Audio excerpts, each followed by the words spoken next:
The War of the Worlds by H.G. Wells. Book 1. The Coming of the Martians. Chapter 1. The Eve of the War. No one would have believed in the last years of the 19th century that this world was being watched keenly and closely by intelligences greater than man's and yet as mortal as his own. That as men busied themselves about their various concerns, they were scrutinized and studied, perhaps almost as narrowly as a man with a microscope might scrutinize the transient creatures that swarm and multiply in a drop of water.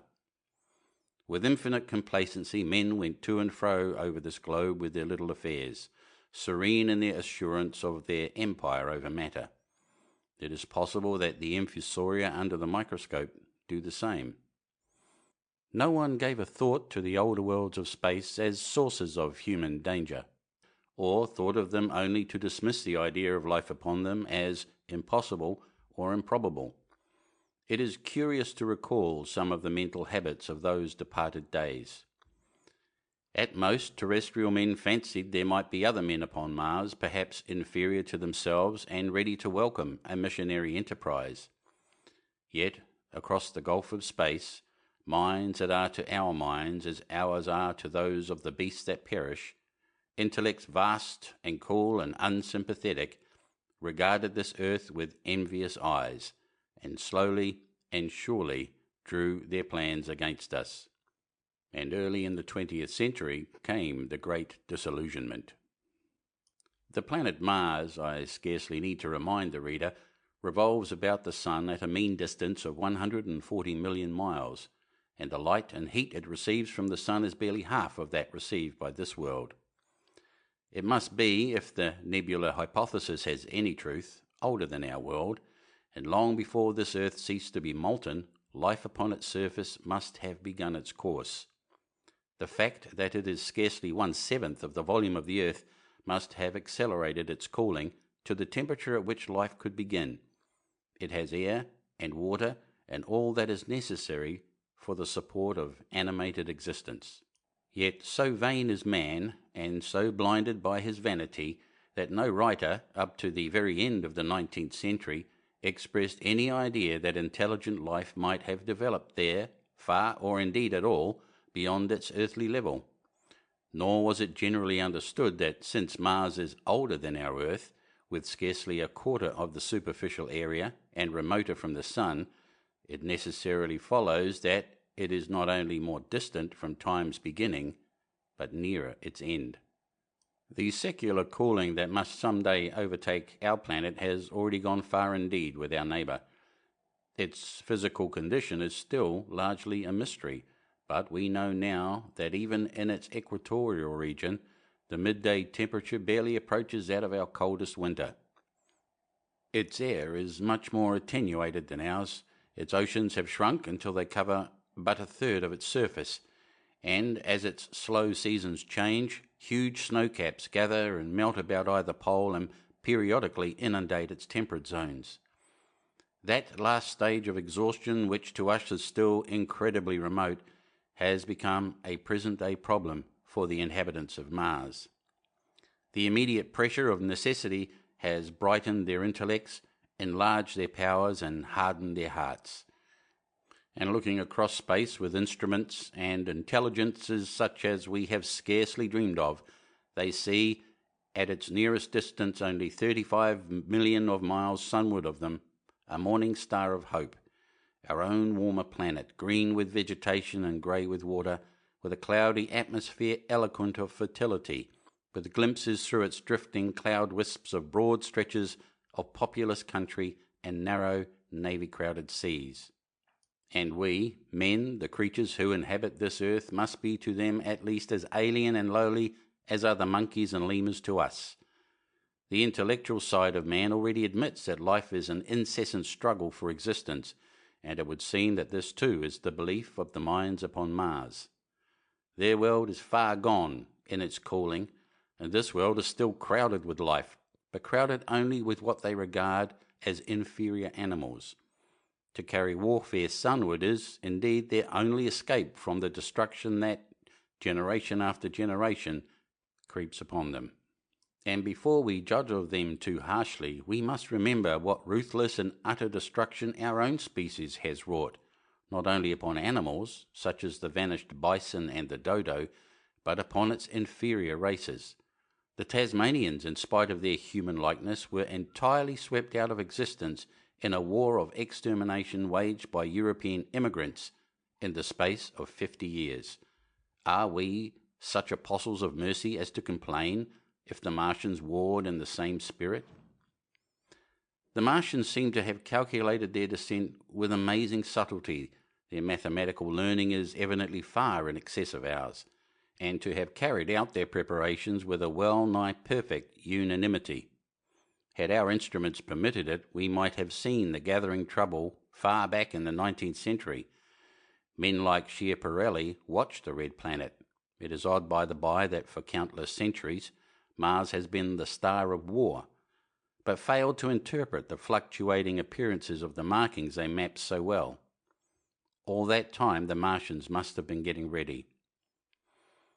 During the opposition of 1894, a great light was seen on the illuminated part of the disk, first at the Lick Observatory, then by Perrotin of Nice, and then by other observers. English readers heard of it first in the issue of Nature, dated August 2nd. I'm inclined to think that this blaze may have been the casting of the huge gun in the vast pit sunk into their planet from which their shots were fired at us. Peculiar markings, as yet unexplained, were seen near the site of that outbreak during the next two oppositions. The storm burst upon us 6 years ago now. As Mars approached opposition, Lavelle of Java set the wires of the astronomical exchange palpitating with the amazing intelligence of a huge outbreak of incandescent gas upon the planet. It had occurred towards midnight of the 12th, and the spectroscope, to which he had at once resorted, indicated a mass of flaming gas, chiefly hydrogen, moving with an enormous velocity toward this earth. This jet of fire had become visible about 12:15. He compared it to a colossal puff of flame suddenly and violently squirted out of the planet, as flaming gases rushed out of a gun. A singularly appropriate phrase it proved. Yet the next day there was nothing of this in the papers except a little note in the Daily Telegraph, and the world went in ignorance of one of the gravest dangers that ever threatened the human race.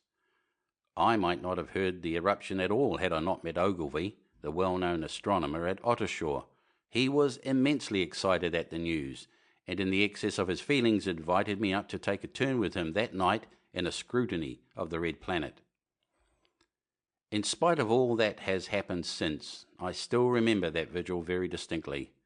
The black and silent observatory, the shadowed lantern throwing a feeble glow upon the floor in the corner, the steady ticking of the clockwork of the telescope, the little slit in the roof, an oblong profundity with the stardust streaked across it.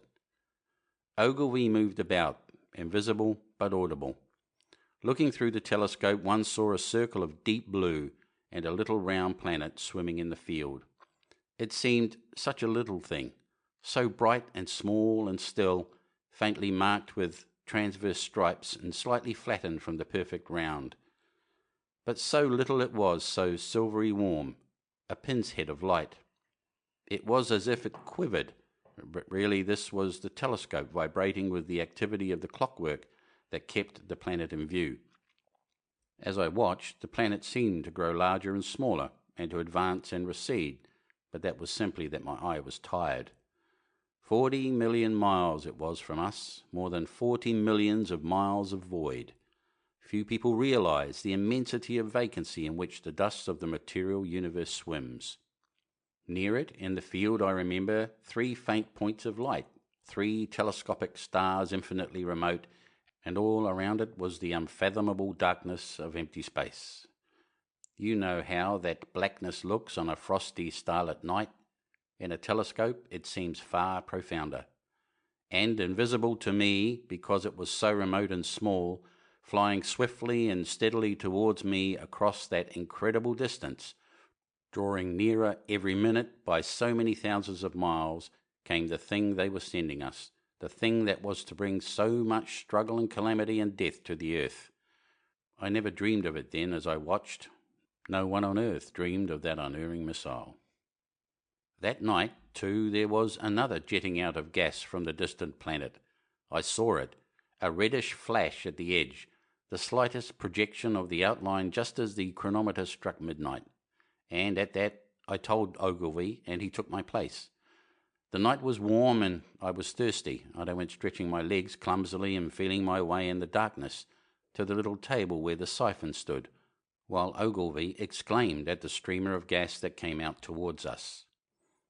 That night another invisible missile started on its way to the Earth from Mars, just a second or so under 24 hours after the first one. I remember how I sat on the table there in the blackness, with patches of green and crimson swimming before my eyes. I wished I had a light to smoke by, little suspecting the meaning of the minute gleam I had seen and all that it would presently bring me. Ogilvy watched till 1 and then gave it up, and we lit the lantern and walked over to his house. Down below in the darkness were Ottershaw and Chertsey, and all their hundreds of people sleeping in peace. He was full of speculation that night about the condition of Mars, and scoffed at the vulgar idea of its having inhabitants who were signalling us. His idea was that meteorites might be falling in a heavy shower upon the planet, or that a huge volcanic explosion was in progress. He pointed out to me how unlikely it was that organic evolution had taken the same direction in the two adjacent planets. The chances against anything man-like on Mars are 1,000,000 to 1, he said. Hundreds of observers saw the flame that night, and the night after, about midnight, and again the night after, and so for 10 nights, a flame each night. Why the shots ceased after the 10th, no one on Earth has attempted to explain. It may be the gases of the firing caused the Martians inconvenience. Dense clouds of smoke or dust, visible through a powerful telescope on Earth as little grey, fluctuating patches, spread through the clearness of the planet's atmosphere and obscured its more familiar features. Even the daily papers woke up to the disturbances at last, and popular notes appeared here, there, and everywhere concerning the volcanoes upon Mars. The serio-comic periodical Punch, I remember, made a happy use of it in the political cartoon. And, all unsuspected, those missiles the Martians had fired at us drew earthward, rushing now at a pace of many miles a second through the empty gulf of space, hour by hour and day by day, nearer and nearer. It seems to me now almost incredibly wonderful that, with that swift fate hanging over us, men could go about their petty concerns as they did. I remember how jubilant Markham was at securing a new photograph of the planet for the illustrated paper he edited in those days. People in these latter times scarcely realise the abundance and enterprise of our 19th century papers. For my own part, I was much occupied in learning to ride the bicycle, and busy upon a series of papers discussing the probable developments of moral ideas as civilization progressed. One night, the first missile then could scarcely have been 10 million miles away, I went for a walk with my wife. It was starlight, and I explained the signs of the zodiac to her and pointed out Mars, a bright dot of light creeping zenithward, toward which so many telescopes were pointed. It was a warm night. Coming home, a party of excursionists from Chertsey or Isleworth passed us singing and playing music. There were lights in the upper windows of the houses as the people went to bed. From the railway station in the distance came the sound of shunting trains, ringing and rumbling, softened almost into melody by the distance.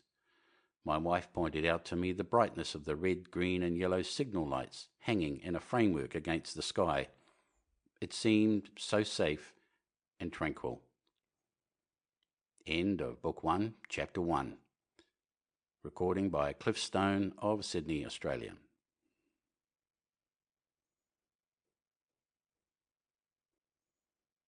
The War of the Worlds by H.G. Wells. Chapter 2. The Falling Star. Then came the night of the first falling star. It was seen early in the morning, rushing over Winchester eastward, a line of flame high in the atmosphere. Hundreds must have seen it and taken it for an ordinary falling star. Olben described it as leaving a greenish streak behind it that glowed for some seconds. Denning, our greatest authority on meteorites, stated that the height of its first appearance was about 90 or 100 miles. It seemed to him that it fell to Earth about 100 miles east of him. I was at home at that hour and writing in my study, and although my French windows faced towards Ottershaw and the blind was up, for I loved in those days to look up at the night sky, I saw nothing of it. Yet the strangest of all things that ever came to Earth from outer space must have fallen while I was sitting there, visible to me had I only looked up as it passed. Some of those who saw its flight say it travelled with a hissing sound. I myself heard nothing of that. Many people in Berkshire, Surrey and Middlesex must have seen the fall of it, and at most have thought that another meteorite had descended. No one seems to have troubled to look for the fallen mass that night. But very early in the morning, poor Ogilvy, who had seen the shooting star, and who was persuaded that a meteorite lay somewhere on the common between Horsell, Ottershaw and Woking, rose early with the idea of finding it. Find it he did, soon after dawn and not far from the sandpits. An enormous hole had been made by the impact of the projectile, and the sand and gravel had been flung violently in every direction over the heath, forming heaps visible a mile and a half away. The heather was on fire eastward, and a thin blue smoke rose against the dawn. The thing itself lay almost entirely buried in sand. Amidst the scattered splinters of a fir tree it had shivered to fragments in its descent. The uncovered part had the appearance of a huge cylinder, caked over, and its outline softened by a thick, scaly, dun-coloured incrustation. It had a diameter of about 30 yards. He approached the mass, surprised at the size and more so at the shape, since most meteorites are rounded, more or less completely. It was, however, still so hot from its flight through the air as to forbid his near approach. A stirring noise within the cylinder he ascribed to the unequal cooling of its surface, for at that time it had not occurred to him that it might be hollow.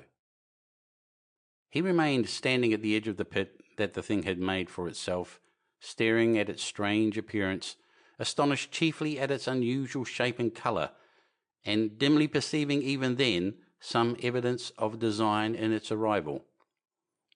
The early morning was wonderfully still, and the sun, just clearing the pine trees towards Weybridge, was already warm. He did not remember hearing any birds that morning. There was certainly no breeze stirring, and the only sounds were the faint movements from within the cindery cylinder. He was all alone on the common. Then, suddenly, he noticed with a start that some of the grey clinker, the ashy incrustation that covered the meteorite, was falling off the circular edge of the end. It was dropping off in flakes and raining down upon the sand. A large piece suddenly came off and fell with a sharp noise that brought his heart into his mouth. For a minute he scarcely realized what this meant, and although the heat was excessive, he clambered down into the pit close to the bulk to see the thing more clearly. He fancied even then that the cooling of the body might account for this, but what disturbed that idea was the fact that the ash was falling only from the end of the cylinder. And then he perceived that, very slowly, the circular top of the cylinder was rotating on its body. It was such a gradual movement that he discovered it only through noticing that a black mark that had been near him 5 minutes ago was now at the other side of the circumference. Even then he scarcely understood what this indicated until he heard a muffled grating sound and saw the black mark jerk forward an inch or so. Then the thing came upon him in a flash. The cylinder was artificial, hollow, with an end that screwed out. Something within the cylinder was unscrewing the top. "Good heavens," said Ogilvy, "there's a man in it, men in it, half roasted to death, trying to escape." At once, with a quick mental leap, he linked the thing with the flash upon Mars. The thought of the confined creatures was so dreadful to him that he forgot the heat and went forward to the cylinder to help turn. but luckily the dull radiation arrested him before he could burn his hands on the still glowing metal. At that he stood irresolute for a moment, then turned, scrambled out of the pit, and set off running wildly into Woking. The time must then have been somewhere about 6 o'clock. He met a waggoner and tried to make him understand, but the tale he told and his appearance was so wild, his hat had fallen off in the pit, that the man simply drove on. He was equally unsuccessful with the potman who was just unlocking the doors of the public house by Horsell Bridge. The fellow thought he was a lunatic at large and made an unsuccessful attempt to shut him into the tap room. That sobered him a little, and when he saw Henderson, the London journalist, in his garden, he called over the palings and made himself understood. "Henderson," he called, "you saw that shooting star last night?" "Well," said Henderson, "it's out on Horsell Common now." "Good Lord," said Henderson, "fallen meteorite, that's good." "But it's something more than a meteorite. It's a cylinder, an artificial cylinder, man, and there's something inside." Henderson stood up with his spade in his hand. "What's that?" he said. He was deaf in one ear. Ogilvy told him all that he had seen.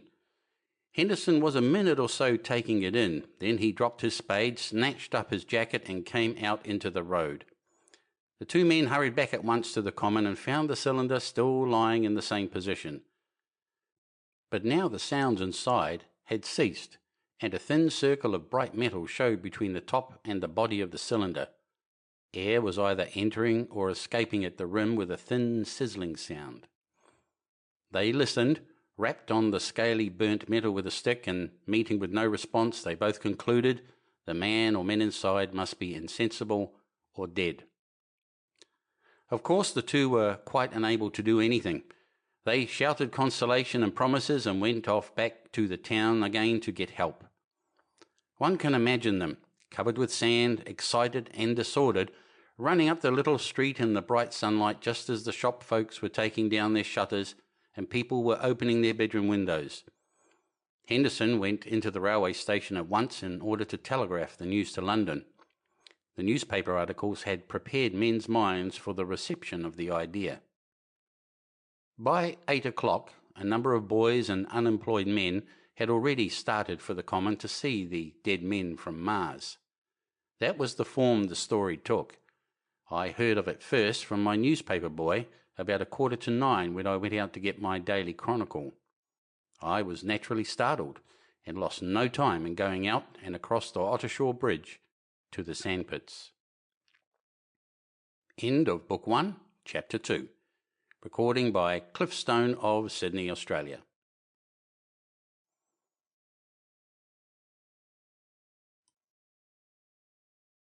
The War of the Worlds by H.G. Wells. Chapter 3. On Horsell Common. I found a little crowd of perhaps 20 people surrounding the huge hole in which the cylinder lay. I have already described the appearance of that colossal bulk embedded in the ground. The turf and gravel about it seemed charred as if by a sudden explosion. No doubt its impact had caused a flash of fire. Henderson and Ogilvy were not there. I think they perceived that nothing was to be done for the present and had gone away to breakfast at Henderson's house. There were 4 or 5 boys sitting on the edge of the pit, with their feet dangling and amusing themselves until I stopped them by throwing stones at the giant mass. After I had spoken to them about it, they began playing at touch in and out of the group of bystanders. Among these were a couple of cyclists, a jobbing gardener I employed sometimes, a girl carrying a baby, Greg the butcher and his little boy, and 2 or 3 loafers and golf caddies who were accustomed to hang about the railway station. There was very little talking. Few of the common people in England had anything but the vaguest astronomical ideas in those days. Most of them were staring quietly at the big table-like end of the cylinder, which was still as Ogilvy and Henderson had left it. I fancy the popular expectation of a heap of charred corpses was disappointed at this inanimate bulk. Some went away while I was there, and other people came. I clambered into the pit and fancied I heard a faint movement under my feet. The top had certainly ceased to rotate. It was only when I got thus close to it that the strangeness of this object was at all evident to me. At the first glance, it was really no more exciting than an overturned carriage or a tree blown across the road. Not so much so, indeed. It looked like a rusty gas float. It required a certain amount of scientific education to perceive that the grey scale of the thing was no common oxide, that the yellowish-white metal that gleamed in the crack between the lid and the cylinder had an unfamiliar hue. Extraterrestrial had no meaning for most of the onlookers. At that time it was quite clear in my own mind that the thing had come from the planet Mars, but I judged it improbable that it contained any living creature. I thought the unscrewing might be automatic. In spite of Ogilvy, I still believed that there were men in Mars. My mind ran fancifully on the possibilities of it containing manuscript, on the difficulties in translating that might arise, whether we should find coins and models in it, and so forth. Yet it was a little too large for assurance on this idea. I felt an impatience to see it opened. About 11, as nothing seemed happening, I walked back, full of such thought, to my home in Maybury, but I found it difficult to get to work upon my abstract investigations. In the morning, the appearance of the Common had altered very much. The early editions of the evening papers had startled London with enormous headlines. A message received from Mars, remarkable story from Woking, and so forth. In addition, Ogilvy's wire to the Astronomical Exchange had roused every observatory in the three kingdoms. There were half a dozen flyers or more from the Woking station standing in the road by the sandpits, a basket chase from Chobham, and a rather lordly carriage. Besides that, there was quite a heap of bicycles. In addition, a large number of people must have walked, in spite of the heat of the day, from Woking and Chertsey, so that there was altogether quite a considerable crowd, one or two gaily dressed ladies among the others. It was glaringly hot, not a cloud in the sky, nor a breath of wind, and the only shadow was that of the few scattered pine trees. The burning heather had been extinguished, but the level ground towards Ottershaw was blackened as far as one could see, and still giving off vertical streamers of smoke. An enterprising sweetstuff dealer in the Chobham Road had sent up his son with a barrow-load of green apples and ginger beer. Going to the edge of the pit, I found it occupied by a group of about half a dozen men, Henderson, Ogilvy, and a tall, fair-haired man that, I afterwards learned, was Stent, the astronomer royal, with several workmen wielding spades and pickaxes. Stent was giving directions in a clear, high-pitched voice. He was standing on the cylinder, which was now evidently much cooler, his face crimson and streaming with perspiration, and something seemed to have irritated him. A large portion of the cylinder had been uncovered, though its lower end was still embedded. As soon as Ogilvy saw me among the staring crowd on the edge of the pit, he called to me to come down, and asked me if I would mind going over to see Lord Hilton, the lord of the manor. The growing crowd, he said, has become a serious impediment to their excavations, especially the boys. They wanted a light railing put up, and help, to keep the people back. He told me that a faint stirring was occasionally still audible within the case, but that the workmen had failed to unscrew the top, as it afforded no grip to them. The case appeared to be enormously thick, and it was possible that the faint sounds we heard represented a noisy tumult in the interior. I was very glad to do as he asked, and so become one of the privileged spectators within the contemplated enclosure. I failed to find Lord Hilton at his house, but I was told he was expected from London by the 6 o'clock train from Waterloo, and as it was then about 5:15, I went home, had some tea, and walked up to the station to waylay him. End of Chapter 3. Recording by Cliff Stone of Sydney, Australia.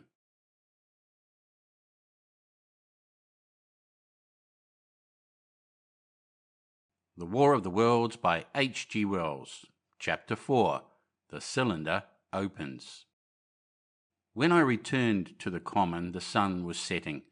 Scattered groups were hurrying from the direction of Woking, and one or two persons were returning.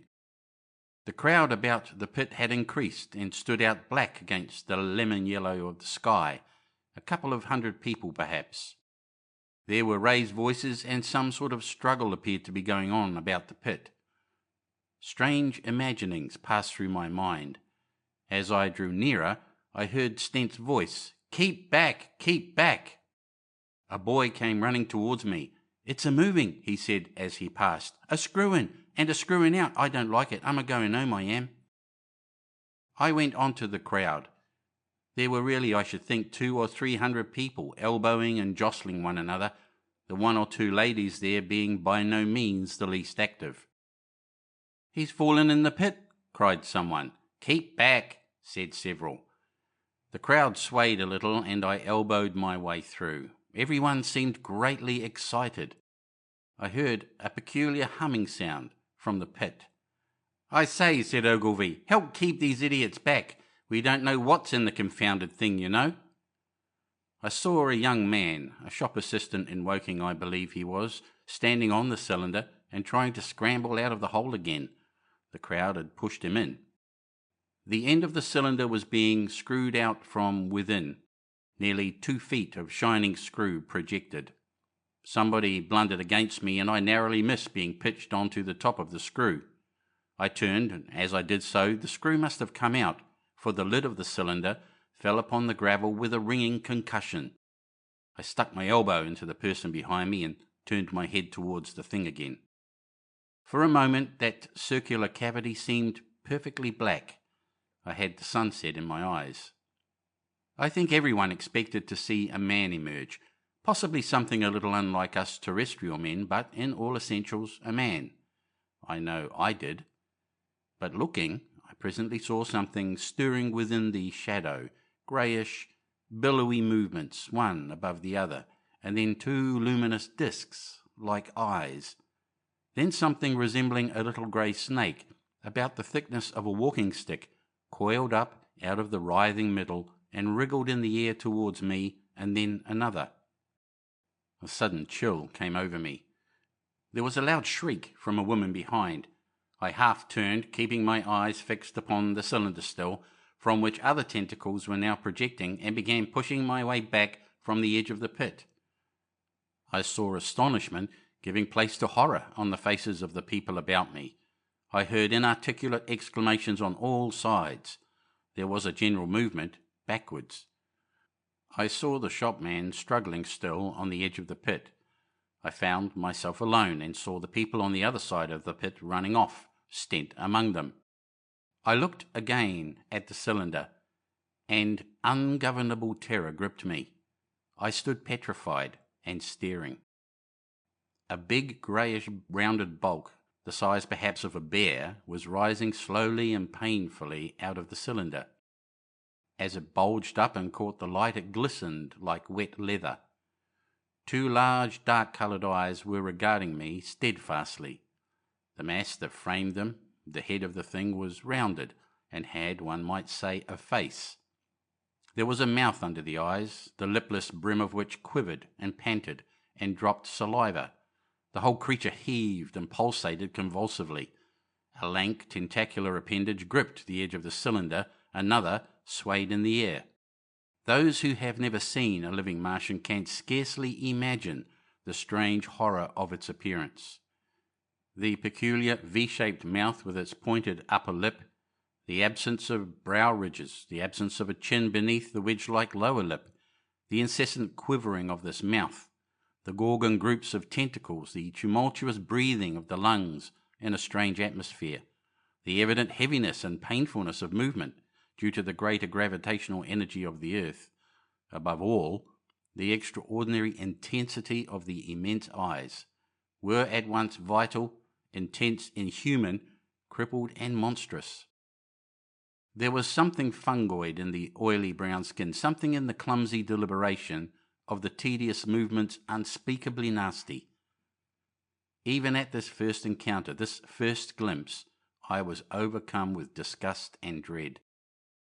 Suddenly the monster vanished. It had toppled over the brim of the cylinder and fallen into the pit with a thud like the fall of a great mass of leather. I heard it give a peculiar thick cry, and forthwith another of these creatures appeared darkly in the deep shadow of the aperture. I turned and, running madly, made for the first group of trees, perhaps 100 yards away, but I ran slantingly and stumbling, for I could not avert my face from these things. There, among some young pine trees and furze bushes, I stopped, panting, and waited further developments. The common round the sandpits was dotted with people, standing like myself in a half-fascinated terror, staring at these creatures, or rather at the heaped gravel at the edge of the pit in which they lay. And then, with a renewed horror, I saw a round black object bobbing up and down on the edge of the pit. It was the head of the shopman who had fallen in, but showing as a little black object against the hot western sun. Now he got his shoulder and knee up, and again he seemed to slip back until only his head was visible.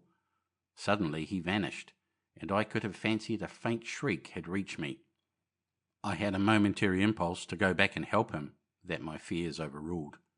Everything was then quite invisible, hidden by the deep pit and the heap of sand that the fall of the cylinder had made. Anyone coming along the road from Chobham or Woking would have been amazed at the sight. A dwindling multitude of perhaps 100 people or more, standing in a great irregular circle, in ditches, behind bushes, behind gates and hedges, saying little to one another, and that in short excited shouts, and staring hard at a few heaps of sand. The barrow of ginger beer stood, a queer derelict, black against the burning sky, and in the sandpits was a row of deserted vehicles with their horses feeding out of nosebags or pawing the ground. End of Book 1, Chapter 4. Recording by Cliff Stone of Sydney, Australia.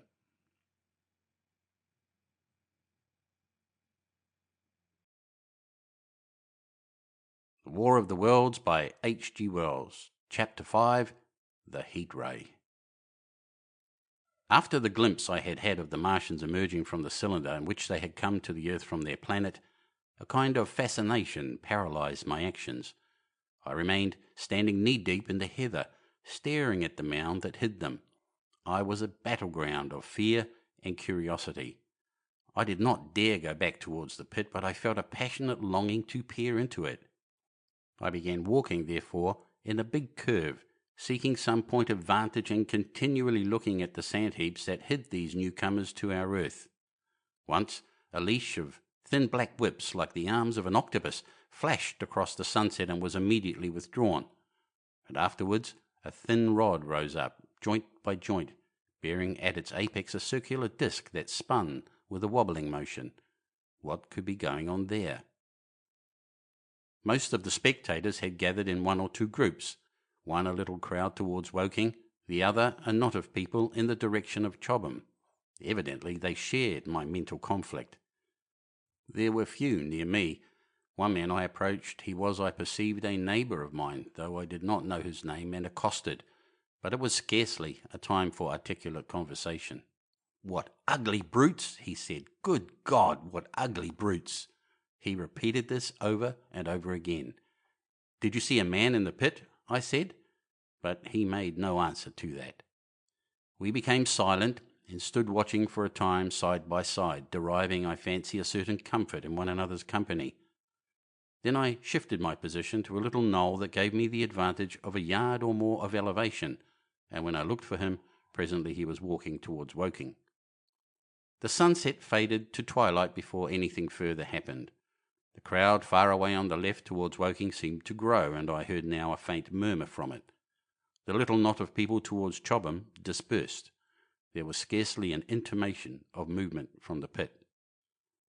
It was this, as much as anything, that gave people courage, but I suppose the new arrivals from Woking also helped to restore confidence.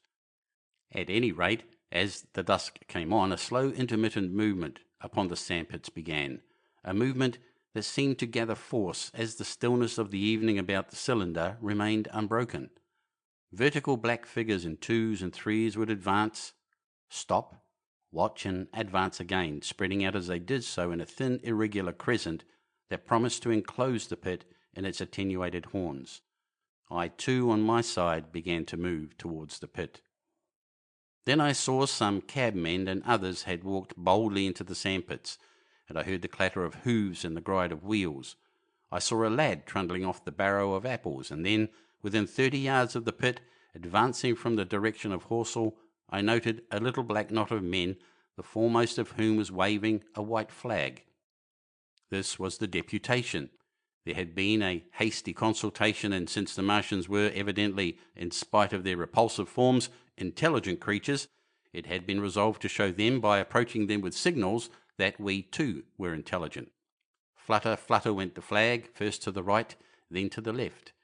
It was too far for me to recognise anyone there, but afterwards I learned that Ogilvy, Stent and Henderson were with others in this attempt at communication. This little group had, in its advance, dragged inward, so to speak, the circumference of the now almost complete circle of people, and a number of dim black figures followed it at discreet distances. Suddenly there was a flash of light, and a quantity of luminous greenish smoke came out of the pit in 3 distinct puffs, which drove up, one after the other, straight into the still air. This smoke, or flame perhaps would be the better word for it, was so bright that the deep blue sky overhead and the hazy stretches of brown common towards Chertsey, set with black pine trees, seemed to darken abruptly as these puffs arose, and to remain the darker after their dispersal. At the same time, a faint hissing sound became audible. Beyond the pit stood the little wedge of people with the white flag at its apex, arrested by this phenomena, a little knot of small vertical black shapes upon the black ground.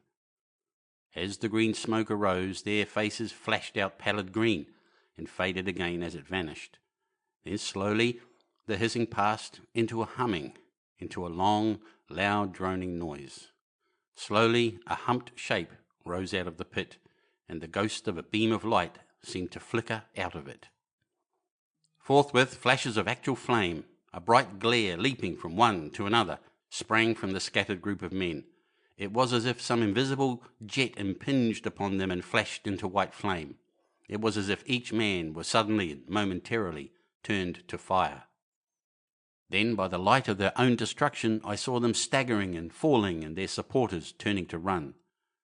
I stood staring, not as yet realizing that this was death leaping from man to man in that little distant crowd. All I felt was that it was something very strange, an almost noiseless and blinding flash of light, and a man fell headlong and lay still. As the unseen shaft of heat passed over them, pine trees burst into fire, and every dry furze bush became, with one dull thud, a mass of flames. And far away towards Knapp Hill I saw the flashes of trees and hedges and wooden buildings suddenly set alight. It was sweeping round swiftly and steadily, this flaming death, this invisible, inevitable sword of heat. I perceived it coming towards me by the flashing bushes it touched, and was too astounded and stupefied to stir. I heard the crackle of fire in the sandpits and the sudden squeal of a horse that was as suddenly stilled. Then it was as if an invisible yet intensely heated finger were drawn through the heather between me and the Martians, and all along a curving line beyond the sandpits the dark ground smoked and crackled. Something fell with a crash far away to the left, where the road from Woking station opens out on the common. Forthwith the hissing and humming ceased, and the black, dome-like object sank slowly out of sight into the pit. All this happened with such swiftness that I stood motionless, dumbfounded and dazzled by the flashes of light. Had that death swept through a full circle, it must inevitably have slain me in my surprise. But it passed and spared me, and left the night about me suddenly dark and unfamiliar. The undulating common seemed now dark almost to blackness, except where its roadways lay grey and pale under the deep blue sky of the early night. It was dark and suddenly void of men. Overhead the stars were mustering, and in the west the sky was still a pale, bright, almost greenish blue. The tops of the pine trees and the roofs of Horsell came out sharp and black against the western afterglow. The Martians and their appliances were altogether invisible, save for that thin mast upon which their restless mirror wobbled. Patches of bush and isolated trees here and there smoked and glowed still, and the houses towards Woking station were sending up spires of flame into the stillness of the evening air. Nothing was changed save for that and a terrible astonishment. The little group of black specks with the flag of white had been swept out of existence, and the stillness of the evening, so it seemed to me, had scarcely been broken. It came to me that I was upon this dark common, helpless, unprotected, and alone. Suddenly, like a thing falling upon me from without, came fear. With an effort, I turned and began a stumbling run through the heather. The fear I felt was no rational fear, but a panic terror, not only of the Martians, but of the dusk and stillness all about me. Such an extraordinary effect in unmanning me it had that I ran weeping silently as a child might do. Once I had turned, I did not dare to look back. I remember I felt an extraordinary persuasion that I was being played with, that presently when I was upon the very verge of safety, this mysterious death, as swift as the passage of light, would leap after me from the pit about the cylinder and strike me down. End of Book 1, Chapter 5. Recording by Cliff Stone of Sydney, Australia.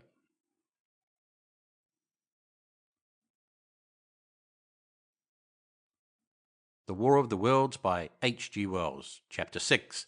The Heat Ray in the Chobham Road.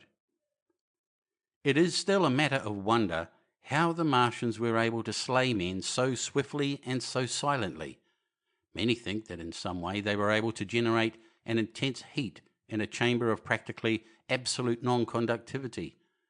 This intense heat they project in a parallel beam against any object they choose by means of a polished parabolic mirror of unknown composition, much as the parabolic mirror of a lighthouse projects a beam of light. But no one has absolutely proved these details. However it is done, it is certain that a beam of heat is the essence of the matter. Heat and invisible instead of visible light. Whatever is combustible flashes into flame at its touch. Lead runs like water, it softens iron, cracks and melts glass, and when it falls upon water, incontinently that explodes into steam. That night, nearly 40 people lay under the starlight about the pit, charred and distorted beyond recognition, and all night long the common from Horsell to Weybridge was deserted and brightly ablaze. The news of the massacre probably reached Chobham, Woking and Ottershaw about the same time. In Woking the shops had closed when the tragedy happened, and a number of people, shop people and so forth, attracted by the stories they had heard, were walking over the Horsell Bridge and along the road between the hedges that runs out at last upon the common.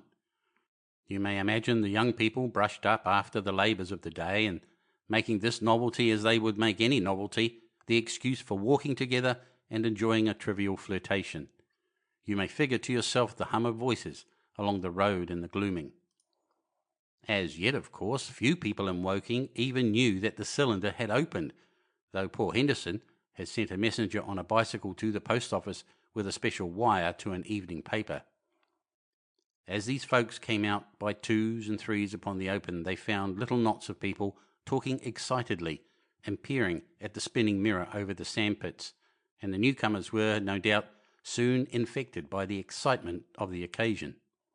By 8:30, when the deputation was destroyed, there may have been a crowd of 300 people or more at this place, besides those who had left the road to approach the Martians nearer. There were 3 policemen too, one of whom was mounted, doing their best, under instructions from Stent, to keep the people back and deter them from approaching the cylinder. There was some booing from those more thoughtless and excitable souls to whom a crowd is always an occasion for noise and horseplay. Stent and Ogilvy, anticipating some possibilities of a collision, had telegraphed from Horsell to the barracks as soon as the Martians emerged, for the help of a company of soldiers to protect these strange creatures from violence. After that, they returned to lead that ill-fated advance. The description of their death, as it was seen by the crowd, tallies very closely with my own impressions. The 3 puffs of green smoke, the deep humming note, and the flashes of flame. But that crowd of people had a far narrower escape than mine. Only the fact that a hummock of heathery sand intercepted the lower part of the heat ray saved them. Had the elevation of the parabolic mirror been a few yards higher, none could have lived to tell the tale. They saw the flashes of the men falling, and an invisible hand, as it were, lit the bushes as it hurried towards them through the twilight. Then, with a whistling note that rose above the droning of the pit, the beam swung close over their heads, lighting the tops of the beech trees that lined the road, and splitting the bricks, smashing the windows, firing the window frames, and bringing down in crumbling ruin a portion of the gable of the house nearest the corner. In the sudden thud, hiss and glare of the igniting trees, the panic-stricken crowd seems to have swayed hesitatingly for some moments. Sparks and burning twigs began to fall into the road, and single leaves like puffs of flame. Hats and dresses caught fire. Then came a crying from the common. There were shrieks and shouts, and suddenly a mounted policeman came galloping through the confusion with his hands clasped over his head, screaming. "They're coming!" a woman shrieked, and incontinently everyone was turning and pushing at those behind in order to clear their way to Woking again. They must have bolted as blindly as a flock of sheep. Where the road grows narrow and black between the high banks, the crowd jammed, and a desperate struggle occurred. All that crowd did not escape. 3 persons at least, 2 women and a little boy, were crushed and trampled there and left to die amid the terror and the darkness. End of Book 1, Chapter 6. Recording by Cliff Stone of Sydney, Australia.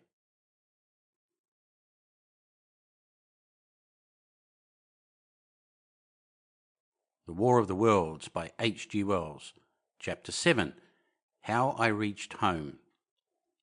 For my own part, I remember nothing of my flight except the stress of blundering against trees and stumbling through the heather. All about me gathered the invisible terrors of the Martians. That pitiless sword of heat seemed whirling to and fro, flourishing overhead before it descended and smote me out of life. I came into the road between the crossroads and Horsell, and ran along this to the crossroads. At last I could go no further. I was exhausted with the violence of my emotion and of my flight, and I staggered and fell by the wayside. That was near the bridge that crosses the canal by the gasworks. I fell and lay still. I must have remained there some time. I sat up, strangely perplexed. For a moment perhaps I could not clearly understand how I came there. My terror had fallen from me like a garment. My hat had gone, and my collar had burst away from its fastener. A few minutes before, there had only been 3 real things before me: the immensity of the night and space and nature, my own feebleness and anguish, and the near approach of death. Now it was as if something turned over, and the point of view altered abruptly. There was no sensible transition from one state of mind to the other. I was immediately the self of every day again, a decent, ordinary citizen. The silent common, the impulse of my flight, the starting flames were as if they had been in a dream. I asked myself, had these latter things indeed happened? I could not credit it. I rose and walked unsteadily up the steep incline of the bridge. My mind was blank wonder. My muscles and nerves seemed drained of their strength. I dare say I staggered drunkenly. A head rose over the arch, and the figure of a workman carrying a basket appeared. Beside him ran a little boy. He passed me, wishing me good night. I was minded to speak to him, but did not. I answered his greeting with a meaningless mumble and went on over the bridge. Over the Mayberry Arch, a train, a billowing tumult of white, firelit smoke, and a long caterpillar of lighted windows went flying south. Clatter, clatter, clap, rack, and it had gone. A dim group of people talked in the gate of one of the houses in the pretty little row of gables that was called Oriental Terrace. It was all so real and so familiar. And that behind me, it was frantic, fantastic. Such things, I told myself, could not be. Perhaps I am a man of exceptional moods. I do not know how far my experience is common. At times I suffer from the strangest sense of detachment from myself and the world about me. I seem to watch it all from the outside, from somewhere inconceivably remote, out of time, out of space, out of the stress and tragedy of it all. This feeling was very strong upon me that night. Here was another side to my dream. But the trouble was the blank incongruity of this serenity and the swift death flying yonder, not 2 miles away. There was a noise of business from the gasworks, and the electric lamps were all alight. I stopped at the group of people. "What news from the common?" said I. There were 2 men and a woman at the gate. "Eh?" said one of the men, turning. "What news from the Common?" I said. "Ain't you just been there?" asked the men. "People seem fair silly about the Common," said the woman over the gate. "What's it all about?" "Haven't you heard of the men from Mars?" said I. "The creatures from Mars?" "Quite enough," said the woman over the gate. "Thanks." And all three of them laughed. I felt foolish and angry. I tried and found I could not tell them what I had seen. They laughed again at my broken sentences. "You'll hear more yet," I said, and went on to my home. I startled my wife at the doorway, so haggard was I. I went into the dining room, sat down, drank some wine, and so soon as I could collect myself sufficiently, I told her the things I had seen. The dinner, which was a cold one, had already been served and remained neglected on the table while I told my story. "There is one thing," I said, to allay the fears I had aroused. "They are the most sluggish things I ever saw crawl. They may keep the pit and kill people who come near them, but they cannot get out of it. But the horror of them!" "Don't, dear," said my wife, knitting her brows and putting her hand on mine. "Poor Ogilvy," I said, "to think he may be lying dead there." My wife at least did not find my experience incredible. When I saw how deadly white her face was, I ceased abruptly. "They may come here," she said again and again. I pressed her to take wine and tried to reassure her. "They can scarcely move," I said. I began to comfort her and myself by repeating all that Ogilvy had told me of the impossibility of the Martians establishing themselves on the earth. In particular, I laid stress on the gravitational difficulty. On the surface of the earth, the force of the gravity is 3 times what it is on the surface of Mars. A Martian, therefore, would weigh 3 times more than on Mars, albeit his muscular strength would be the same. His own body would be a cope of lead to him, therefore. That indeed was the general opinion. Both the Times and the Daily Telegraph, for instance, insisted on it the next morning, and both overlooked, just as I did, 2 obvious modifying influences. The atmosphere of the earth, we now know, contains far more oxygen, or far less argon, whichever way one likes to put it, than does Mars. The invigorating influences of this excess of oxygen upon the Martians indisputably did much to counterbalance the increased weight of their bodies. And in the second place, we all overlook the fact that such mechanical intelligence as the Martian possessed was quite able to dispense with muscular exertion at a pinch. But I did not consider these points at the time, and so my reasoning was dead against the chances of the invaders. With wine and food, the confidence of my own table, and the necessity of reassuring my wife, I grew by insensible degrees courageous and secure. "They have done a foolish thing," said I, fingering my wine-glass. "They are dangerous because no doubt they are mad with terror. Perhaps they expected to find no living things, certainly no intelligent living things." "A shell in the pit," said I. "If the worst comes to worst, we'll kill them all." The intense excitement of the events had no doubt left my perceptive powers in a state of erethism. I remember that dinner table with extraordinary vividness, even now. My dear wife's sweet, anxious face peering at me from under the pink lampshade, the white cloth with its silver and glass table furniture, for in those days even philosophical writers had many little luxuries, the crimson purple wine in my glass, are photographically distinct. At the end of it I sat, tempering nuts with a cigarette, regretting Ogilvy's rashness and denouncing the short-sighted timidity of the Martians. So some respectable dodo in the Mauritius might have lauded it in his nest and discussed the arrival of that ship full of pitiless sailors in want of animal food. "We will peck them to death tomorrow, my dear." I did not know it, but that was the last civilized dinner I was to eat for very many strange and terrible days. End of Book 1, Chapter 7. Recording by Cliff Stone of Sydney, Australia.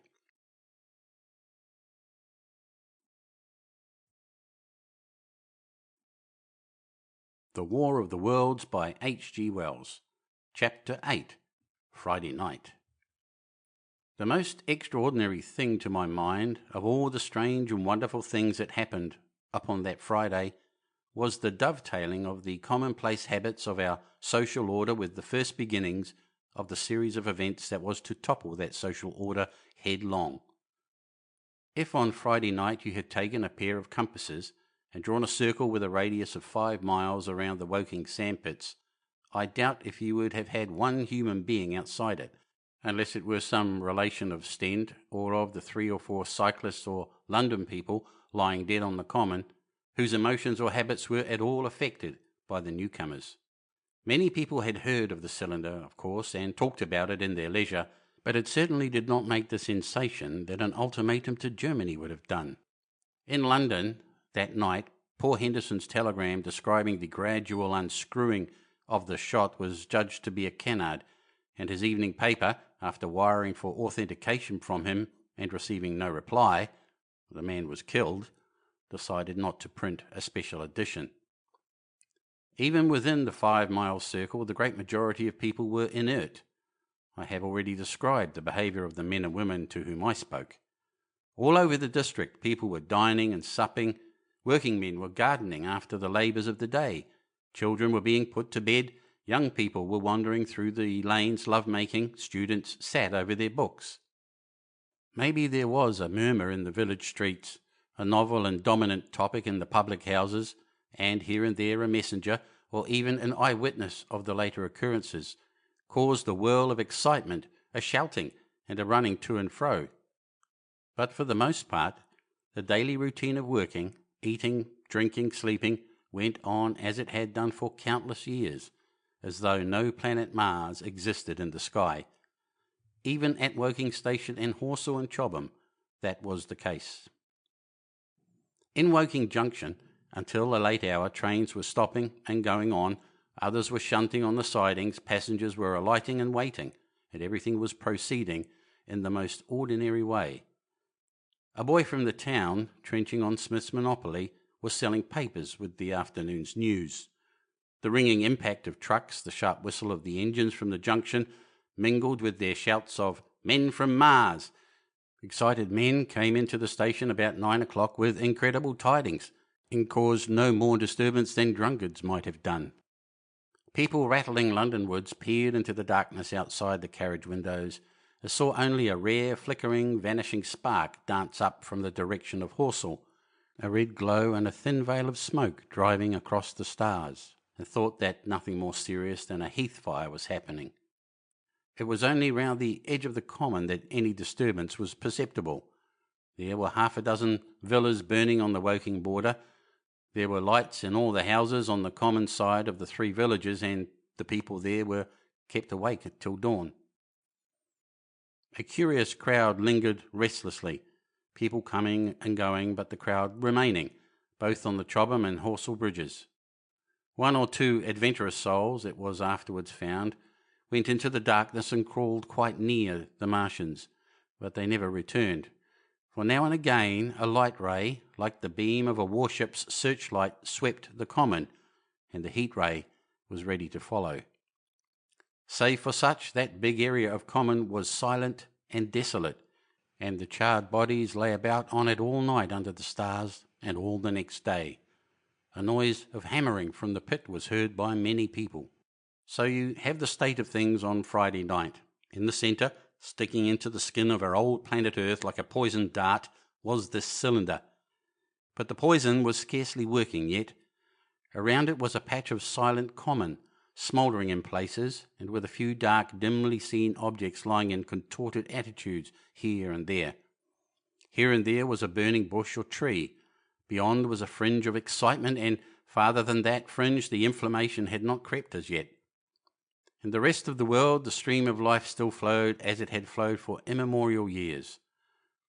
The fever of war that would presently clog vein and artery, deaden nerve and destroy brain, had still to develop. All night long the Martians were hammering and stirring, sleepless, indefatigable, at work upon the machines they were making ready, and ever again a puff of greenish-white smoke whirled up to the starlit sky. About 11, a company of soldiers came through Horsell and deployed along the edge of the common to form a cordon. Later, a second company marched through Chobham to deploy on the north side of the common. Several officers from the Inkerman barracks had been on the common earlier in the day, and one, Major Eden, was reported to be missing. The colonel of the regiment came to the Chobham Bridge and was busy questioning the crowd at midnight. The military authorities were certainly alive to the seriousness of the business. About 11, the next morning's papers were able to say a squadron of hussars, 2 Maxims, and about 400 men of the Cardigan Regiment started from Aldershot. A few seconds after midnight, the crowd in the Chertsey Road, Woking, saw a star fall from heaven into the pine woods to the northwest. It had a greenish colour and caused a silent brightness like summer lightning. This was the second cylinder. End of Book 1, Chapter 8. Recording by Cliff Stone of Sydney, Australia.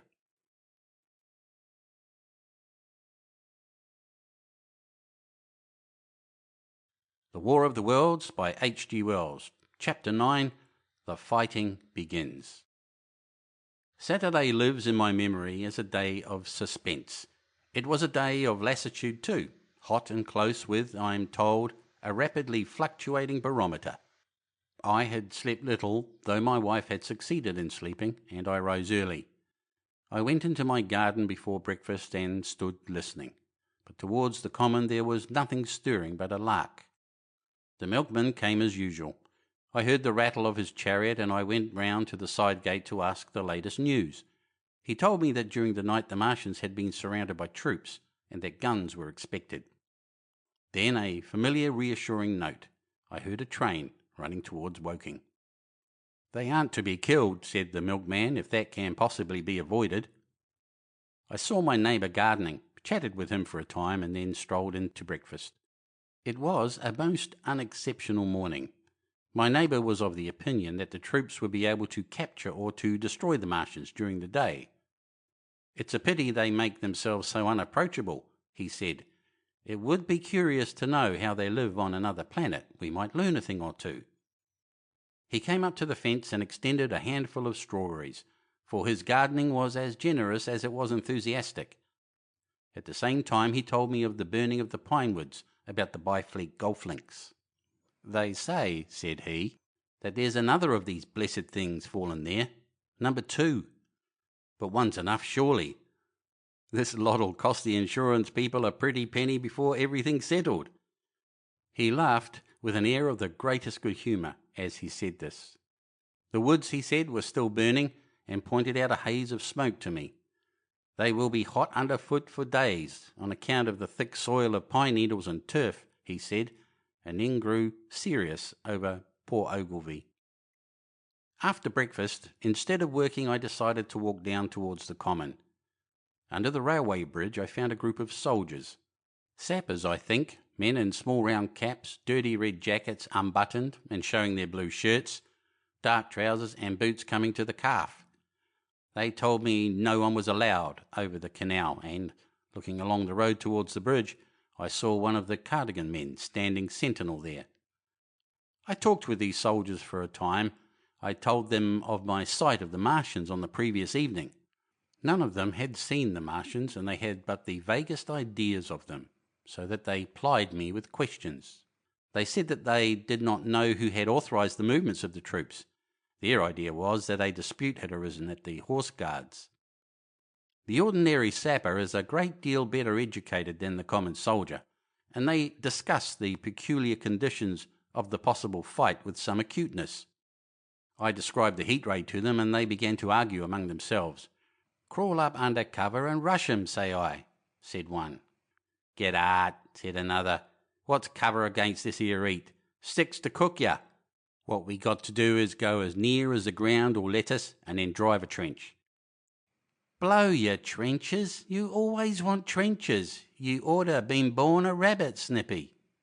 "Ain't they got any necks then?" said a third abruptly, a little contemplative dark man smoking a pipe. I repeated my description. "Octopuses," said he. "That's what I calls 'em. Talk about fishers of men. Fighters of fish it is this time." "It ain't no murder killing beasts like that," said the first speaker. "Why not shell the darn things straight off and finish 'em?" said the little dark man. "You can't tell what they might do." "Where's your shells?" said the first speaker. "There ain't no time. Do it in a rush, that's my tip, and do it once. So they discussed it. After a while I left them and went on to the railway station to get as many morning papers as I could. But I will not weary the reader with a description of that long morning and of the longer afternoon. I did not succeed in getting a glimpse of the Common, for even Horsell and Chobham church towers were in the hands of the military authorities. The soldiers I addressed didn't know anything. The officers were mysterious as well as busy. I found people in the town quite secure again in the presence of the military, and I heard for the first time from Marshall, the tobacconist, that his son was among the dead on the Common. The soldiers had made the people on the outskirts of Horsell lock up and leave their houses. I got back to lunch about 2, very tired, for, as I have said, the day was extremely hot and dull, and in order to refresh myself, I took a cold bath in the afternoon. About 4:30, I went up to the railway station to get an evening paper, for the morning papers had contained only a very inaccurate description of the killing of Stent, Henderson, Ogilvy and the others. But there was little I didn't know. The Martians did not show an inch of themselves. They seemed busy in their pit, and there was a sound of hammering and an almost continuous streamer of smoke. Apparently they were busy getting ready for a struggle. Fresh attempts have been made to signal, but without success, was the stereotyped formula of the papers. A sapper told me it was done by a man in a ditch with a flag on a long pole. The Martians took as much notice of such advances as we should of the lowing of a cow. I must confess the sight of all this armament, all this preparation, greatly excited me. My imagination became belligerent and defeated the invaders in a dozen striking ways. Something of my schoolboy dreams of battle and heroism came back. It hardly seemed a fair fight to me at the time. They seemed very helpless in that pit of theirs. About 3 o'clock there began the thud of a gun at measured intervals from Chertsey or Addlestone. I learned that the smouldering pine wood into which the second cylinder had fallen was being shelled, in the hope of destroying that object before it opened. It was only about 5, however, that a field gun reached Chobham for use against the first body of Martians. About 6 in the evening, as I sat at tea with my wife in the summer house talking vigorously about the battle that was lowering upon us, I heard a muffled detonation from the Common, and immediately after a gust of firing. Close on the heels of that came a violent rattling crash, quite close to us, that shook the ground, and starting out upon the lawn, I saw the tops of the trees about the Oriental College burst into smoky red flame, and the tower of the little church beside it slide down into ruin. The pinnacle of the mosque had vanished, and the roof line of the college itself looked as if a 100-ton gun had been at work upon it. One of our chimneys cracked as if a shot had hit it, flew, and a piece of it came clattering down the tiles and made a heap of broken red fragments upon the flower bed by my study window. I and my wife stood amazed. Then I realised that the crest of Maybury Hill must be within range of the Martian's heat ray, now that the college was cleared out of the way. At that, I gripped my wife's arm and without ceremony ran her out into the road. Then I fetched out the servant, telling her I would go upstairs myself for the box she was clamouring for. "We can't possibly stay here," I said, and as I spoke, the firing reopened for a moment upon the Common. "But where are we to go?" said my wife in terror. I thought, perplexed. Then I remembered her cousins at Leatherhead. "Leatherhead!" I shouted above the sudden noise. She looked away from me downhill. The people were coming out of their houses astonished. "How are we to get to Leatherhead?" she said. Down the hill I saw a bevy of hussars ride under the railway bridge. 3 galloped through the open gates of the Oriental College. 2 others dismounted and began running from house to house. The sun, shining through the smoke that drove up from the tops of the trees, seemed blood red and threw an unfamiliar, lurid light upon everything. "Stop here," said I. "You are safe here," and I started off at once for the Spotted Dog, for I knew the landlord had a horse and dog cart. I ran, for I perceived that in a moment everyone upon this side of the hill would be moving. I found him in his bar, quite unaware of what was going on behind his house. A man stood with his back to me, talking to him. "I must have £1," said the landlord, "and I've no one to drive it." "I'll give you 2, said I, over the stranger's shoulder. "What for?" "And I'll bring it back by midnight," I said. "Lord," said the landlord, "what's the hurry?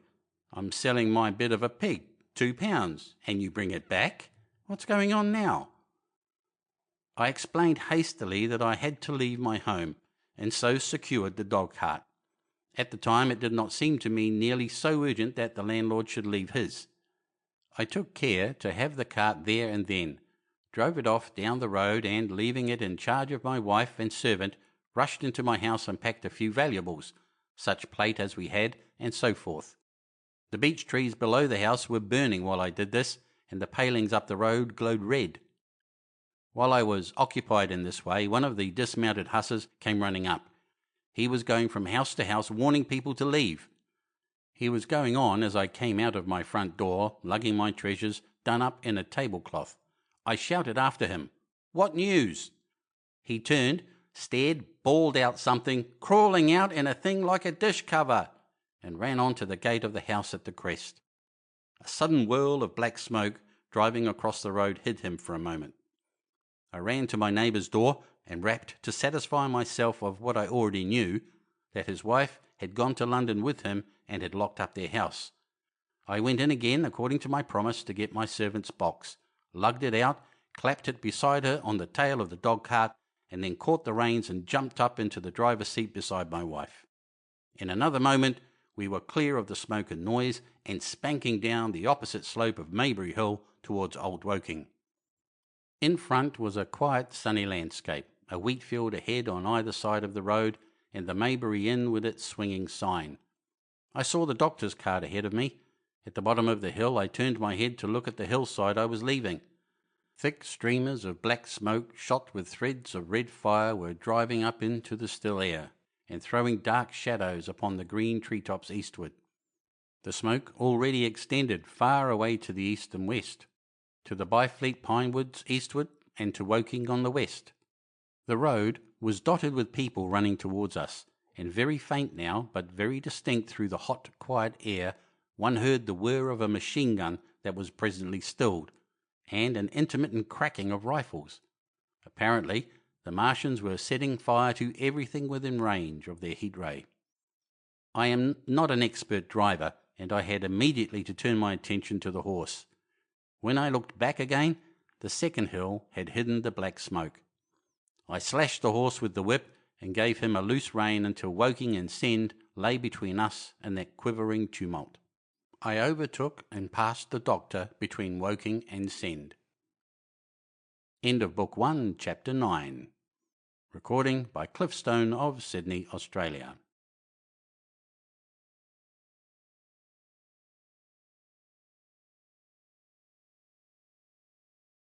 The War of the Worlds by H.G. Wells. Chapter 10. In the Storm. Leatherhead is about 12 miles from Maybury Hill. The scent of hay was in the air through the lush meadows beyond Pierford, and the hedges on either side were sweet and gay with multitudes of dog roses. The heavy firing that had broken out while we were driving down Maybury Hill ceased as abruptly as it began, leaving the evening very peaceful and still. We got to Leatherhead without misadventure about 9 o'clock, and the horse had an hour's rest while I took supper with my cousins and commended my wife to their care. My wife was curiously silent throughout the drive and seemed oppressed with forebodings of evil. I talked to her reassuringly, pointing out that the Martians were tied to the pit by sheer heaviness, and at the utmost could but crawl a little out of it. But she answered only in monosyllables. Had it not been for my promise to the innkeeper, she would, I think, have urged me to stay in Leatherhead that night. Would that I had. Her face, I remember, was very white as we parted. For my own part, I had been feverishly excited all day. Something very like the war fever that occasionally runs through a civilized community had got into my blood, and in my heart I was not so very sorry that I had to return to Maybury that night. I was even afraid that, That last palisade I had heard might mean the extermination of our invaders from Mars. I can best express my state of mind by saying that I wanted to be in at the death. It was nearly 11 when I started to return. The night was unexpectedly dark. To me, walking out of the lighted passage of my cousin's house, it seemed indeed black, and it was as hot and close as the day. Overhead the clouds were driving fast, albeit not a breath stirred the shrubs about us. My cousin's man lit both lamps. Happily I knew the road intimately. My wife stood in the light of the doorway and watched me until I jumped up into the dog-cart. Then, abruptly, she turned and went in, leaving my cousins side by side, wishing me good hap. I was a little depressed at first with the contagion of my wife's fears, but very soon my thoughts reverted to the Martians. At that time I was absolutely in the dark as to the course of the evening's fighting. I did not know even the circumstances that had precipitated the conflict. As I came through Ockham, for that was the way I returned and not through Send and Old Woking, I saw along the western horizon a blood-red glow, which as I drew nearer crept slowly up the sky. The driving clouds of the gathering thunderstorm mingled there with masses of black and red smoke. Ripley Street was deserted, and except for a lighted window or so, the village showed not a sign of life. But I narrowly escaped an accident at the corner of the road to Pierford, where a knot of people stood with their backs to me. They said nothing to me as I passed. I do not know what they knew of the things happening beyond the hill, nor do I know if the silent houses I passed on my way were sleeping securely, or deserted and empty, or harassed and watching against the terror of the night. From Ripley until I came through Pierford, I was in the valley of the Wey, and the red glare was hidden from me. As I ascended the little hill beyond Pierford Church, the glare came into view again, and the trees about me shivered with the first intimation of the storm that was upon me. Then I heard midnight pealing out from Pierford Church behind me, and then came the silhouette of Maybury Hill, with its tree-tops and roofs black and sharp against the red. Even as I beheld this, a lurid green glare lit the road about me and showed the distant woods towards Addlestone. I felt a tug at the reins. I saw that the driving clouds had been pierced as it were by a thread of green fire, suddenly lighting their confusion and falling into the field to my left. It was the third falling star. Close on its apparition, and blindingly violet by contrast, danced out the first lightning of the gathering storm, and the thunder burst like a rocket overhead. The horse took the bit between its teeth and bolted. A moderate incline runs towards the foot of Maybury Hill, and down this we clattered.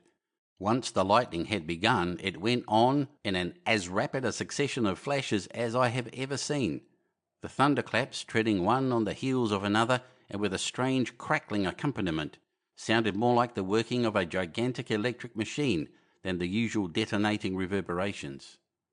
The flickering light was blinding and confusing, and a thin hail smote gustily at my face as I drove down the slope. At first I regarded little but the road before me, and then, abruptly, my attention was arrested by something that was moving rapidly down the opposite slope of Maybury Hill. At first I took it for the wet roof of a house, but one flash following another showed it to be in swift rolling movement. It was an elusive vision, a moment of bewildering darkness, and then in a flash like daylight, the red masses of the orphanage near the crest of the hill, the green tops of the pine trees, and this problematical object came out clear and sharp and bright. And this thing I saw. How can I describe it? A monstrous tripod, higher than many houses, striding over the young pine trees and smashing them aside in its career. A walking engine of glittering metal, striding now across the heather, articulate ropes of steel dangling from it, and the clattering tumult of its passage mingling with the riot of the thunder. A flash, and it came out vividly, heeling over one way with 2 feet in the air, to vanish and reappear almost instantly, as it seemed, with the next flash, 100 yards nearer. Can you imagine a milking stool tilted and bowled violently along the ground? That was the impression those instant flashes gave. But instead of a milking stool, imagine it a great body of machinery on a tripod stand. Then suddenly the trees and the pine wood ahead of me were parted, as brittle reeds are parted by a man thrusting through them. They were snapped off and driven headlong, and a second huge tripod appeared, rushing as it seemed headlong towards me. And I was galloping hard to meet it. At the sight of the second monster, my nerve went altogether. Not stopping to look again, I wrenched the horse's head hard round to the right, and in another moment the dog-cart had heeled over upon the horse. The shaft smashed noisily, and I was flung sideways and fell heavily into a shallow pool of water. I crawled out almost immediately and crouched, my feet still in the water, under a clump of firs. The horse lay motionless. His neck was broken, poor brute, and by the lightning flashes I saw the black bulk of the overturned dog-cart and the silhouette of the wheel still spinning slowly. In another moment the colossal mechanism went striding by me and passed uphill towards Pierford. Seen nearer, the thing was incredibly strange, for it was no mere insensate machine driving on its way. Machine it was, with a ringing metallic pace and long, flexible, glittering tentacles, one of which gripped a young pine tree, swinging and rattling about its strange body. It picked up its road as it went striding along, and the brazen hood that surmounted it moved to and fro, with the inevitable suggestion of a head looking about. Behind the main body was a huge mass of white metal, like a gigantic fisherman's basket, and puffs of green smoke squirted out from the joints of the limbs as the monster swept by me. And in an instant it was gone. So much I saw then, all vaguely for the flickering of the lightning in blinding highlights and dense black shadows. As it passed, it set up an exultant, deafening howl that drowned the thunder. Halloo! Halloo! And in another minute it was with its companion, half a mile away, stooping over something in the field. I have no doubt this thing in the field was the third of the 10 cylinders they had fired at us from Mars. For some minutes I lay there in the rain and darkness, watching, by the intermittent light, these monstrous beings of metal moving about in the distance over the hedge tops. A thin hail was now beginning, and as it came and went, their figures grew misty and then flashed into clearness again. Now and then came a gap in the lightning, and the night swallowed them up. I was soaked with hail above and puddle water below. It was some time before my blank astonishment would let me struggle up the bank to a drier position, or think at all of my imminent peril. Not far from me was a little one-roomed squatter's hut of wood, surrounded by a patch of potato garden. I struggled to my feet at last, and, crouching and making use of every chance of cover, I made a run for this. I hammered at the door, but I could not make the people hear, if there were any people inside, and after a time I desisted, and availing myself of a ditch for the greater part of the way, succeeded in crawling, unobserved by these monstrous machines, into the pine woods towards Maybury. Under cover of this I pushed on, wet and shivering now, towards my own house. I walked among the trees, trying to find the footpath. It was very dark indeed in the wood, for the lightning was now becoming infrequent, and the hail, which was pouring down in a torrent, fell in columns through the gaps in the heavy foliage. If I had fully realized the meaning of all the things I had seen, I should have immediately worked my way round through Byfleet to Street Chobham, and so gone back to rejoin my wife at Leatherhead. But that night the strangeness of things about me and my physical wretchedness prevented me, for I was bruised, weary, wet to the skin, deafened and blinded by the storm. I had a vague idea of going on to my own house, and that was as much motive as I had. I staggered through the trees, fell into a ditch and bruised my knees against a plank, and finally splashed out into the lane that ran down from the College Arms. I say splashed, for the storm water was sweeping the sand down the hill in a muddy torrent. There, In the darkness, a man blundered into me and sent me reeling back. He gave a cry of terror, sprang sideways, and rushed on before I could gather my wits sufficiently to speak to him. So heavy was the stress of the storm just at this place that I had the hardest task to win my way up the hill. I went close up to the fence on the left and worked my way along its palings. Near the top I stumbled upon something soft, and, by a flash of lightning, saw between my feet a heap of black broadcloth and a pair of boots. Before I could distinguish clearly how the man lay, the flicker of light had passed. I stood over him, waiting for the next flash. When it came, I saw that he was a sturdy man, cheaply but not shabbily dressed. His head was bent under his body, and he lay crumpled up close to the fence, as though he had been flung violently against it. Overcoming the repugnance natural to one who had never before touched a dead body, I stooped and turned him over to feel for his heart. He was quite dead. Apparently his neck had been broken. The lightning flashed for a third time, and his face leaped upon me. I sprang to my feet. It was the landlord of the Spotted Dog, whose conveyance I had taken. I stepped over him gingerly and pushed on up the hill. I made my way by the police station and the College Arms towards my own house. Nothing was burning on the hillside, though from the common there still came a red glare and a rolling tumult of ruddy smoke beating up against the drenching hail. So far as I could see by the flashes, the houses about me were mostly uninjured. By the College Arms, a dark heap lay in the road. Down the road towards Maybury Bridge there were voices and the sound of feet, but I had not the courage to shout or go to them. I let myself in with my latchkey, closed, locked and bolted the door, staggered to the foot of the staircase and sat down. My imagination was full of those striding metallic monsters and of the dead body smashed against the fence. I crouched at the foot of the staircase with my back to the wall, shivering violently. End of Book 1, Chapter 10. Recording by Cliff Stone of Sydney, Australia.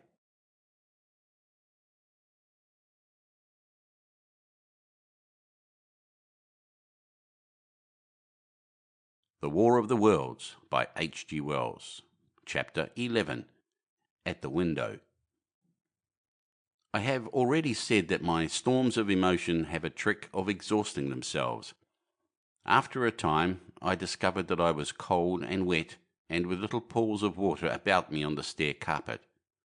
I got up almost mechanically, went into the dining room and drank some whisky, and then I was moved to change my clothes. After I had done that, I went upstairs to my study, but why I did so I do not know. The window of my study looks over the trees and the railway towards Horsell Common. In the hurry of our departure, this window had been left open. The passage was dark, and by contrast with the picture the window frame enclosed, the side of the room seemed impenetrably dark. I stopped short in the doorway. The thunderstorm had passed. The towers of the Oriental College and the pine trees about it had gone, and very far away, lit by a vivid red glare, the common about the sandpits was visible. Across the light, huge black shapes, grotesque and strange, moved busily to and fro. It seemed, indeed, as if the whole country in that direction was on fire. A broad hillside set with minute tongues of flame, swaying and writhing with the gusts of the dying storm, and throwing a red reflection upon the cloud scud above. Every now and then a haze of smoke from some nearer conflagration drove across the window and hid the Martian shapes. I could not see what they were doing, nor the clear form of them, nor recognize the black objects they were busied upon. Neither could I see the nearer fire, though the reflections of it danced on the wall and ceiling of the study. A sharp, resinous tang of burning was in the air. I closed the door noiselessly and crept towards the window. As I did so, the view opened out until, on the one hand, it reached to the houses about Woking Station, and on the other to the charred and blackened pine woods of Byfleet. There was a light down below the hill, on the railway near the arch, and several of the houses along the Maybury Road and the streets near the station were glowing ruins. The light upon the railway puzzled me at first. There were a black heap and a vivid glare, and to the right of that a row of yellow oblongs. Then I perceived this was a wrecked train, the forepart smashed and on fire, the hinder carriages still upon the rails. Between these three main centres of light, the houses, the train, and the burning county towards Chobham, stretched irregular patches of dark country, broken here and there by intervals of dimly glowing and smoking ground. It was the strangest spectacle, that black expanse set with fire. It reminded me, more than anything else, of the potteries at night. At first I could distinguish no people at all, though I peered intently for them. Later I saw against the light of Woking Station a number of black figures hurrying one after the other across the line. And this was the little world in which I had been living securely for years, this fiery chaos. What had happened in the last 7 hours I still did not know, nor did I know, though I was beginning to guess, the relation between these mechanical colossi and the sluggish lumps I had seen disgorged from the cylinder. With a queer feeling of impersonal interest, I turned my desk chair to the window, sat down, and stared at the blackened country, and particularly at the three gigantic black things that were going to and fro in the glare about the sandpits. They seemed amazingly busy. I began to ask myself what they could be. Were they intelligent mechanisms? Such a thing I felt was impossible. Or did a Martian sit within each, ruling, directing, using, much as a man's brain sits and rules his body?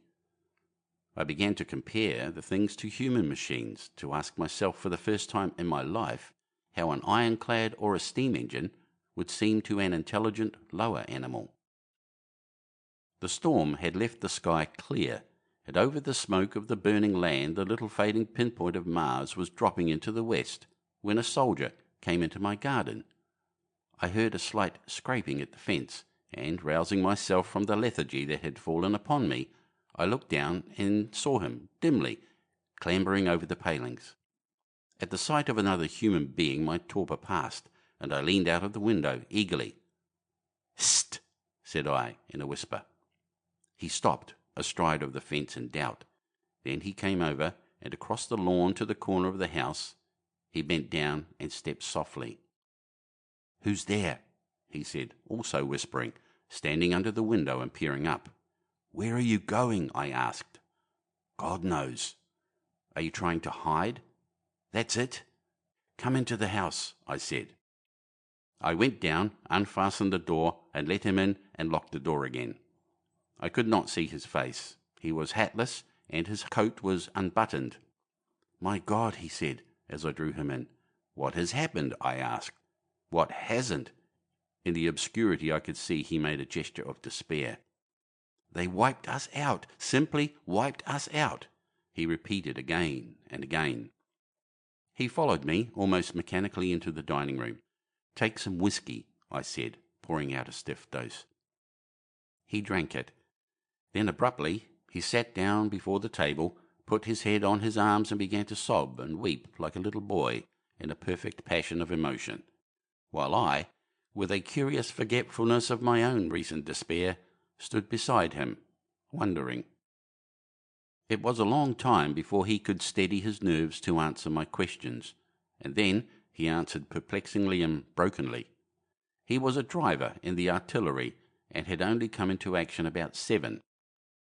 At that time firing was going on across the common, and it was said the first party of Martians were crawling slowly towards their second cylinder under cover of a metal shield.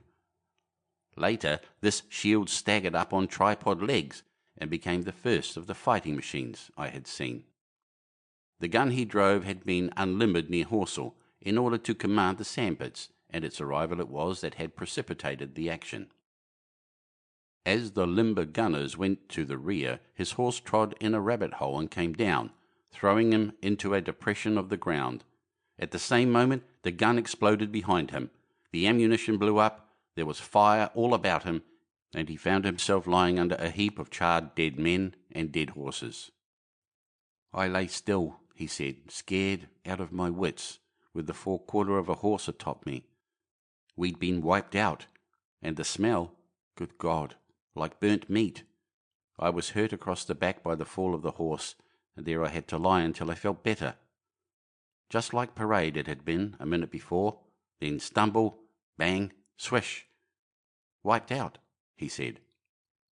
He had hid under the dead horse for a long time, peeping out furtively across the common. The Cardigan men had tried a rush in skirmishing order at the pit, simply to be swept out of existence. Then the monster had risen to its feet and had begun to walk leisurely to and fro across the common among the few fugitives, with its head-like hood turning about exactly like the head of a cowed human being. A kind of arm carried a complicated metal case, about which green flashes scintillated, and out of the funnel of this there smoked the heat ray. In a few minutes there was, so far as the soldier could see, not a living thing left upon the common, and every bush and tree upon it that was not already a blackened skeleton was burning.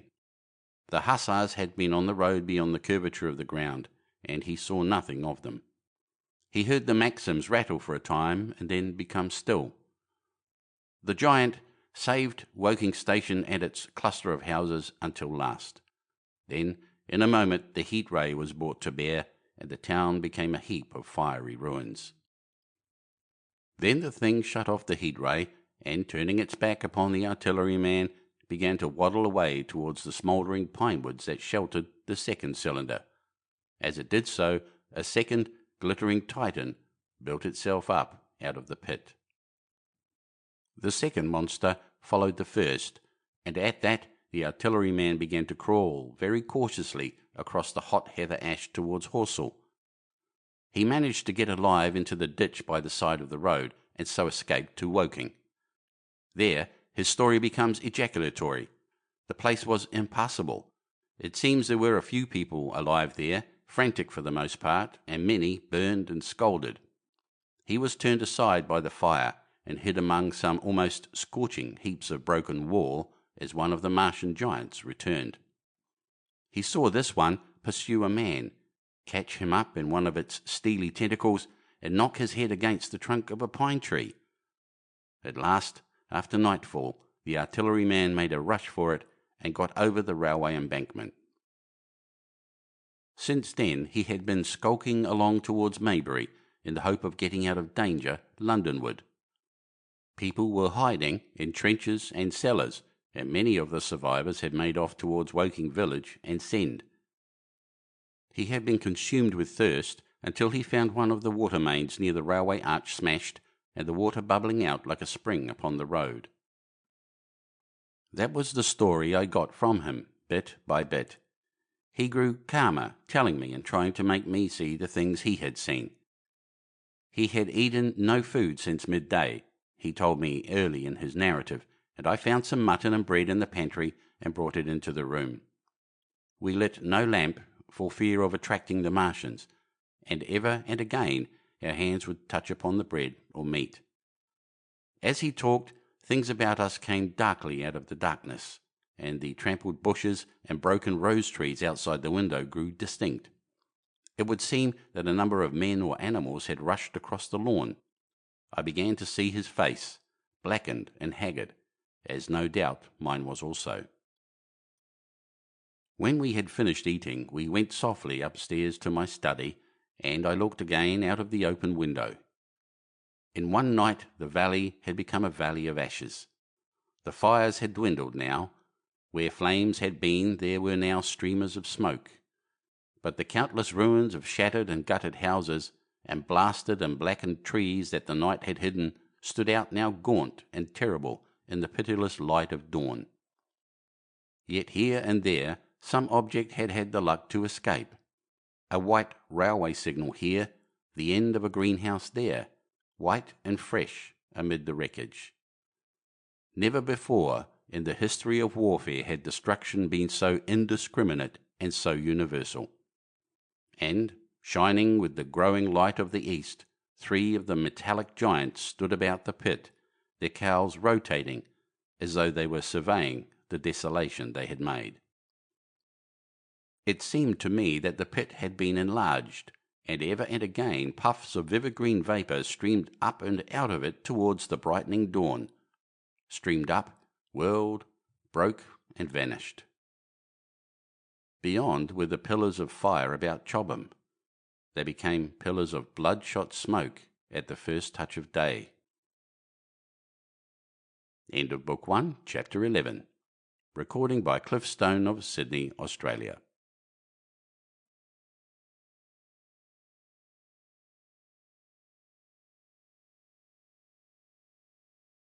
The War of the Worlds by H.G. Wells, Chapter 12. What I Saw of the Destruction of Weybridge and Shepperton. As the dawn grew brighter, we withdrew from the window from which we had watched the Martians and went very quietly downstairs. The artilleryman agreed with me that the house was no place to stay in. He proposed, he said, to make his way Londonward, and thence rejoin his battery, number 12 of the Horse Artillery. My plan was to return at once to Leatherhead, and so greatly had the strength of the Martians impressed me that I had determined to take my wife to Newhaven, and go with her out of the country forthwith. For I already perceived clearly that the country about London must inevitably be the scene of a disastrous struggle before such creatures as these could be destroyed. Between us and Leatherhead, however, lay the third cylinder, with its guarding giants. Had I been alone, I think I should have taken my chance and struck across country, but the artilleryman dissuaded me. It's no kindness to the right sort of wife, he said, to make her a widow, and in the end I agreed to go with him under cover of the woods northward as far as Street Chobham before I parted with him. Thence I would make a big detour by Epsom to reach Leatherhead. I should have started at once, but my companion had been in active service, and he knew better than that. He made me ransack the house for a flask, which he filled with whisky, and we lined every available pocket with packets of biscuits and slices of meat. Then we crept out of the house and ran as quickly as we could down the ill-made road by which I had come overnight. The houses seemed deserted. In the road lay a group of 3 charred bodies close together, struck dead by the heat ray, and here and there were things that people had dropped: a clock, a slipper, a silver spoon, and the like, poor valuables. At the corner turning up towards the post office, a little cart filled with boxes and furniture, and horseless, heeled over on a broken wheel. A cash box had been hastily smashed open and thrown under the debris. Except the lodge at the orphanage, which was still on fire, none of the houses had suffered greatly here. The heat ray had shaved the chimney tops and passed. Yet, save ourselves, there did not seem to be a living soul on Maybury Hill. The majority of the inhabitants had escaped, I suppose, by way of the old Woking road, the road I had taken when I drove to Leatherhead, or they had hidden. We went down the lane by the body of the man in black, sodden now from the overnight hail, and broke into the woods at the foot of the hill. We pushed through these towards the railway without meeting a soul. The woods across the line were but the scarred and blackened ruins of woods. For the most part the trees had fallen, but a certain proportion still stood, dismal grey stems with dark brown foliage instead of green. On our side the fire had done no more than scorch the nearer trees. It had failed to secure its footing. In one place the woodman had been at work on Saturday. Trees, felled and freshly trimmed, lay in a clearing with heaps of sawdust by the sawing machine and its engine. Hard by was a temporary hut, deserted. There was not a breath of wind this morning, and everything was strangely still. Even the birds were hushed, and as we hurried along, I and the artilleryman talked in whispers and looked now again over our shoulders. Once or twice we stopped to listen. After a time we drew near the road, and as we did so, we heard the clatter of hoofs, and saw through the tree stems 3 cavalry soldiers riding slowly towards Woking. We hailed them, and they halted while we hurried towards them. It was a lieutenant and a couple of privates of the 8th Hussars, with a stand like a theodolite which the artilleryman told me was a heliograph. "You are the first men I've seen coming this way this morning," said the lieutenant. "What's brewing?" His voice and face were eager. The men behind him stared curiously. The artilleryman jumped down the bank into the road and saluted. "Gun destroyed last night, sir. Have been hiding, trying to rejoin battery, sir. You'll come in sight of the Martians, I expect, about half a mile along this road." "What the dickens are they like?" asked the lieutenant. "Giants in armour, sir, 100 feet high, 3 legs and a body like aluminium, with a mighty great head and a hood, sir." "Get out," said the lieutenant. "What confounded nonsense." "You'll see, sir. They carry a kind of box, sir, that shoots fire and strikes you dead." "What do you mean? A gun?" "No, sir." And the artilleryman began a vivid account of the heat ray. Halfway through, the lieutenant interrupted him and looked up at me. I was still standing on the bank by the side of the road. "It's perfectly true," I said. "Well," said the lieutenant, "I suppose it's my business to see it too. Look here," to the artilleryman, "we're detailed here clearing people out of their houses. You better go along and report yourself to Brigadier General Marvin and tell him all you know. He's at Weybridge. Know the way?" "I do," I said, and he turned his horse southward again. "Half a mile, you say?" said he. "At most," I answered, and pointed over the treetops southward. He thanked me and rode on, and we saw them no more. Farther along, we came upon a group of 3 women and 2 children in the road, busy clearing out a labourer's cottage. They had got hold of a little hand truck and were piling it up with unclean-looking bundles and shabby furniture. They were all too assiduously engaged to talk to us as we passed. By Byfleet Station, we emerged from the pine trees and found the country calm and peaceful under the morning sunlight. We were far beyond the range of the heat ray there, and had it not been for the silent desertion of some of the houses, the stirring movement of packing in others, and the knot of soldiers standing on the bridge over the railway and staring down the line towards Woking, the day would have seemed very like any other Sunday. Several farm wagons and carts were moving creakily along the road to Addlestone, and suddenly, through the gate of a field, we saw, across a stretch of flat meadow, 6 12-pounders standing neatly at equal distances, pointing towards Woking. The gunners stood by the guns waiting, and the ammunition wagons were at a business-like distance.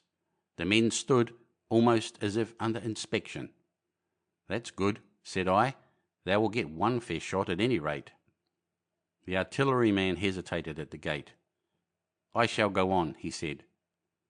Farther on towards Weybridge, just over the bridge, there were a number of men in white fatigue jackets throwing up a long rampart and more guns behind.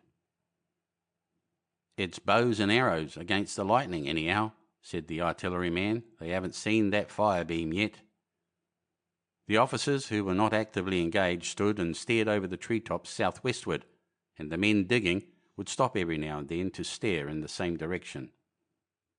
Byfleet was in a tumult, people packing, and a score of hussars, some of them dismounted, some on horseback, were hunting them about. 3 or 4 black government wagons with crosses in white circles and an old omnibus, among other vehicles, were being loaded in the village street. There were scores of people, most of them sufficiently sabbatical to have assumed their best clothes. The soldiers were having the greatest difficulty in making them realise the gravity of their position.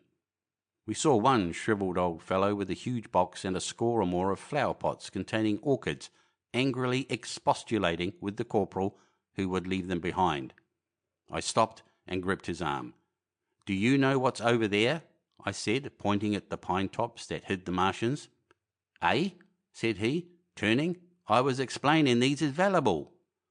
"Death," I shouted. "Death is coming. Death."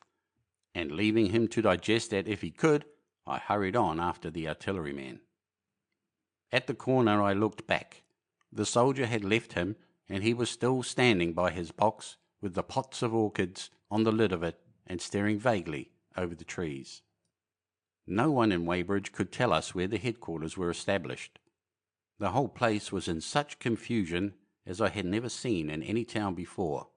Carts, carriages everywhere, the most astonishing miscellany of conveyances and horseflesh.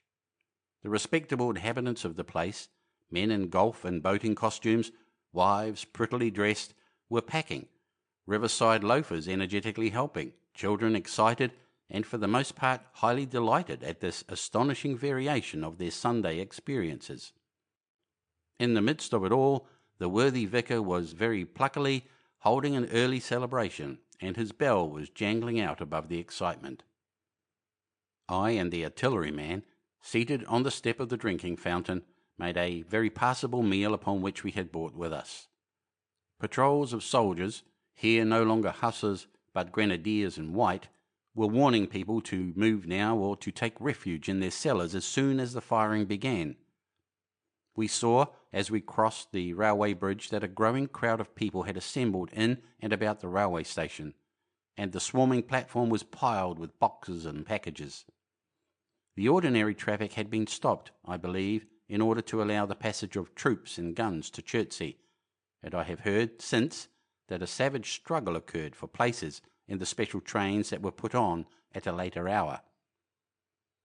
We remained at Weybridge until midday, and at that hour we found ourselves at the place near Shepperton Lock where the Wey and Thames join.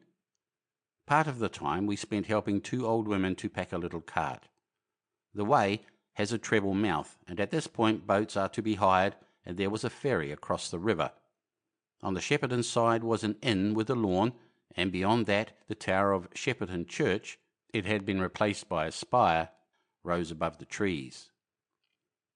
Here we found an excited and noisy crowd of fugitives. As yet the flight had not grown to a panic, but there were already far more people than all the boats going to and fro could enable to cross. People came panting along under heavy burdens. One husband and wife were even carrying a small outhouse door between them, with some of their household goods piled thereon. One man told us he meant to try to get away from Shepperton Station. There was a lot of shouting, and one man was even jesting. The idea people seemed to have here was that the Martians were simply formidable human beings who might attack and sack the town, to be certainly destroyed in the end. Every now and then people would glance nervously across the way at the meadows towards Chertsey, but everything over there was still. Across the Thames, except just where the boats landed, everything was quiet, in vivid contrast with the Surrey side. The people who landed there from the boats were tramping off down the lane. The big ferry boat had just made a journey. 3 or 4 soldiers stood on the lawn of the inn, staring and jesting at the fugitives without offering to help. The inn was closed, as it was now within prohibited hours.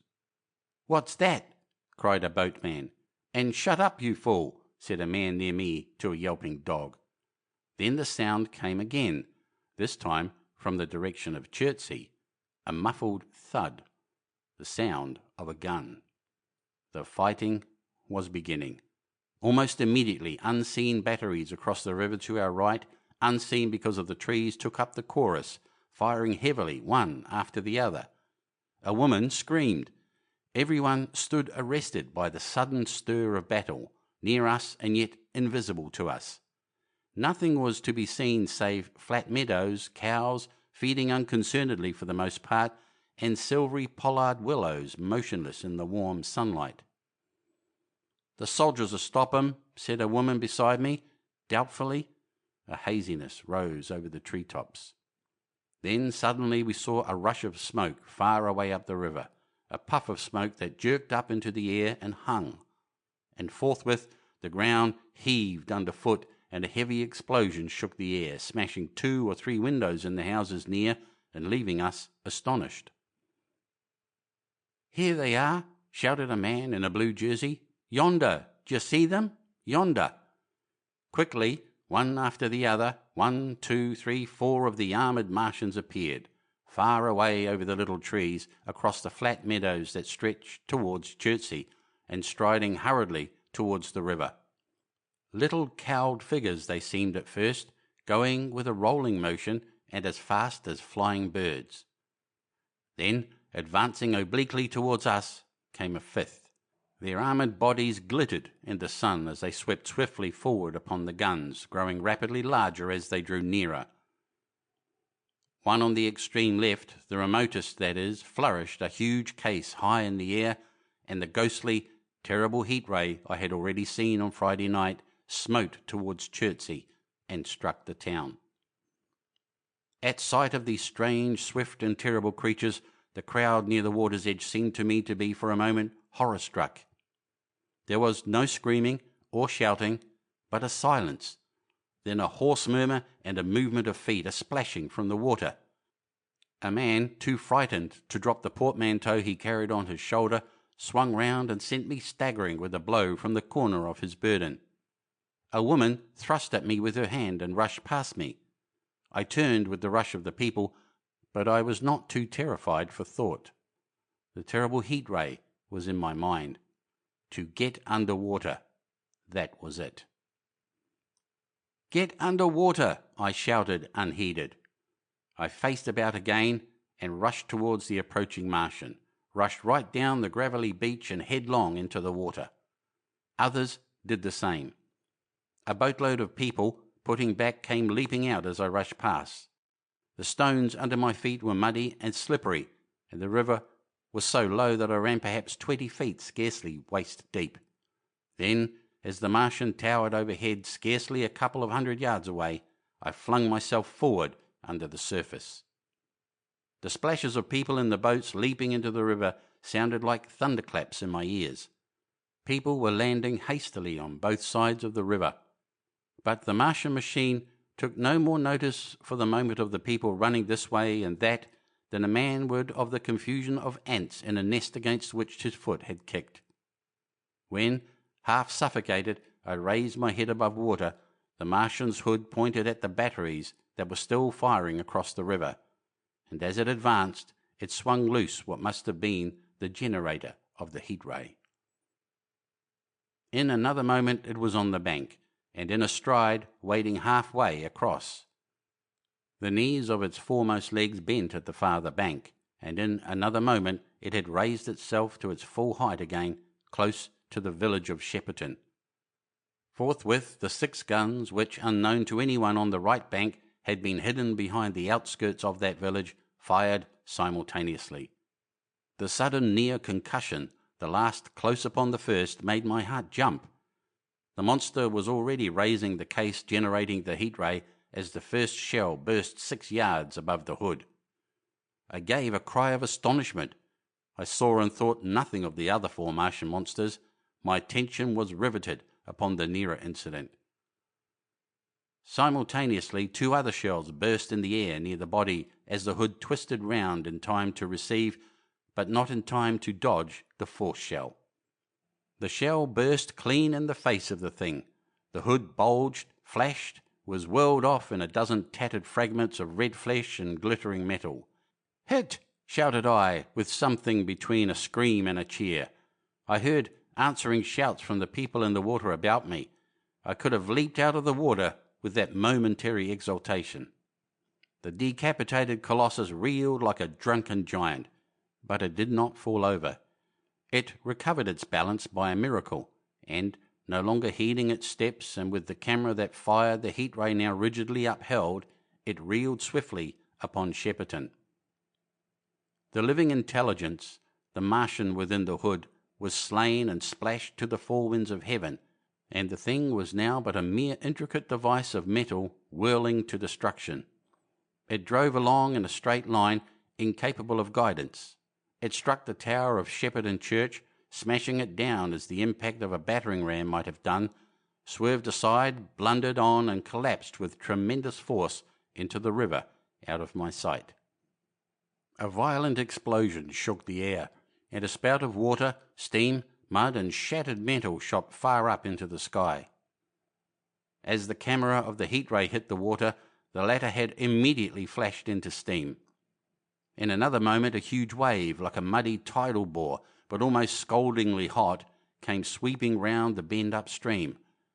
I saw people struggling shorewards, and heard their screaming and shouting faintly above the seething and roar of the Martian's collapse.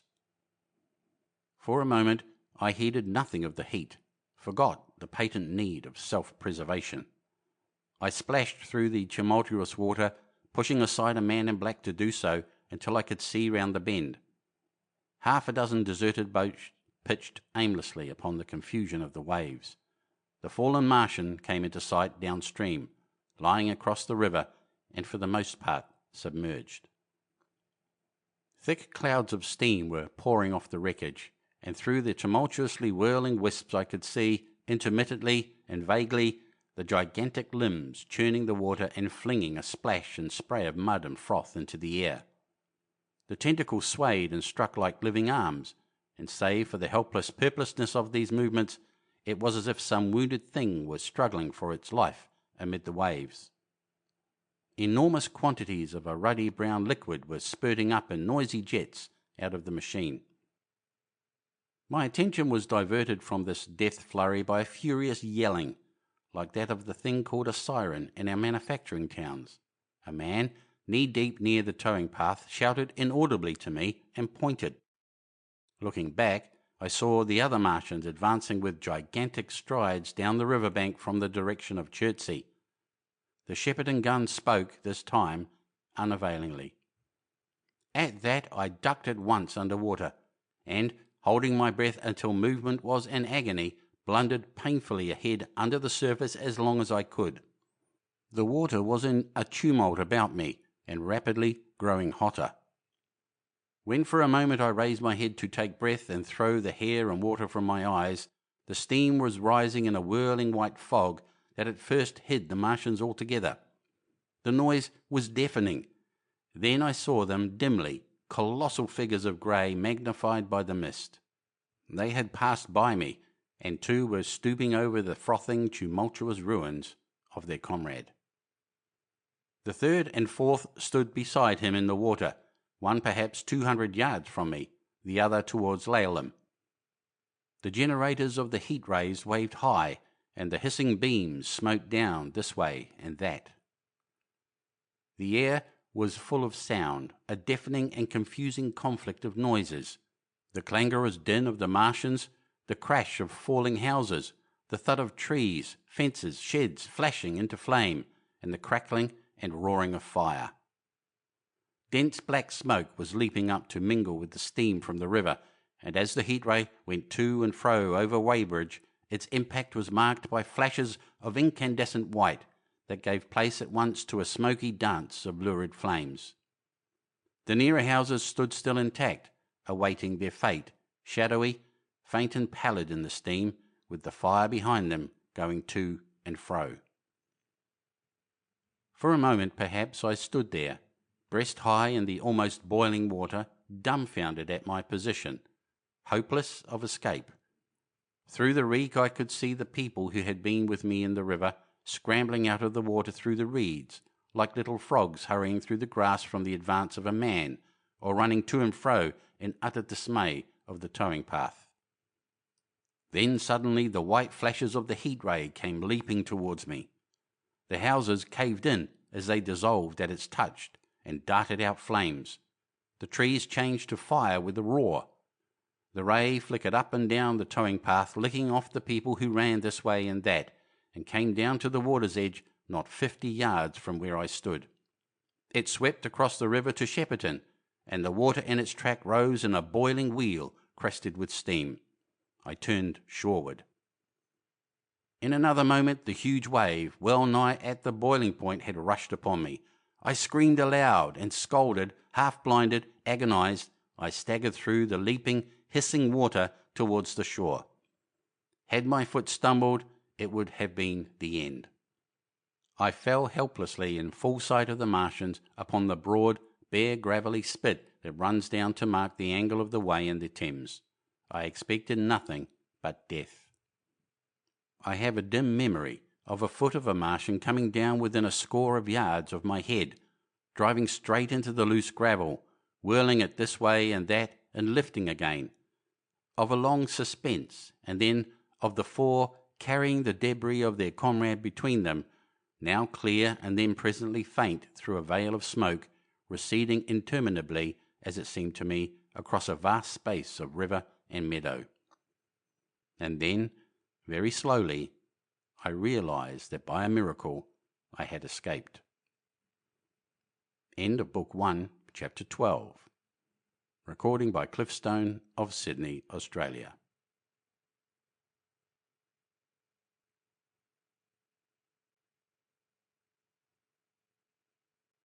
The War of the Worlds by H.G. Wells.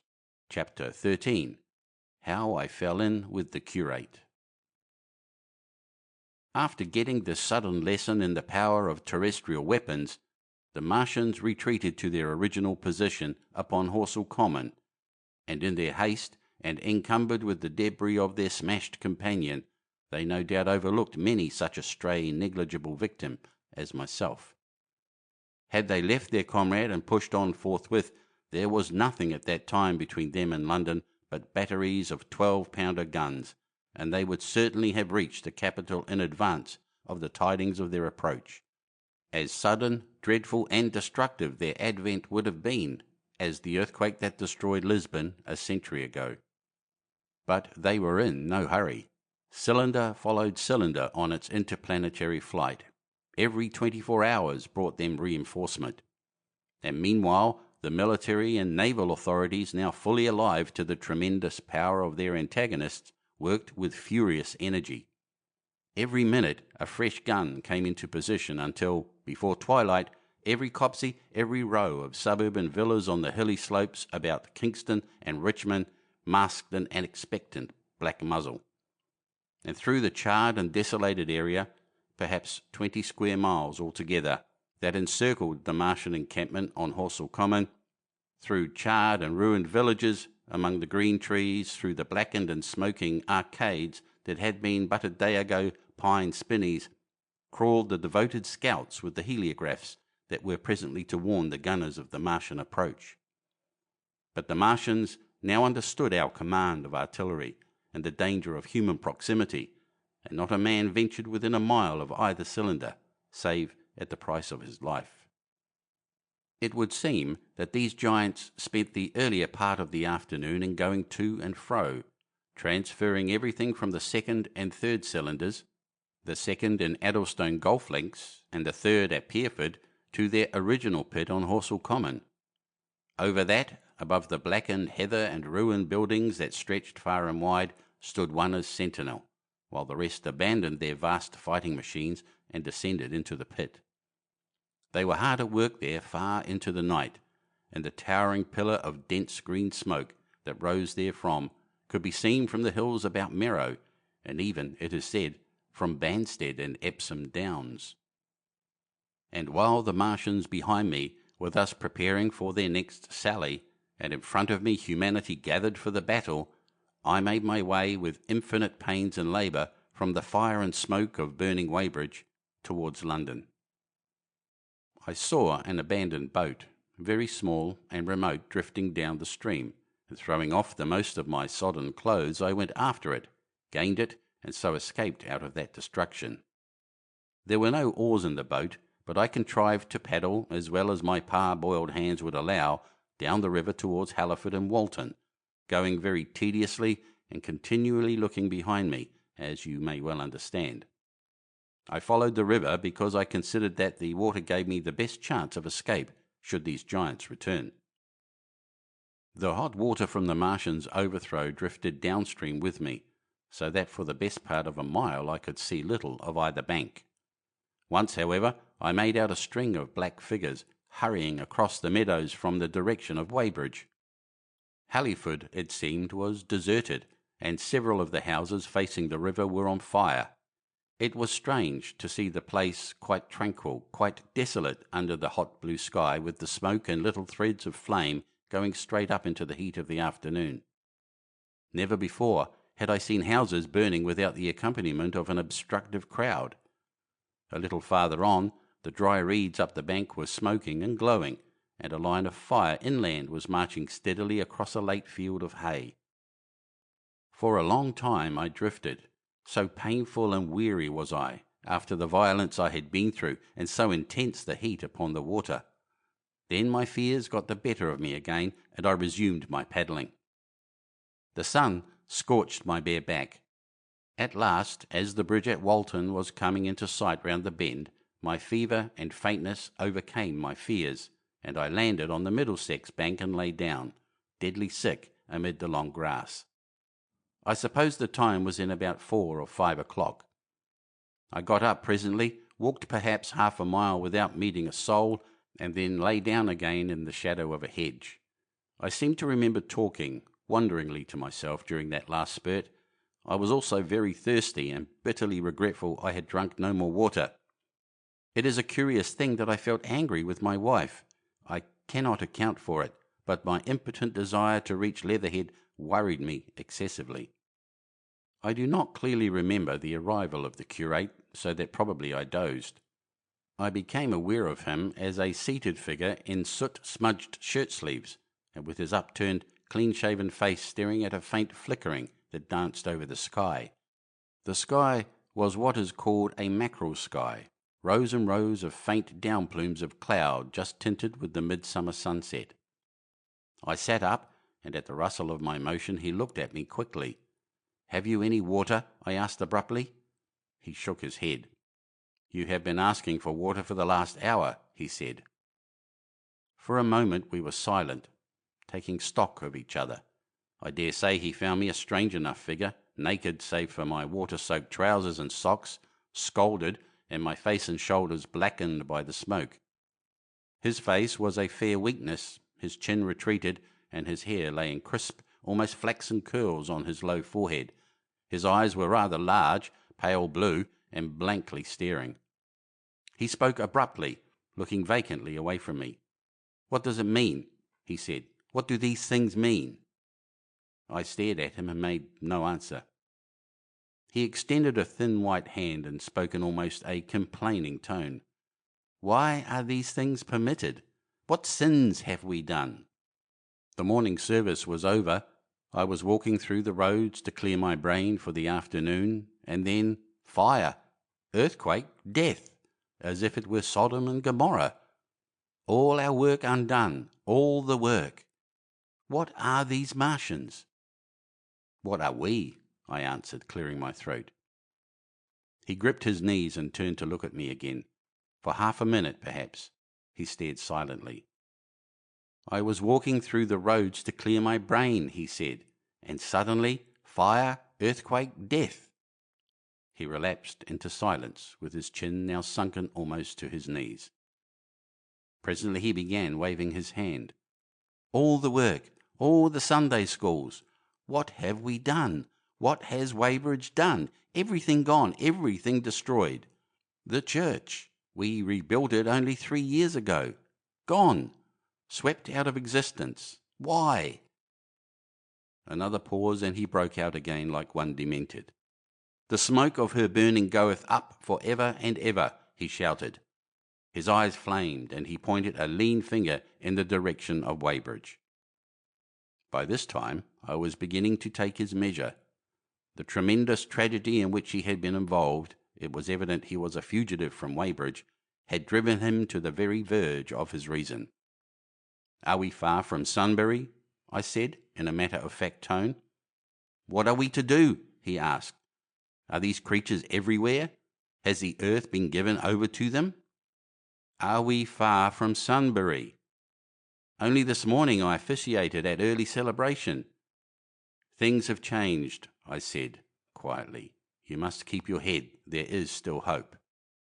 "Hope?" "Yes, plentiful hope, for all this destruction."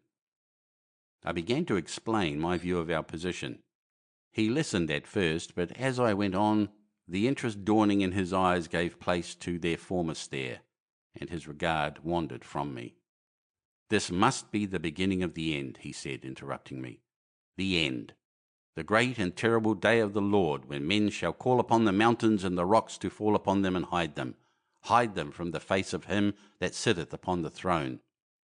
I began to understand the position. I ceased my laboured reasoning, struggled to my feet, and, standing over him, laid my hand on his shoulder. "Be a man," said I. "You are scared out of your wits. What good is religion if it collapses under calamity? Think of what earthquakes and floods, wars and volcanoes have done before to men. Did you think God had exempted Weybridge? He is not an insurance agent." For a time he sat in blank silence.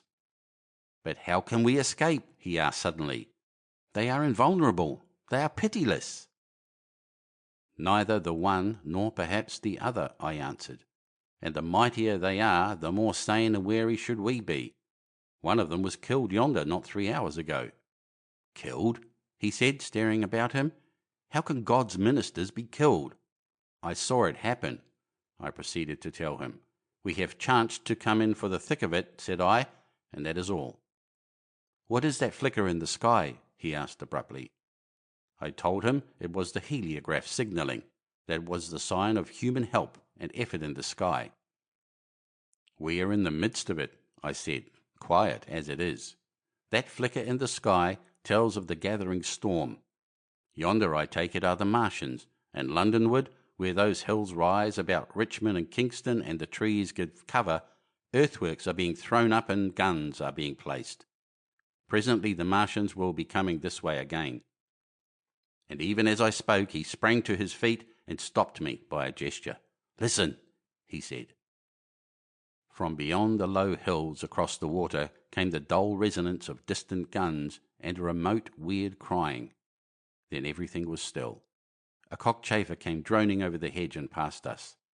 High in the west, the crescent moon hung faint and pale above the smoke of Weybridge and Shepperton and the hot, still splendour of the sunset.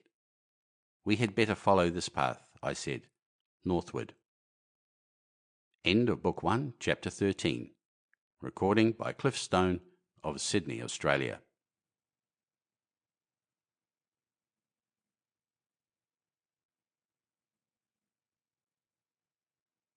The War of the Worlds by H.G. Wells, Chapter 14, In London. My younger brother was in London when the Martians fell at Woking. He was a medical student working for an imminent examination, and he heard nothing of the arrival until Saturday morning. The morning papers on Saturday contained, in addition to lengthy special articles on the planet Mars, on life in the planets and so forth, a brief and vaguely worded telegram, all the more striking for its brevity. The Martians, alarmed by the approach of a crowd, had killed a number of people with a quick-firing gun, so the story ran. The telegram concluded with the words, "Formidable as they seem to be, the Martians have not moved from the pit into which they have fallen, and indeed seem incapable of doing so. Probably this is due to the relative strength of the Earth's gravitational energy." On that last text, their leader writer expanded very comfortably. Of course, all the students in the crammers biology class to which my brother went that day were intensely interested, but there were no signs of any unusual excitement in the streets. The afternoon papers puffed scraps of news under big headlines. They had nothing to tell beyond the movements of troops about the Common and the burning of the pine woods between Woking and Weybridge until 8.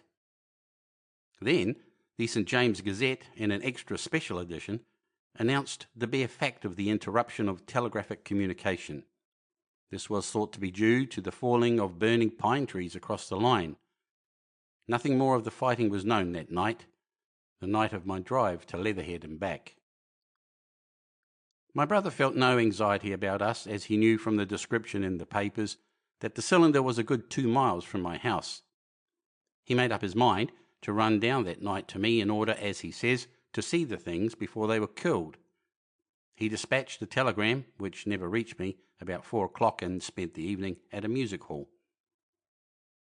In London also, on Saturday night, there was a thunderstorm, and my brother reached Waterloo in a cab.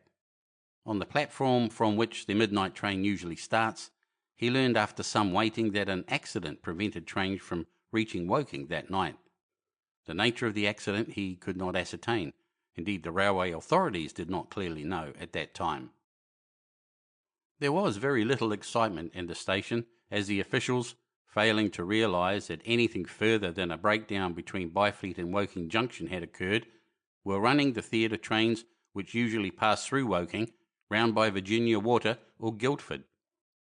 They were busy making the necessary arrangements to alter the route of the Southampton and Portsmouth Sunday League excursions. A nocturnal newspaper reporter, mistaking my brother for the traffic manager, to whom he bears a slight resemblance, waylaid and tried to interview him. Few people, excepting the railway officials, connected the breakdown with the Martians. I have read in another account of these events that on Sunday morning all London was electrified by the news from Woking. As a matter of fact, there was nothing to justify that very extravagant phrase. Plenty of Londoners did not hear of the Martians until the panic of Monday morning. Those who did took some time to realise all that the hastily worded telegrams in the Sunday papers conveyed. The majority of people in London do not read Sunday papers. The habit of personal security, moreover, is so deeply fixed in the Londoner's mind, and startling intelligence so much a matter of course in the papers, that they could read without any personal tremors. About 7 o'clock last night, the Martians came out of the cylinder, and, moving about under an armour of metallic shields, have completely wrecked Woking Station with the adjacent houses, and massacred an entire battalion of the Cardigan Regiment. No details are known. Maxims have been absolutely useless against their armour. The field guns have been disabled by them. Flying hussars have been galloping into Chertsey. The Martians appear to be moving slowly towards Chertsey or Windsor. Great anxiety prevails in West Surrey, and earthworks are being thrown up to check the advance Londonward. That was how the Sunday Sun put it, and a clever and remarkably prompt handbook article in the Referee compared the affair to a menagerie suddenly let loose in a village. No one in London knew positively of the nature of the armoured Martians, and there was still a fixed idea that these monsters must be sluggish, crawling, creeping painfully. Such expressions occurred in almost all the earlier reports. None of the telegrams could have been written by an eyewitness of their advance. The Sunday papers printed separate editions as further news came to hand, some even in default of it. But there was practically nothing more to tell people until late in the afternoon, when the authorities gave the press agencies the news in their possession. It was stated that the people of Walton and Weybridge and all the district were pouring along the roads Londonward, and that was all. My brother went to church at the Foundling Hospital in the morning, still in ignorance of what had happened on the previous night. There he heard allusions made to the invasion and a special prayer for peace. Coming out, he bought a Referee. He became alarmed at the news in this and went again to Waterloo Station to find out if communication were restored. The omnibuses, carriages, cyclists and innumerable people walking in their best clothes seemed scarcely affected by the strange intelligence that the news vendors were disseminating. People were interested, or, if alarmed only on account of the local residents. At the station he heard for the first time that the Windsor and Chertsey lines were now interrupted. The porters told him that several remarkable telegrams had been received in the morning from Byfleet and Chertsey stations, but that these had abruptly ceased. My brother could get very little precise detail out of them. "There's fighting going on about Weybridge," was the extent of their information. The train service was now very much disorganised. Quite a number of people who had been expecting friends from places on the south-western network were standing about the station. One grey-headed old gentleman came and abused the south-western company bitterly to my brother. "It wants showing up," he said. 1 or 2 trains came in from Richmond, Putney and Kingston, containing people who had gone out for a day's boating and found the locks closed and a feeling of panic in the air. A man in a blue and white blazer addressed my brother, full of strange tidings. "There's hosts of people driving into Kingston in traps and carts and things, with boxes of valuables and all that," he said. "They come from Molesley and Weybridge and Walton, and they say there's been guns heard at Chertsey, heavy firing, and that mounted soldiers have told them to get off at once because the Martians are coming. We heard guns firing at Hampton Court Station, but we thought it was thunder. What the dickens does it all mean? The Martians can't get out of their pit, can they?" My brother could not tell him. Afterwards he found that the vague feeling of alarm had spread to the clients of the Underground Railway, and that the Sunday excursionists began to return from all over the southwestern lung, Barnes, Wimbledon, Richmond Park, Kew, and so forth, at unnaturally early hours, but not a soul had anything more than vague hearsay to tell of. Everyone connected with the terminus seemed ill-tempered. About 5 o'clock, the gathering crowd in the station was immensely excited by the opening of the line of communication, which is almost invariably closed, between the southeastern and the southwestern stations, and the passage of carriage trucks bearing huge guns and carriages crammed with soldiers. These were the guns that were brought up from Woolwich and Chatham to cover Kingston. There was an exchange of pleasantries. "You'll get eaten," "We're the beast tamers," and so forth. A little while after that, a squad of police came into the station and began to clear the public off the platforms, and my brother went out into the street again. The church bells were ringing for evensong, and a squad of Salvation Army lassies came singing down Waterloo Road. On the bridge, a number of loafers were watching a curious brown scum that came drifting down the stream in patches. The sun was just setting, and the clock tower and the Houses of Parliament rose against one of the most peaceful skies it is possible to imagine, a sky of gold, barred with long transverse stripes of reddish-purple cloud. There was talk of a floating body. One of the men there, a reservist he said he was, told my brother he had seen the heliograph flickering in the west. In Wellington Street, my brother met a couple of sturdy roughs who had just been rushed out of Fleet Street with still wet newspapers and staring placards. "Dreadful catastrophe," they bawled one to the other down Wellington Street. "Fighting at Weybridge. Full description. Repulse of the Martians. London in danger." He had to give threepence for a copy of that paper.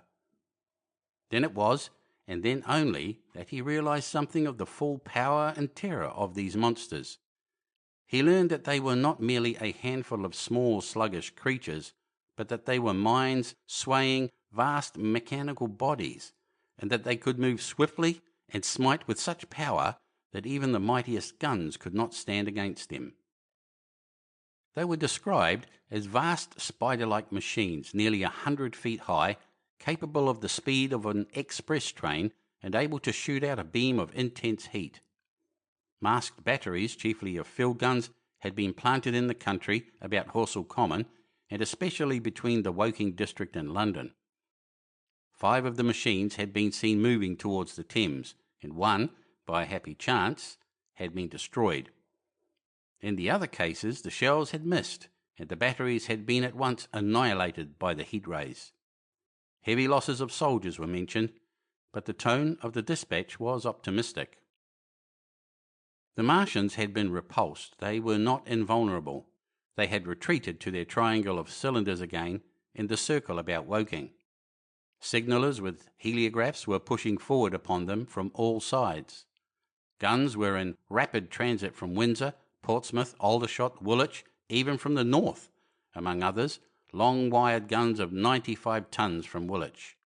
Altogether, 116 were in position or being hastily placed, chiefly covering London. Never before in England had there been such a vast or rapid concentration of military material. Any further cylinders that fell, it was hoped, could be destroyed at once by high explosives, which were being rapidly manufactured and distributed. No doubt, ran the report, the situation was of the strangest and gravest description, but the public was exhorted to avoid and discourage panic. No doubt the Martians were strange and terrible in the extreme, but at the outside there could not be more than 20 of them amongst our millions.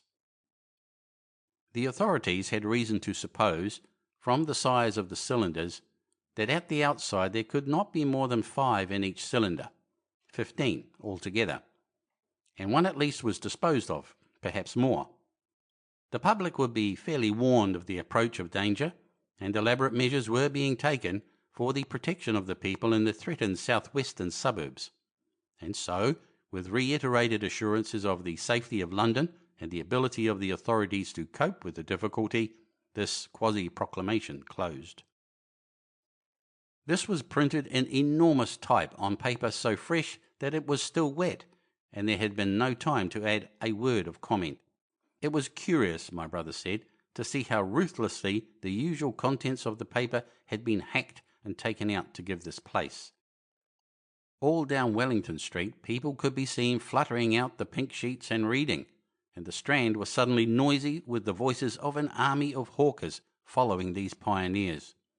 Men came scrambling off buses to secure copies. Certainly this news excited people intensely, whatever their previous apathy. The shutters of a map shop in the Strand were being taken down, my brother said, and a man in his Sunday raiment, lemon-yellow gloves even, was visible inside the window, hastily fastening maps of Surrey to the glass. Going on along the Strand to Trafalgar Square, the paper in his hand, my brother saw some of the fugitives from West Surrey. There was a man with his wife and 2 boys and some articles of furniture in a cart such as greengrocers use.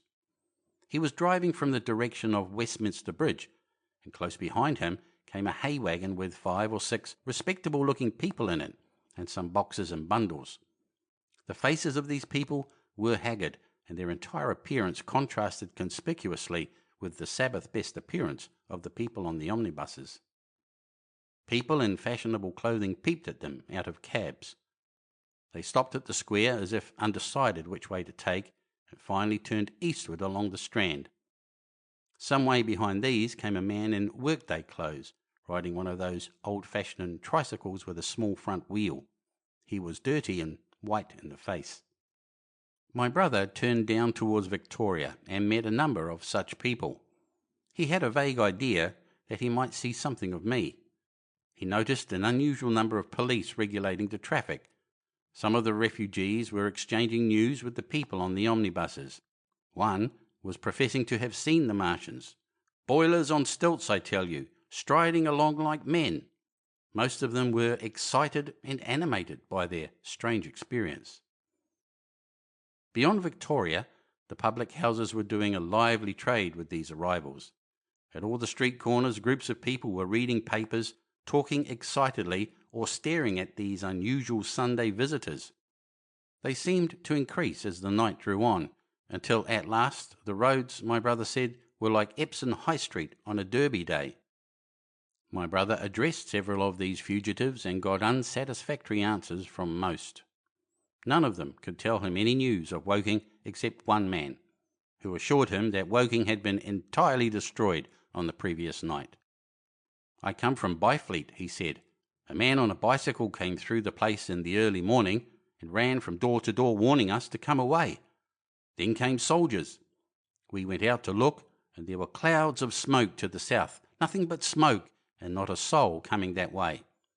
Then we heard the guns at Chertsey, and folks coming from Weybridge. So I've locked up my house and come on." At that time there was a strong feeling in the streets that the authorities were to blame for their incapacity to dispose of the invaders without all this inconvenience.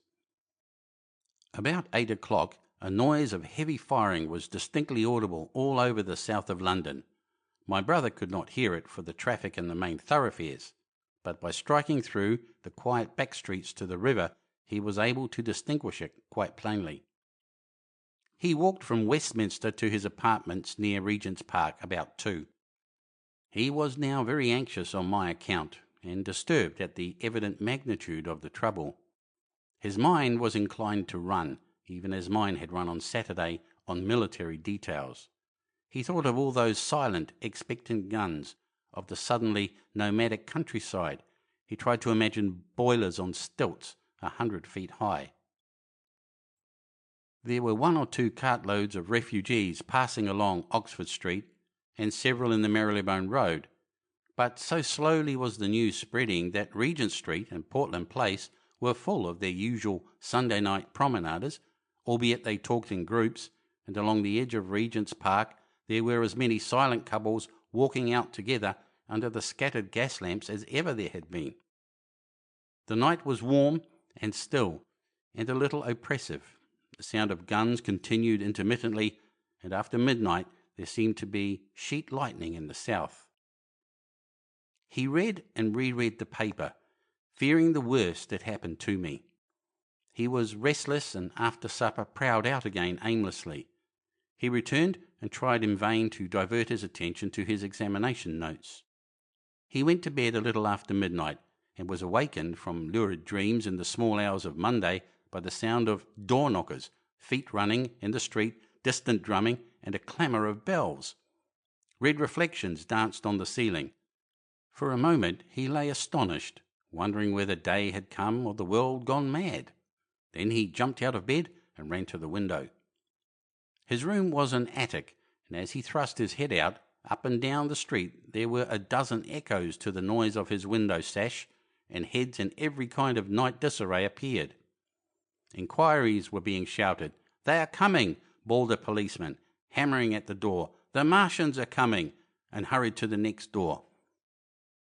The sound of drumming and trumpeting came from the Albany Street barracks, and every church within earshot was hard at work killing sleep with a vehement disorderly tocsin. There was a noise of doors opening, and window after window in the houses opposite flashed from darkness into yellow illumination. Up the street came galloping a closed carriage, bursting abruptly into noise at the corner, rising to a clattering climax under the window, and dying away slowly in the distance. Close on the rear of this came a couple of cabs, the forerunners of a long procession of flying vehicles, going for the most part to Chalk Farm Station, where the North Western special trains were loading up instead of coming down the gradient into Euston. For a long time my brother stared out of the window in blank astonishment, watching the policemen hammering at door after door and delivering their incomprehensible message. Then the door behind him opened. The man who lodged across the landing came in, dressed only in shirt, trousers and slippers, his braces loose about his waist, his hair disordered from his pillow. "What the devil is it?" he asked. "A fire? What a devil of a row!" They both craned their heads out of the window, straining to hear what the policemen were shouting. People were coming out of the side streets and standing in groups at the corners talking. "What the devil is it all about?" said my brother's fellow lodger. My brother answered him vaguely and began to dress, running with each garment to the window in order to miss nothing of the growing excitement. And presently men selling unnaturally early newspapers came bawling into the street. "London in danger of suffocation. The Kingston and Richmond defences forced. Fearful massacres in the Thames Valley."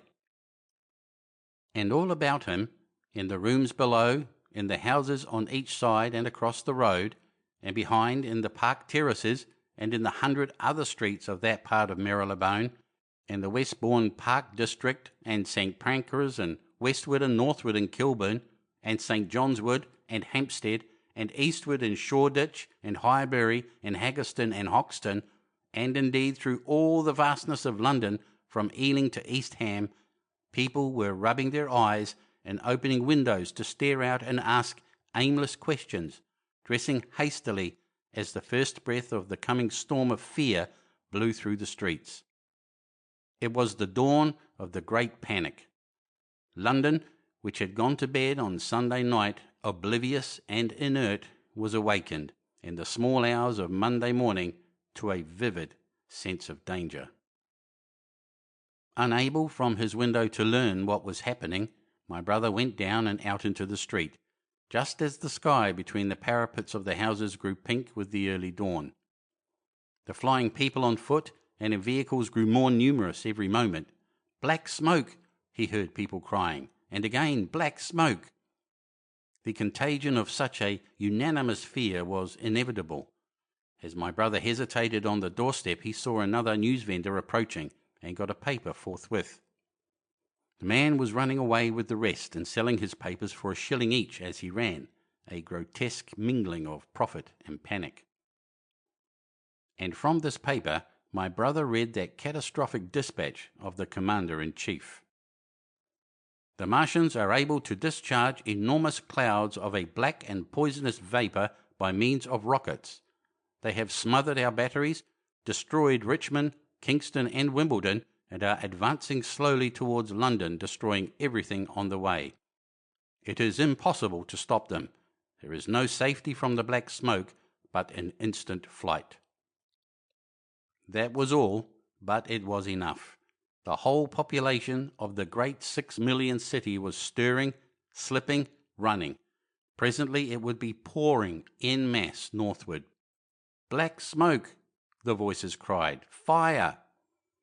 The bells of the neighbouring church made a jangling tumult. A cart, carelessly driven, smashed, amid shrieks and curses, against the water trough up the street. Sickly yellow lights went to and fro in the houses, and some of the passing cabs flaunted unextinguished lamps, and overhead the dawn was growing brighter, clear and steady and calm. He heard footsteps running to and fro in the rooms and up and down stairs behind him. His landlady came to the door, loosely wrapped in dressing gown and shawl. Her husband followed, ejaculating. As my brother began to realise the import of all these things, he turned hastily to his own room, put all his available money, some £10 altogether, into his pockets, and went out again into the streets. End of Book 1, Chapter 14. Recording by Cliff Stone of Sydney, Australia.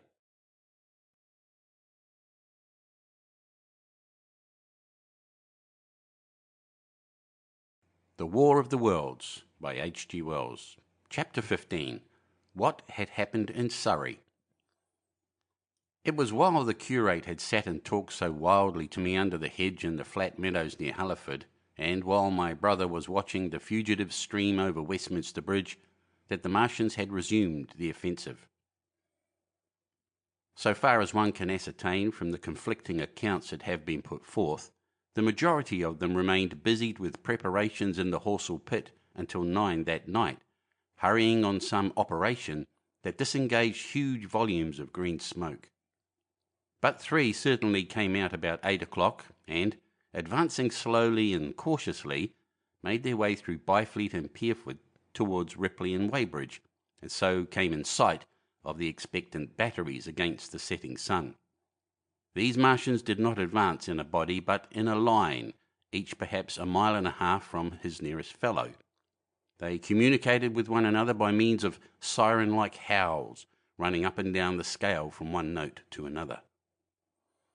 It was this howling and firing of the guns at Ripley and St. George's Hill that we had heard at Upper Halliford. The Ripley gunners, unseasoned artillery volunteers who ought never to have been placed in such a position, fired one wild, premature, ineffectual volley and bolted on horse and foot through the deserted village, while the Martian, without using his heat ray, walked serenely over their guns, stepped gingerly among them, passed in front of them, and so came unexpectedly upon the guns in Painshill Park, which he destroyed. The St. George's Hill men, however, were better led, or of a better metal. Hidden by a pine wood as they were, they seemed to have been quite unsuspected by the Martian nearest to them. They laid their guns as deliberately as if they had been on parade, and fired at about 1,000 yards range. The shells flashed all around him, and he was seen to advance a few paces, stagger, and go down. Everybody yelled together, and the guns were reloaded in frantic haste.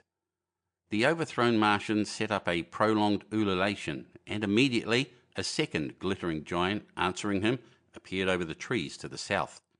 It would seem that a leg of the tripod had been smashed by one of the shells. The whole of the second volley flew wide of the Martian on the ground, and simultaneously both his companions brought their heat rays to bear on the battery. The ammunition blew up, the pine trees all about the guns flashed into fire, and only 1 or 2 of the men who were already running over the crest of the hill escaped. After this, it would seem that the 3 took counsel together and halted, and the scouts who were watching them report that they remained absolutely stationary for the next half hour. The Martian who had been overthrown crawled tediously out of his hood, a small brown figure, oddly suggestive from that distance of a speck of blight, and apparently engaged in the repair of his support. About 9 he had finished, for his cowl was then seen above the trees again. It was a few minutes past 9 that night when these 3 sentinels were joined by 4 other Martians, each carrying a thick black tube. A similar tube was handed to each of the three, and the 7 proceeded to distribute themselves at equal distances along a curved line between St. George's Hill, Weybridge, and the village of Send, southwest of Ripley. A dozen rockets sprang out of the hills before them so soon as they began to move, and warned the waiting batteries about Ditton and Esher. At the same time, 4 of their fighting machines, similarly armed with tubes, crossed the river, and 2 of them, black against the western sky, came into sight of myself and the curate as we hurried wearily and painfully along the road that runs northward out of Halliford. They moved, as it seemed to us, upon a cloud, for a milky mist covered the fields and rose to 1/3 of their height. At this sight the curate cried faintly in his throat and began running. But I knew it was no good running from a Martian, and I turned aside and crawled through dewy nettles and brambles into the broad ditch by the side of the road. He looked back, saw what I was doing, and turned to join me.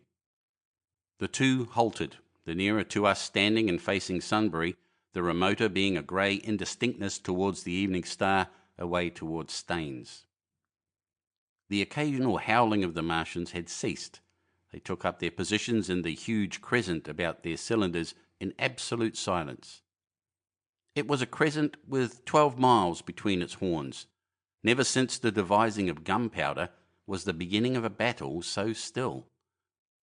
To us, and to an observer about Ripley, it would have had precisely the same effect. The Martians seemed in solitary possession of the darkling night, lit only as it was by the slender moon, the stars, the afterglow of the daylight, and the ruddy glare from St. George's Hill and the woods of Painshill. But facing that crescent everywhere, at Staines, Hounslow, Ditton, Esher, Ockham, behind hills and woods south of the river, and across the flat grass meadows to the north of it, wherever a cluster of trees or village houses gave sufficient cover, the guns were waiting. The signal rockets burst and rained their sparks through the night and vanished, and the spirit of all those watching batteries rose to a tense expectation. The Martians had but to advance into the line of fire, and instantly those motionless black forms of men, those guns glittering so darkly in the early night, would explode into a thunderous fury of battle. No doubt the thought that was uppermost in 1,000 of those vigilant minds, even as it was uppermost in mine, was the riddle, how much they understood of us. Did they grasp that we in our millions were organised, disciplined, working together? Or did they interpret our spurts of fire, the sudden stinging of our shells, our steady investment of their encampment, as we should the furious unanimity of onslaught in a disturbed hive of bees? Did they dream they might exterminate us? At that time, no one knew what food they needed. 100 such questions struggled together in my mind as I watched that vast sentinel shape, and in the back of my mind was the sense of all the huge unknown and hidden forces Londonward. Had they prepared pitfalls? Were the powder mills at Hounslow ready as a snare? Would the Londoners have the heart and courage to make a greater Moscow of their mighty province of houses? Then, after an interminable time, as it seemed to us, crouching and peering through the hedge, came a sound like the distant concussion of a gun. Another, nearer, and then another. And then the Martian beside us raised his tube on high and discharged it, gunwise, with a heavy report that made the ground heave. The one towards Staines answered him. There was no flash, no smoke, simply that loaded detonation. I was so excited by these heavy minute guns following one another that I so far forgot my personal safety and my scalded hands as to clamber up into the hedge and stare towards Sunbury. As I did so, a second report followed, and a big projectile hurtled overhead towards Hounslow.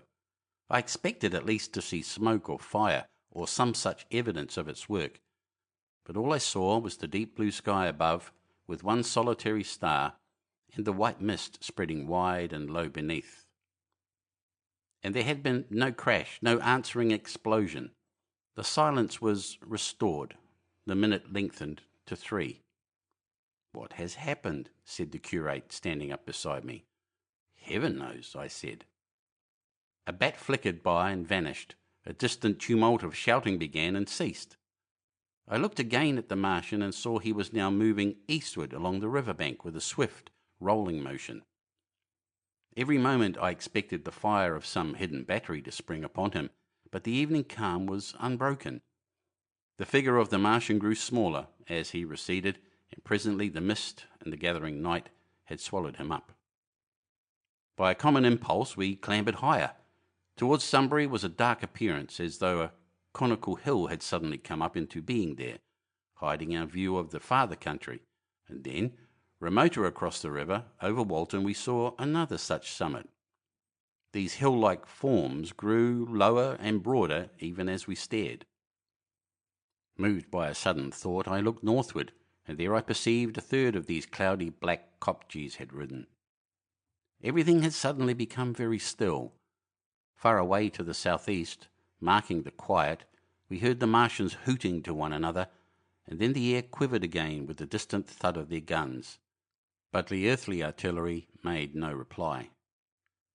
Now at the time we could not understand these things, but later I was to learn the meaning of these ominous kopjes that gathered in the twilight.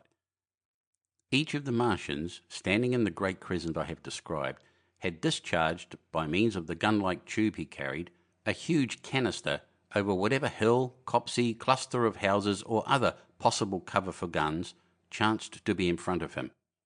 Some fired only one of these, some two, as in the case of the one we had seen. The one at Ripley is said to have discharged no fewer than 5 at that time. These canisters smashed on striking the ground. They did not explode, and incontinently disengaged an enormous volume of heavy, inky vapour, coiling and pouring upward in a huge and ebony cumulus cloud, a gaseous hill that sank and spread itself slowly over the surrounding country. And the touch of that vapour, the inhaling of its pungent wisps, was death to all that breathes. It was heavy, this vapour, heavier than the densest smoke, so that after the first tumultuous uprush and outflow of its impact, it sank down through the air and poured over the ground in a manner rather liquid than gaseous, abandoning the hills and streaming into the valleys and ditches and watercourses, even as I have heard the carbonic acid gas that pours from volcanic cliffs is wont to do.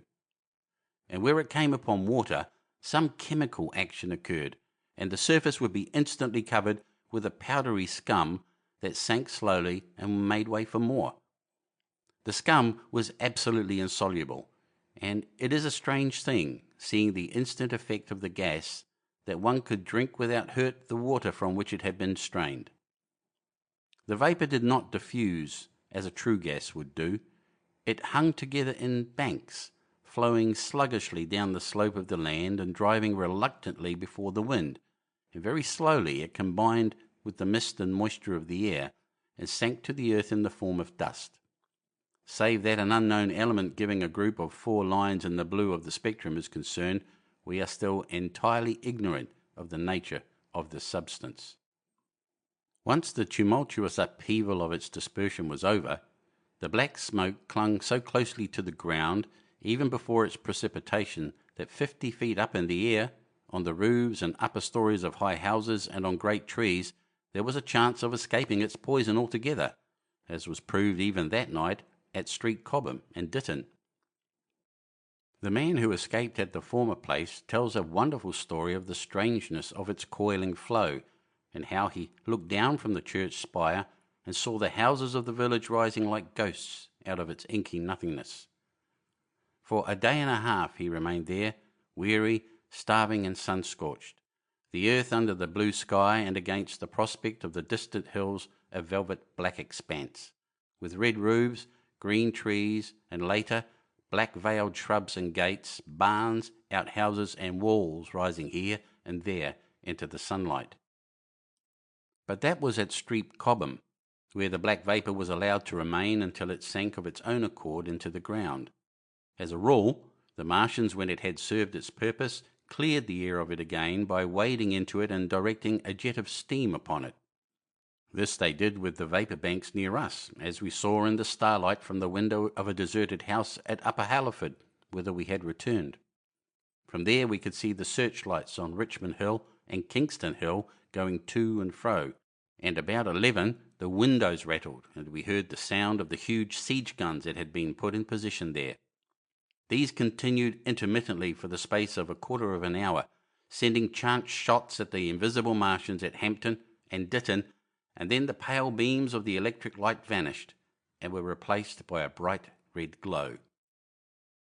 Then the fourth cylinder fell, a brilliant green meteor, as I learned afterwards, in Bushy Park. Before the guns on the Richmond and Kingston line of hills began, there was a fitful cannonade far away in the southwest, due, I believe, to guns being fired haphazard before the black vapour could overwhelm the gunners. So, setting about it as methodically as men might smoke out a wasp's nest, the Martians spread the strange stifling vapour over the Londonward country. The horns of the crescent slowly moved apart until at last they formed a line from Hanwell to Coombe and Malden. All night through their destructive tubes advanced. Never once, after the Martian at St. George's Hill was brought down, did they give the artillery the ghost of a chance against them. Wherever there was a possibility of guns being laid for them unseen, a fresh canister of the black vapour was discharged, and where the guns were openly displayed, the heat ray was brought to bear. By midnight, the blazing trees along the slopes of Richmond Park and the glare of Kingston Hill threw their light upon a network of black smoke, blotting out the whole valley of the Thames and extending as far as the eye could reach. And through this, 2 Martians slowly waded and turned their hissing steam jets this way and that. They were sparing of the heat ray that night, either because they had but a limited supply of material for its production, or because they did not wish to destroy the country, but only to crush and overawe the opposition they had aroused. In the latter aim they certainly succeeded. Sunday night was the end of the organised opposition to their movements. After that, no body of men would stand against them, so hopeless was the enterprise. Even the crews of the torpedo boats and destroyers that had brought their quick firers up the Thames refused to stop, mutinied and went down again. The only offensive operation men ventured upon after that night was the preparation of mines and pitfalls, and even in that their energies were frantic and spasmodic. One has to imagine, as well as one may, the fate of those batteries towards Esher, waiting so tensely in the twilight. Survivors there were none. One may picture the orderly expectation, the officers alert and watchful, the gunners ready, the ammunition piled to hand, the limber gunners with their horses and wagons, the groups of civilian spectators standing as near as they were permitted, the evening stillness, the ambulances and hospital tents with the burned and wounded from Weybridge, then the dull resonance of the shots the Martians fired, and the clumsy projectile whirling over the trees and houses and smashing amid the neighbouring fields. One may picture, too, the sudden shifting of the attention, the swiftly spreading coils and bellyings of that blackness advancing headlong, towering heavenward, turning the twilight to a palpable darkness, a strange and horrible antagonist of vapour striding upon its victims. Men and horses near it seen dimly, running, shrieking, falling headlong, shouts of dismay, the guns suddenly abandoned, men choking and writhing on the ground, and the swift broadening out of the opaque cone of smoke. And then night and extinction, nothing but a silent mass of impenetrable vapour hiding its dead. Before dawn, the black vapour was pouring through the streets of Richmond, and the disintegrating organism of government was, with a last expiring effort, rousing the population of London to the necessity of flight. End of Book 1, Chapter 15. Recording by Cliff Stone of Sydney, Australia.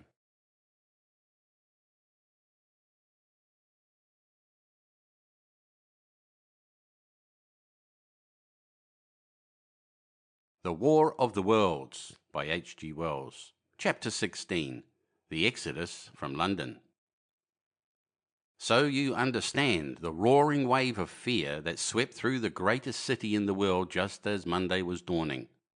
The stream of flight rising swiftly to a torrent, lashing in a foaming tumult round the railway stations, banked up into a horrible struggle about the shipping in the Thames, and hurrying by every available channel northward and eastward.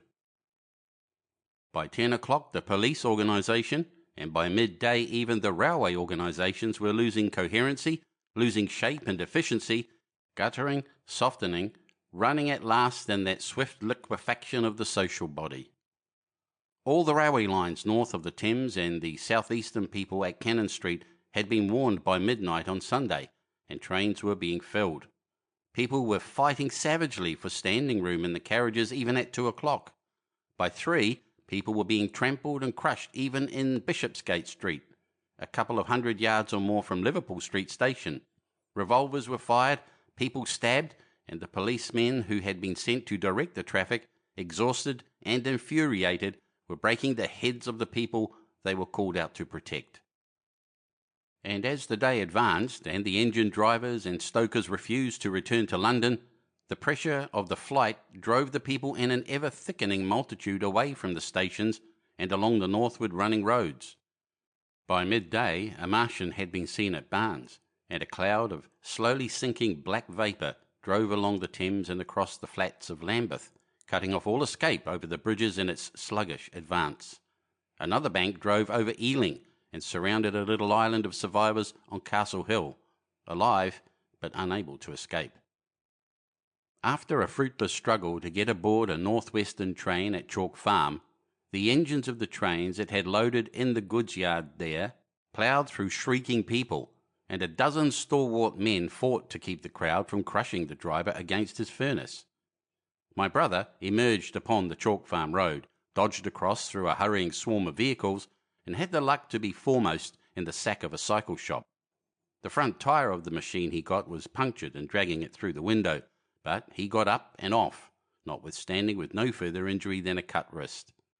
The steep foot of Haverstock Hill was impassable owing to several overturned horses, and my brother struck into Belsize Road. So he got out of the fury of the panic and, skirting the Edgware Road, reached Edgware about 7, fasting and wearied, but well ahead of the crowd. Along the road people were standing in the roadway, curious, wondering. He was passed by a number of cyclists, some horsemen and 2 motor cars. A mile from Edgware the rim of the wheel broke and the machine became unrideable. He left it by the roadside and trudged through the village. There were shops half opened in the main street of the place, and people crowded on the pavement and in the doorways and windows, staring astonished at this extraordinary procession of fugitives that was beginning. He succeeded in getting some food at an inn. For a time he remained in Edgware, not knowing what next to do. The flying people increased in number. Many of them, like my brother, seemed inclined to loiter in the place. There was no fresh news of the invaders from Mars. At that time the road was crowded, but as yet far from congested. Most of the fugitives at that hour were mounted on cycles, but there were soon motor cars, hansom cabs and carriages hurrying along, and the dust hung in heavy clouds along the road to St. Albans. It was perhaps a vague idea of making his way to Chelmsford, where some friends of his lived, that at last induced my brother to strike into a quiet lane running eastward. Presently he came upon a stile, and crossing it followed a footpath north-eastward. He passed near several farmhouses and some little places whose names he did not learn. He saw few fugitives until, in a grass lane towards High Barnet, he happened upon 2 ladies who became his fellow travellers. He came upon them just in time to save them. He heard their screams and, hurrying round the corner, saw a couple of men struggling to drag them out of the little pony chaise in which they had been driving, while a third, with difficulty, held the frightened pony's head. One of the ladies, a short woman dressed in white, was simply screaming. The other, a dark, slender figure, slashed at the man who gripped her arm with a whip she held in her disengaged hand. My brother immediately grasped the situation, shouted and hurried towards the struggle. One of the men desisted and turned towards him, and my brother, realizing from his antagonist's face that a fight was unavoidable, and being an expert boxer, went into him forthwith and sent him down against the wheel of the chaise. There was no time for pugilistic chivalry, and my brother laid him quiet with a kick and gripped the collar of the man who pulled at the slender lady's arm. He heard the clatter of hooves, The whip stung across his face, a third antagonist struck him between the eyes, and the man he held wrenched himself free and made off down the lane in the direction from which he had come. Partly stunned, he found himself facing the man who had held the horse's head, and became aware of the chase receding from him down the lane, swaying from side to side, and with the women in it looking back. The man before him, a burly rough, tried to close, and he stopped him with a blow in the face. Then, realizing that he was deserted, he dodged round and made off down the lane after the chase, with the sturdy man close behind him, and the fugitive, who had turned now, following remotely. Suddenly he stumbled and fell. His immediate pursuer went headlong, and he rose to his feet to find himself with a couple of antagonists again. He would have had little chance against them, had not the slender lady very pluckily pulled up and returned to his help. It seems she had had a revolver all this time, but it had been under the seat when she and her companion were attacked. She fired at 6 yards distance, narrowly missing my brother. The less courageous of the robbers made off, and his companion followed him, cursing his cowardice. They both stopped in sight down the lane where the third man lay insensible. "Take this," said the slender lady, and she gave my brother her revolver. "Go back to the chase," said my brother, wiping the blood from his split lip.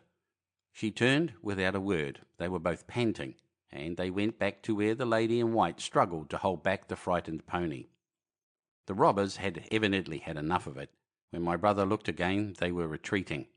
"I'll sit here," said my brother, "if I may," and he got upon the empty front seat. The lady looked over her shoulder. "Give me the reins," she said, and laid the whip along the pony's side. In another moment a bend in the road hid the 3 men from my brother's eyes. So, quite unexpectedly, my brother found himself, panting, with a cut mouth, a bruised jaw, and blood-stained knuckles, driving along an unknown lane with these 2 women. He learned they were the wife and the youngest sister of a surgeon living at Stanmore, who had come in the small hours from a dangerous case at Pinner, and heard at some railway station on his way of the Martian advance. He had hurried home, roused the women, their servant had left them 2 days before, packed some provisions, put his revolver under the seat, luckily for my brother, and told them to drive on to Edgware, with the idea of getting a train there. He stopped behind to tell the neighbours. He would overtake them, he said, at about 4:30 in the morning, and now it was nearly 9, and they had seen nothing of him. They could not stop in Edgware because of the growing traffic through the place, and so they had come into this side lane. That was the story they told my brother in fragments when presently they stopped again nearer to New Barnet.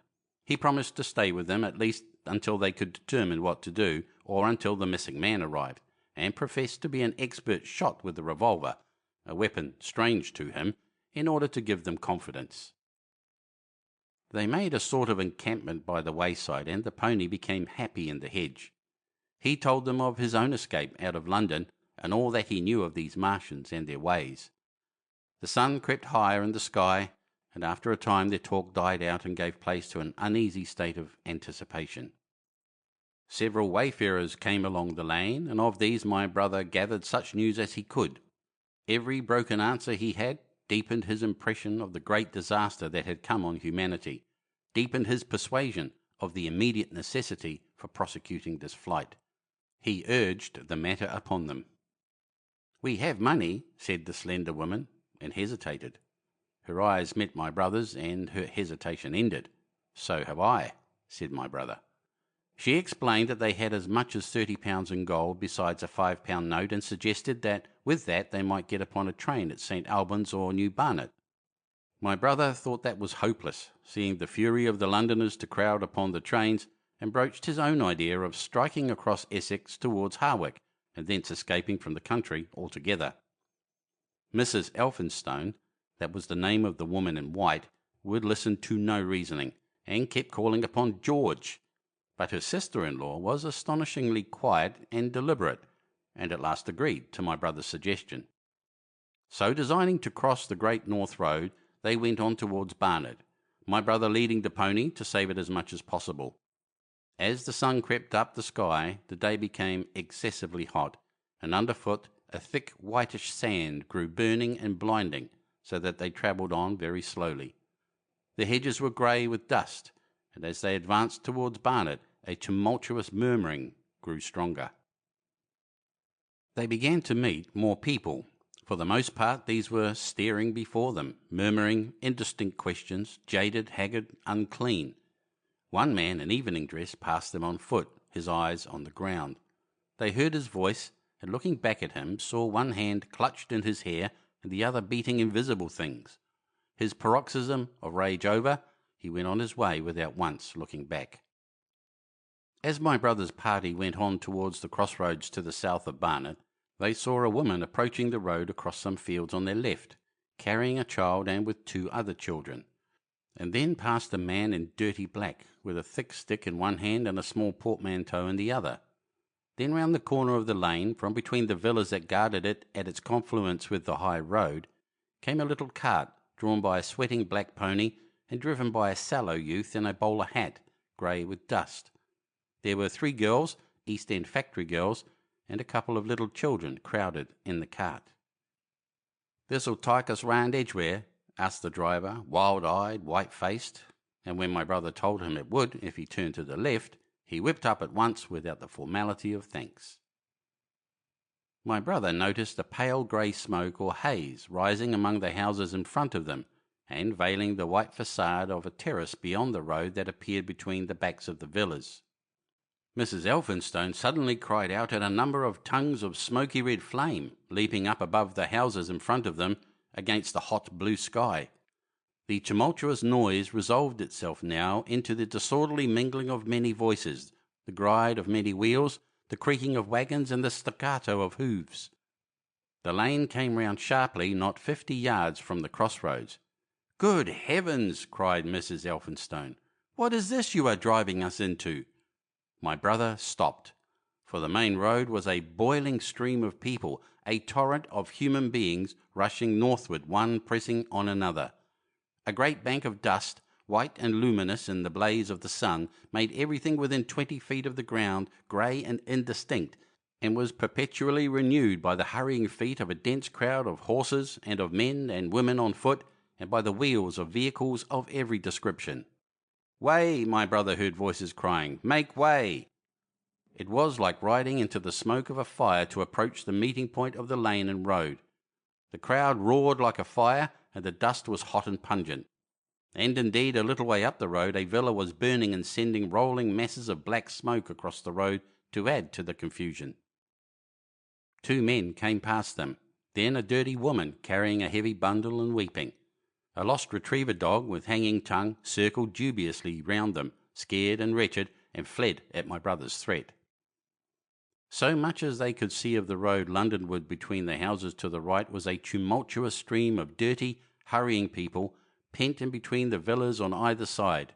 The black heads, the crowded forms grew into distinctness as they rushed towards the corner, hurried past, and merged their individuality again in a receding multitude that was swallowed up at last in a cloud of dust. Go on, cried the voices. "Way, way!" One man's hands pressed on the back of another. My brother stood at the pony's head. Irresistibly attracted, he advanced slowly, pace by pace, down the lane.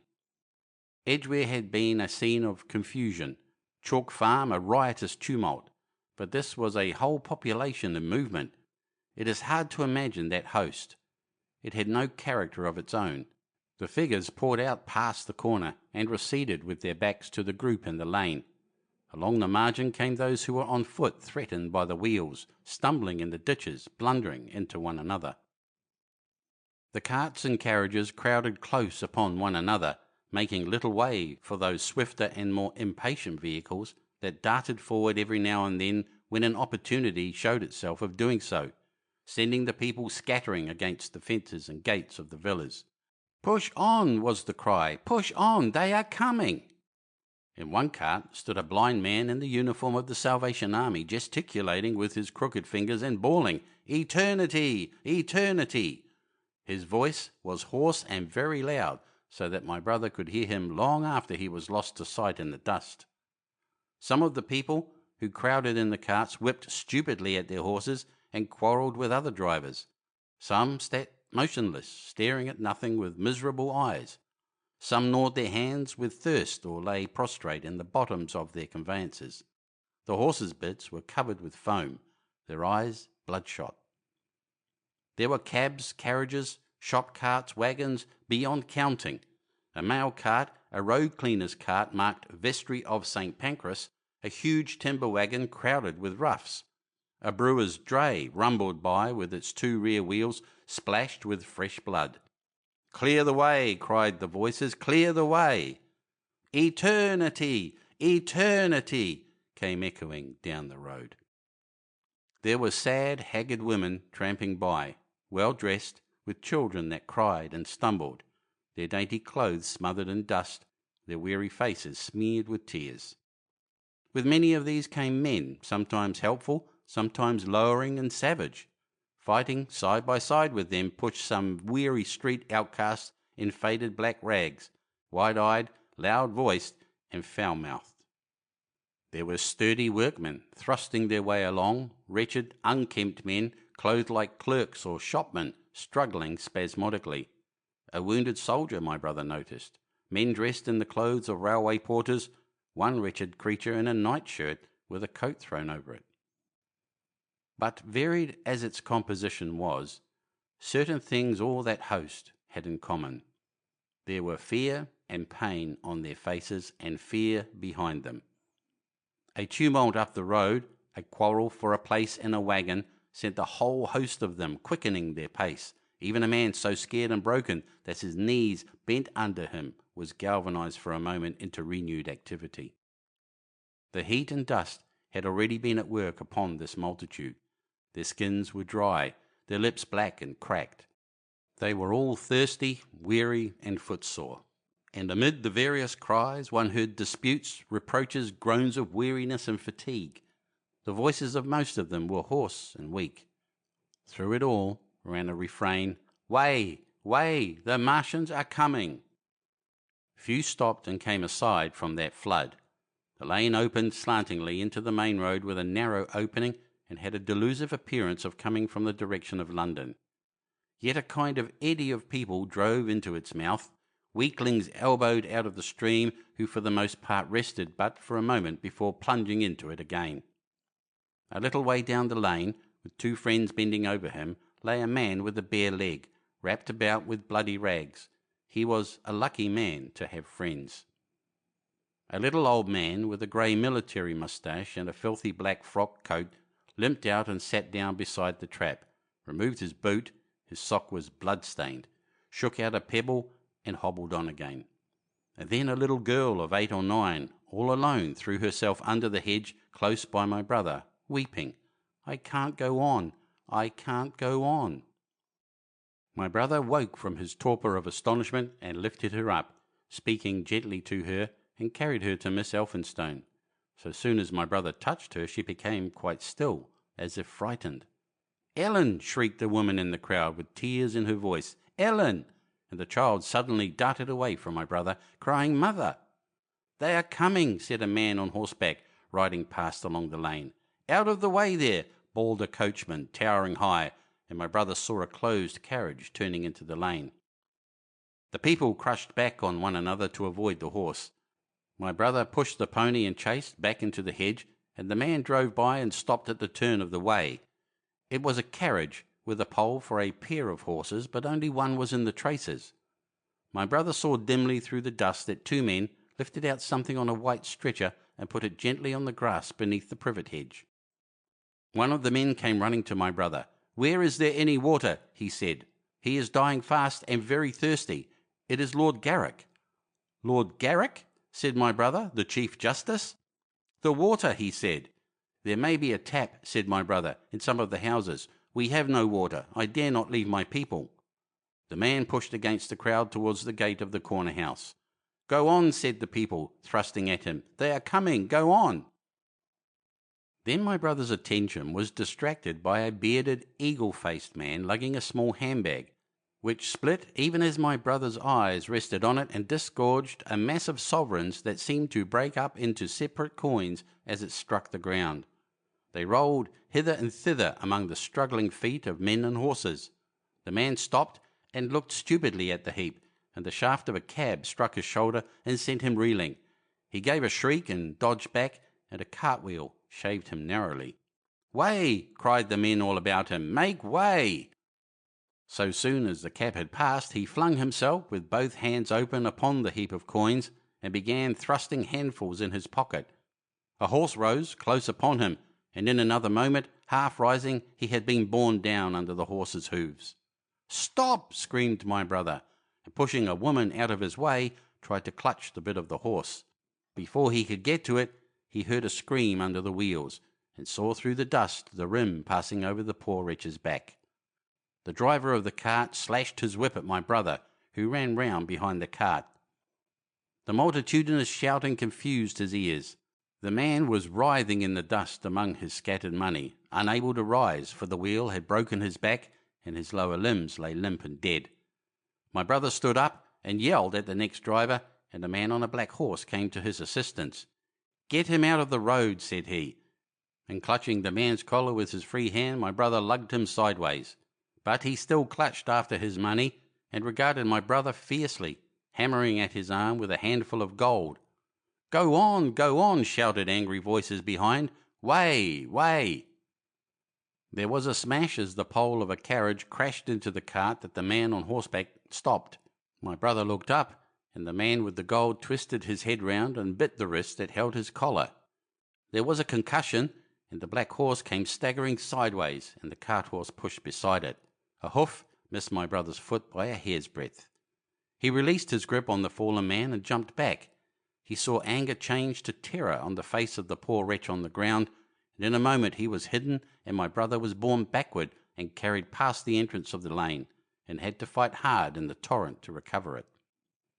He saw Miss Elphinstone covering her eyes, and a little child, with all a child's want of sympathetic imagination, staring with dilated eyes at a dusty something that lay black and still, ground and crushed under the rolling wheels. "Let us go back," he shouted, and began turning the pony round. "We cannot cross this hell," he said, and they went back 100 yards the way they had come until the fighting crowd was hidden. As they passed the bend in the lane, my brother saw the face of the dying man in the ditch under the privet, deadly white and drawn and shining with perspiration. The two women sat silent, crouching in their seat and shivering. Then beyond the bend my brother stopped again. Miss Elphinstone was white and pale, and her sister-in-law sat weeping, too wretched even to call upon George. My brother was horrified and perplexed. So soon as they had retreated, he realized how urgent and unavoidable it was to attempt this crossing. He turned to Miss Elphinstone, suddenly resolute. "We must go that way," he said, and led the pony round again. For the second time that day this girl proved her quality.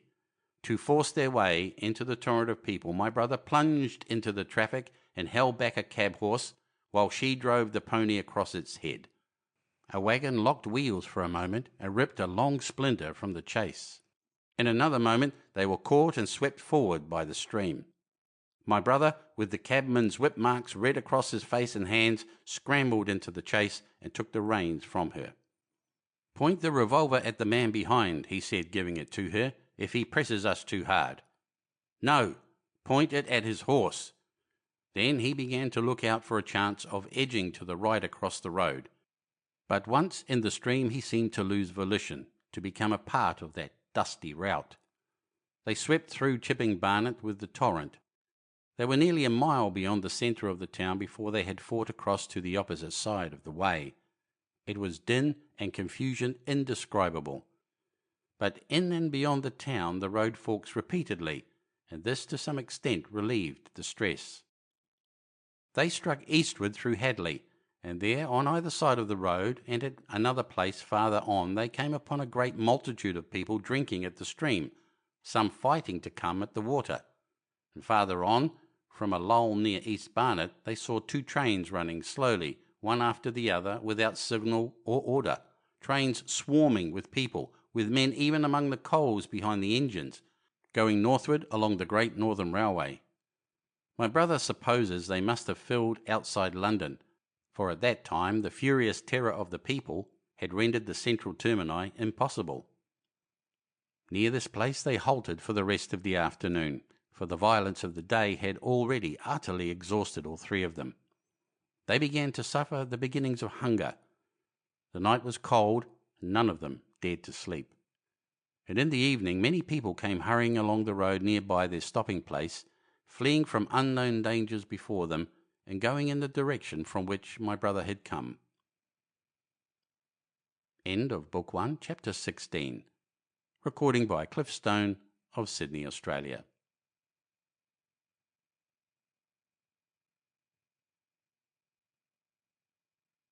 The War of the Worlds by H.G. Wells. Chapter 17. The Thunder Child. Had the Martians aimed only at destruction, they might on Monday have annihilated the entire population of London as it spread itself slowly through the home counties.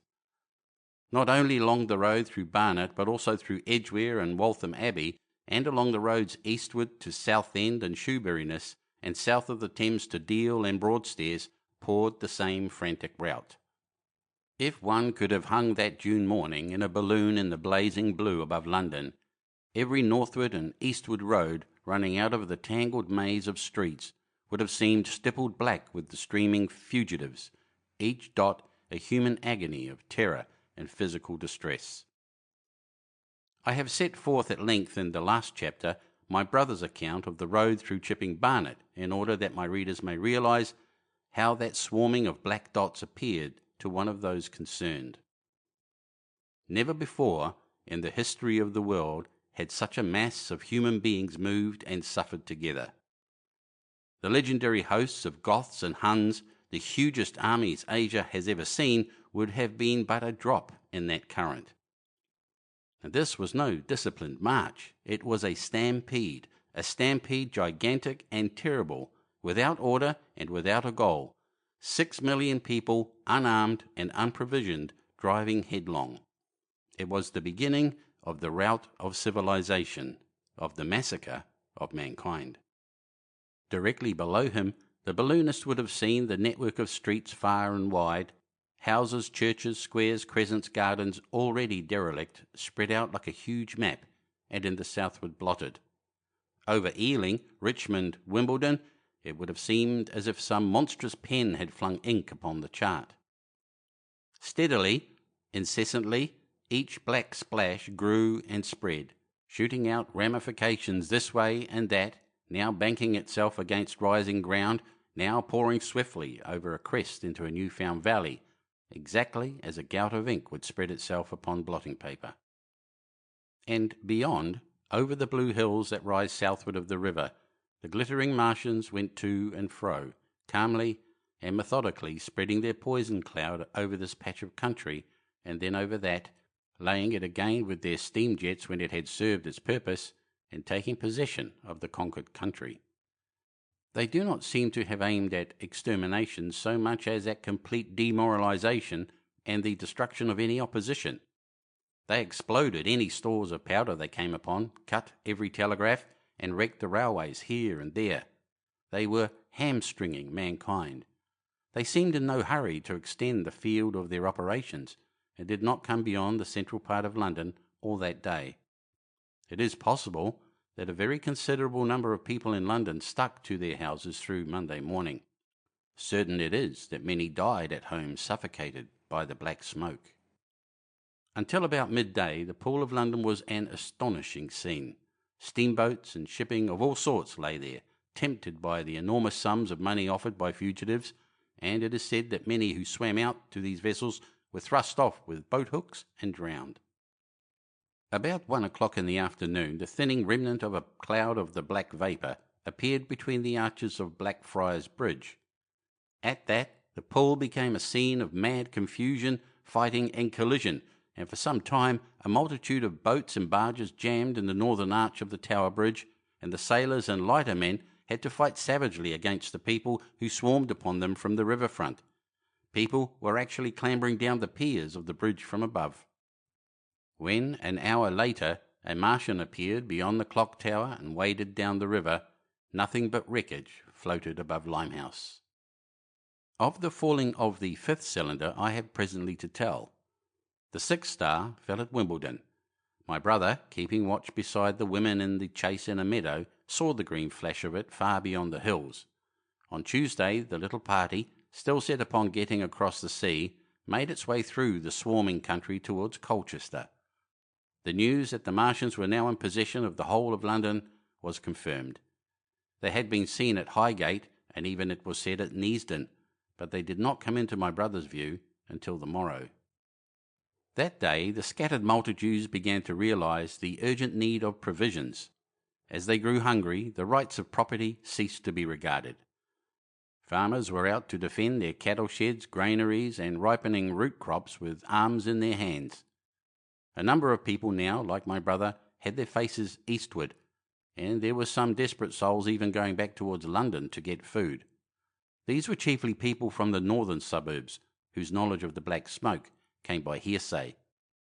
He heard that about half the members of the government had gathered at Birmingham, and that enormous quantities of high explosives were being prepared to be used in automatic mines across the Midland counties. He was also told that the Midland Railway Company had replaced the desertions of the first day's panic, had resumed traffic, and was running northward trains from St Albans to relieve the congestion of the home counties. There was also a placard in Chipping Ongar announcing that large stores of flour were available in the northern towns and that within 24 hours bread would be distributed among the starving people in the neighbourhood. But this intelligence did not deter him from the plan of escape he had formed, and the three pressed eastward all day and heard no more of the bread distribution than this promise. Nor, as a matter of fact, did anyone else hear more of it.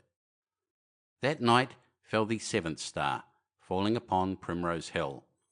It fell while Miss Elphinstone was watching, for she took that duty alternately with my brother. She saw it. On Wednesday, the three fugitives, they had passed the night in a field of unripe wheat, reached Chelmsford, and there a body of the inhabitants, calling itself the Committee of Public Supply, seized the pony as provisions, and would give nothing in exchange for it but the promise of a share in it the next day. Here there were rumours of Martians at Epping, and news of the destruction of Waltham Abbey powder mills in a vain attempt to blow up one of the invaders. People were watching for Martians here from the church towers. My brother, very luckily for him as it chanced, preferred to push on at once to the coast rather than wait for food, although all three of them were very hungry. By midday they passed through Tillingham, which strangely enough seemed to be quite silent and deserted, save for a few furtive plunderers hunting for food. Near Tillingham they suddenly came in sight of the sea, and the most amazing crowd of shipping of all sorts that it is possible to imagine. For after the sailors could no longer come up the Thames, they came on to the Essex coast, to Harwich and Walton and Clacton, and afterwards to Foulness and Shoebury to bring off the people. They lay in a huge sickle-shaped curve that vanished into mist at last towards the Naze. Close inshore was a multitude of fishing smacks, English, Scotch, French, Dutch, and Swedish, steam launches from the Thames, yachts, electric boats, and beyond were ships of larger burden, a multitude of filthy colliers, trim merchantmen, cattle ships, passenger boats, petroleum tanks, ocean tramps, an old white transport even, neat white and grey liners from Southampton and Hamburg, and along the blue coast across the Blackwater, my brother could make out dimly a dense swarm of boats chaffering with the people on the beach, a swarm which also extended up the Blackwater almost to Malden. About a couple of miles out lay an ironclad, very low in the water, almost, to my brother's perception, like a waterlogged ship. This was the ram Thunderchild. It was the only warship in sight, but far away to the right over the smooth surface of the sea, for that day there was a dead calm, lay a serpent of black smoke to mark the next ironclads of the Channel Fleet, which hovered in an extended line, steam up and ready for action across the Thames estuary during the course of the Martian conquest, vigilant and yet powerless to prevent it. At the sight of the sea, Mrs. Elphinstone, in spite of the assurances of her sister-in-law, gave way to panic. She had never been out of England before. She would rather die than trust herself friendless in a foreign country, and so forth. She seemed, poor woman, to imagine that the French and the Martians might prove very similar. She had been growing increasingly hysterical, fearful, and depressed during the 2 days' journeyings.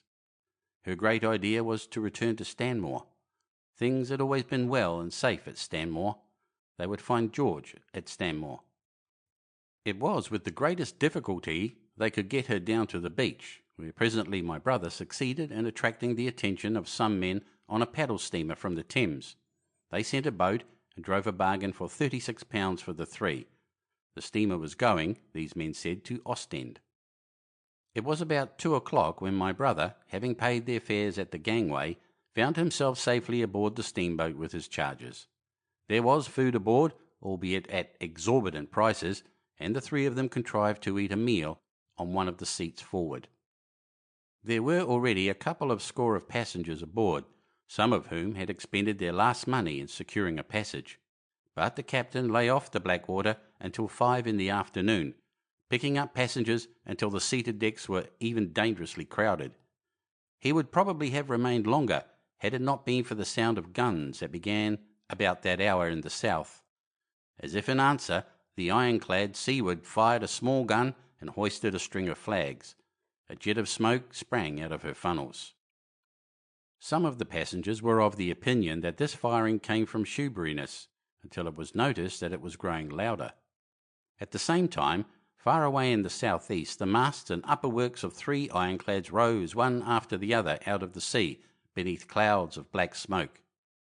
But my brother's attention speedily reverted to the distant firing in the south. He fancied he saw a column of smoke rising out of the distant grey haze. The little steamer was already flapping her way eastward of the big crescent of shipping, and the low Essex coast was growing blue and hazy when a Martian appeared, small and faint in the remote distance, advancing along the muddy coast from the direction of Foulness. At that the captain on the bridge swore at the top of his voice with fear and anger at his own delay, and the paddles seemed infected with his terror. Every soul aboard stood at the bulwarks or on the seats of the steamer and stared at that distant shape, higher than the trees or church towers inland, and advancing with a leisurely parody of a human stride. It was the first Martian my brother had seen, and he stood more amazed than terrified, watching this Titan advancing deliberately towards the shipping, wading farther and farther into the water as the coast fell away. Then far away beyond the crouch came another, striding over some stunted trees, and then yet another, still farther off, wading deeply through a shiny mudflat that seemed to hang halfway up between sea and sky. They were all stalking seaward, as if to intercept the escape of the multitudinous vessels that were crowded between Foulness and the Naze. In spite of the throbbing exertions of the engines of the little paddle boat and the pouring foam that her wheels flung behind her, she receded with terrifying slowness from this ominous advance. Glancing northwestward, my brother saw the large crescent of shipping already writhing with the approaching terror. One ship passing behind another coming round from broadside to end on, steamships whistling and giving off volumes of steam, sails being let out, launches rushing hither and thither. He was so fascinated by this and by the creeping danger away to the left that he had no eyes for anything seaward. And then a swift movement of the steamboat, she had suddenly come round to avoid being run down, flung him headlong from the seat upon which he was standing. There was a shouting all about him, a trampling of feet, and a cheer that seemed to be answered faintly. The steamboat lurched and rolled him over upon his hands.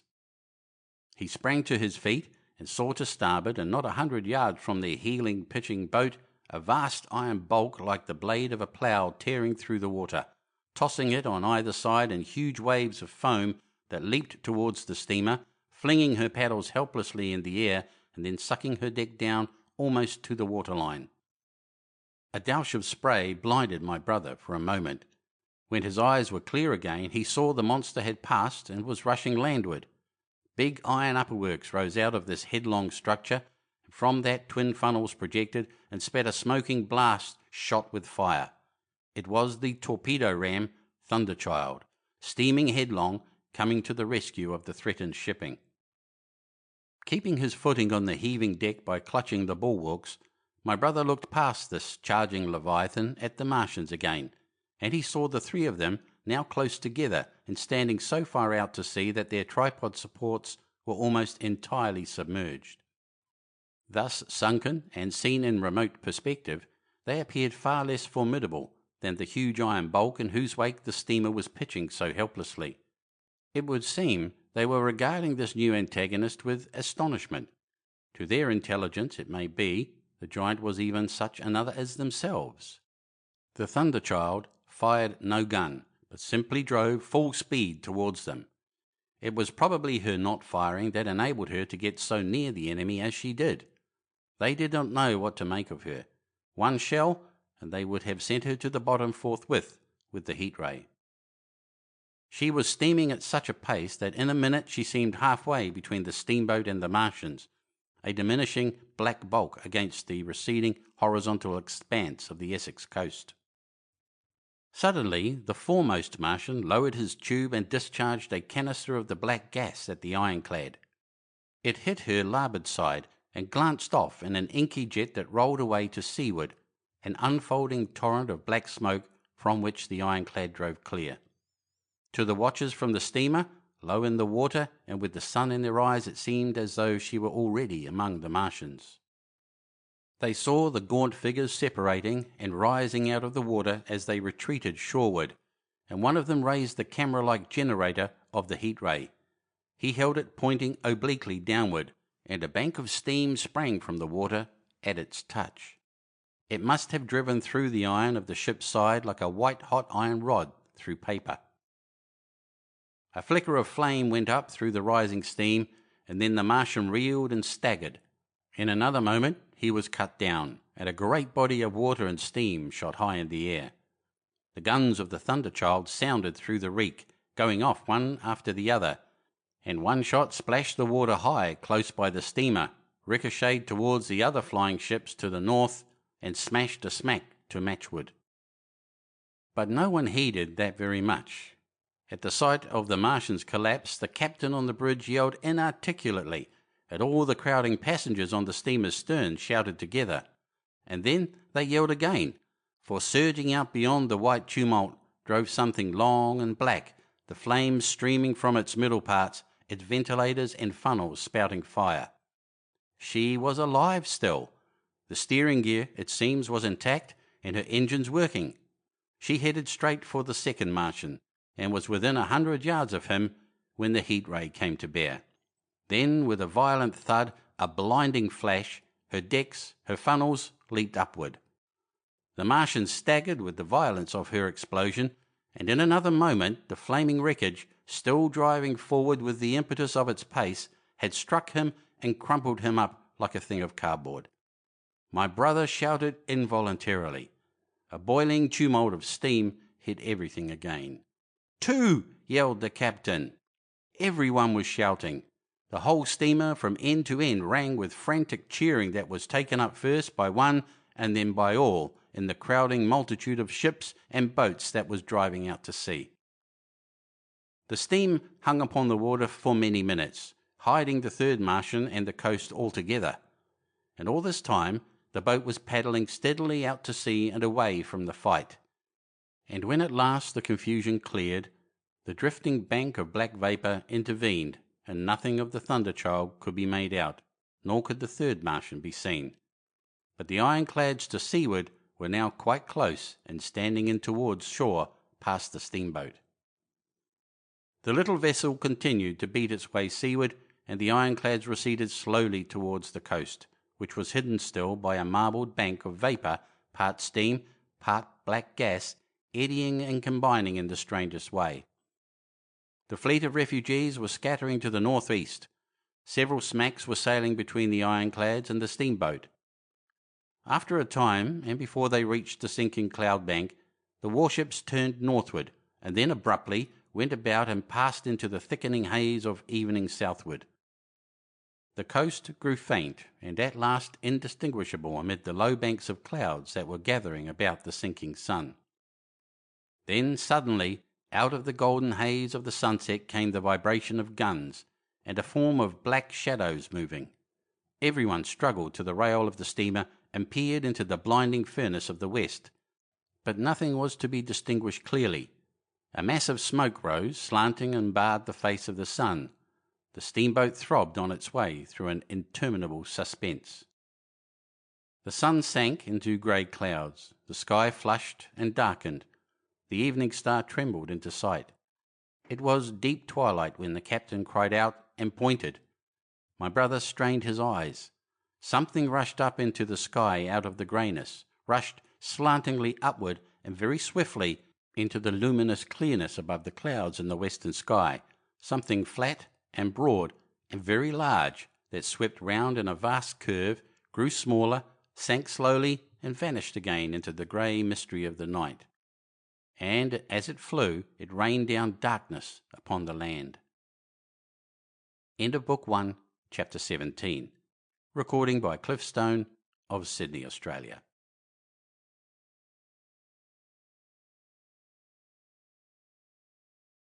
The War of the Worlds by H.G. Wells. Book 2, The Earth Under the Martians. Chapter 1, Underfoot. In the first book, I have wandered so much from my own adventures to tell of the experiences of my brother that all through the last 2 chapters I and the curate have been lurking in the empty house at Halliford, whither we fled to escape the black smoke. There I will resume. We stopped there all Sunday night and all the next day, the day of the panic, in a little island of daylight, cut off by the black smoke from the rest of the world. We could do nothing but wait in aching inactivity during those 2 weary days. My mind was occupied by anxiety for my wife. I figured her at Leatherhead, terrified, in danger, mourning me already as a dead man. I paced the rooms and cried aloud when I thought of how I was cut off from her, of all that might happen to her in my absence. My cousin, I knew, was brave enough for any emergency, but he was not the sort of man to realize danger quickly, to rise promptly. What was needed now was not bravery, but circumspection. My only consolation was to believe that the Martians were moving Londonward and away from her. Such vague anxieties keep the mind sensitive and painful. I grew very weary and irritable with the curate's perpetual ejaculations. I tired of the sight of his selfish despair. After some ineffectual remonstrance, I kept away from him, staying in a room, evidently a child's schoolroom, containing globes, forms, and copybooks. When he followed me thither, I went to a box room at the top of the house, and in order to be alone with my aching miseries, locked myself in. We were hopelessly hemmed in by the black smoke all that day and the morning of the next. There were signs of people in the next house on Sunday evening, a face at a window and moving lights, and later the slamming of a door, but I do not know who these people were, nor what became of them. We saw nothing of them the next day. The black smoke drifted slowly riverward all through Monday morning, creeping nearer and nearer to us, driving at last along the roadway outside the house that hid us. A Martian came across the fields about midday, laying the stuff with a jet of superheated steam that hissed against the walls, smashed all the windows it touched, and scalded the curate's hand as he fled out of the front room. When at last we crept across the sodden rooms and looked out again, the country northward was as though a black snowstorm had passed over it. Looking towards the river, we were astonished to see an unaccountable redness mingling with the black of the scorched meadows. For a time we did not see how this change affected our position, save that we were relieved of our fear of the black smoke. But later I perceived that we were no longer hemmed in, that now we might get away. So soon as I realized that the way of escape was open, my dream of action returned, but the curate was lethargic, unreasonable. "We are safe here," he repeated. "Safe here." I resolved to leave him, would that I had. Wiser now for the artilleryman's teaching, I sought out food and drink. I had found oil and rags for my burns, and I also took a hat and a flannel shirt that I found in one of the bedrooms. When it was clear to him that I meant to go alone, had reconciled myself to go alone, he suddenly roused himself to come, and all being quiet throughout the afternoon, we started about 5 o'clock, as I should judge, along the blackened road to Sunbury. In Sunbury, and at intervals along the road, were dead bodies lying in contorted attitudes, horses as well as men, overturned carts and luggage, all covered thickly with black dust. That pall of cindery powder made me think of what I had read of the destruction of Pompeii. We got to Hampton Court without misadventure, our minds full of strange and unfamiliar appearances, and at Hampton Court our eyes were relieved to find a patch of green that had escaped the suffocating drift. We went through Bushy Park with its deer going to and fro under the chestnuts, and some men and women hurrying in the distance towards Hampton, and so we came to Twickenham. These were the first people we saw. Away across the road, the woods beyond Ham and Petersham was still afire. Twickenham was uninjured by either heat ray or black smoke, and there were more people about here, though none could give us news. For the most part, they were like ourselves, taking advantage of a lull to shift their quarters. I have an impression that many of the houses here were still occupied by scared inhabitants, too frightened even for flight. Here, too, the evidence of a hasty rout was abundant along the road. I remember most vividly 3 smashed bicycles in a heap, pounded into the road by the wheels of subsequent carts. We crossed Richmond Bridge about 8:30. We hurried across the exposed bridge, of course, but I noticed floating down the stream a number of red masses, some many feet across. I did not know what these were. There was no time for scrutiny, and I put a more horrible interpretation on them than they deserved. Here again on the Surrey side were black dust that had once been smoke, and dead bodies, a heap near the approach to the station, but we had no glimpse of the Martians until we were some way towards Barnes. We saw, in the blackened distance, a group of 3 people running down a side street towards the river, but otherwise it seemed deserted. Up the hill, Richmond town was burning briskly. Outside the town of Richmond there was no trace of the black smoke. Then suddenly, as we approached Kew, came a number of people running. The upper works of a Martian fighting machine loomed in sight over the housetops not 100 yards away from us. We stood aghast at our danger, and had the Martian looked down we must immediately have perished. We were so terrified that we dared not go on, but turned aside and hid in a shed in a garden. There the curate crouched, weeping silently, and refusing to stir again.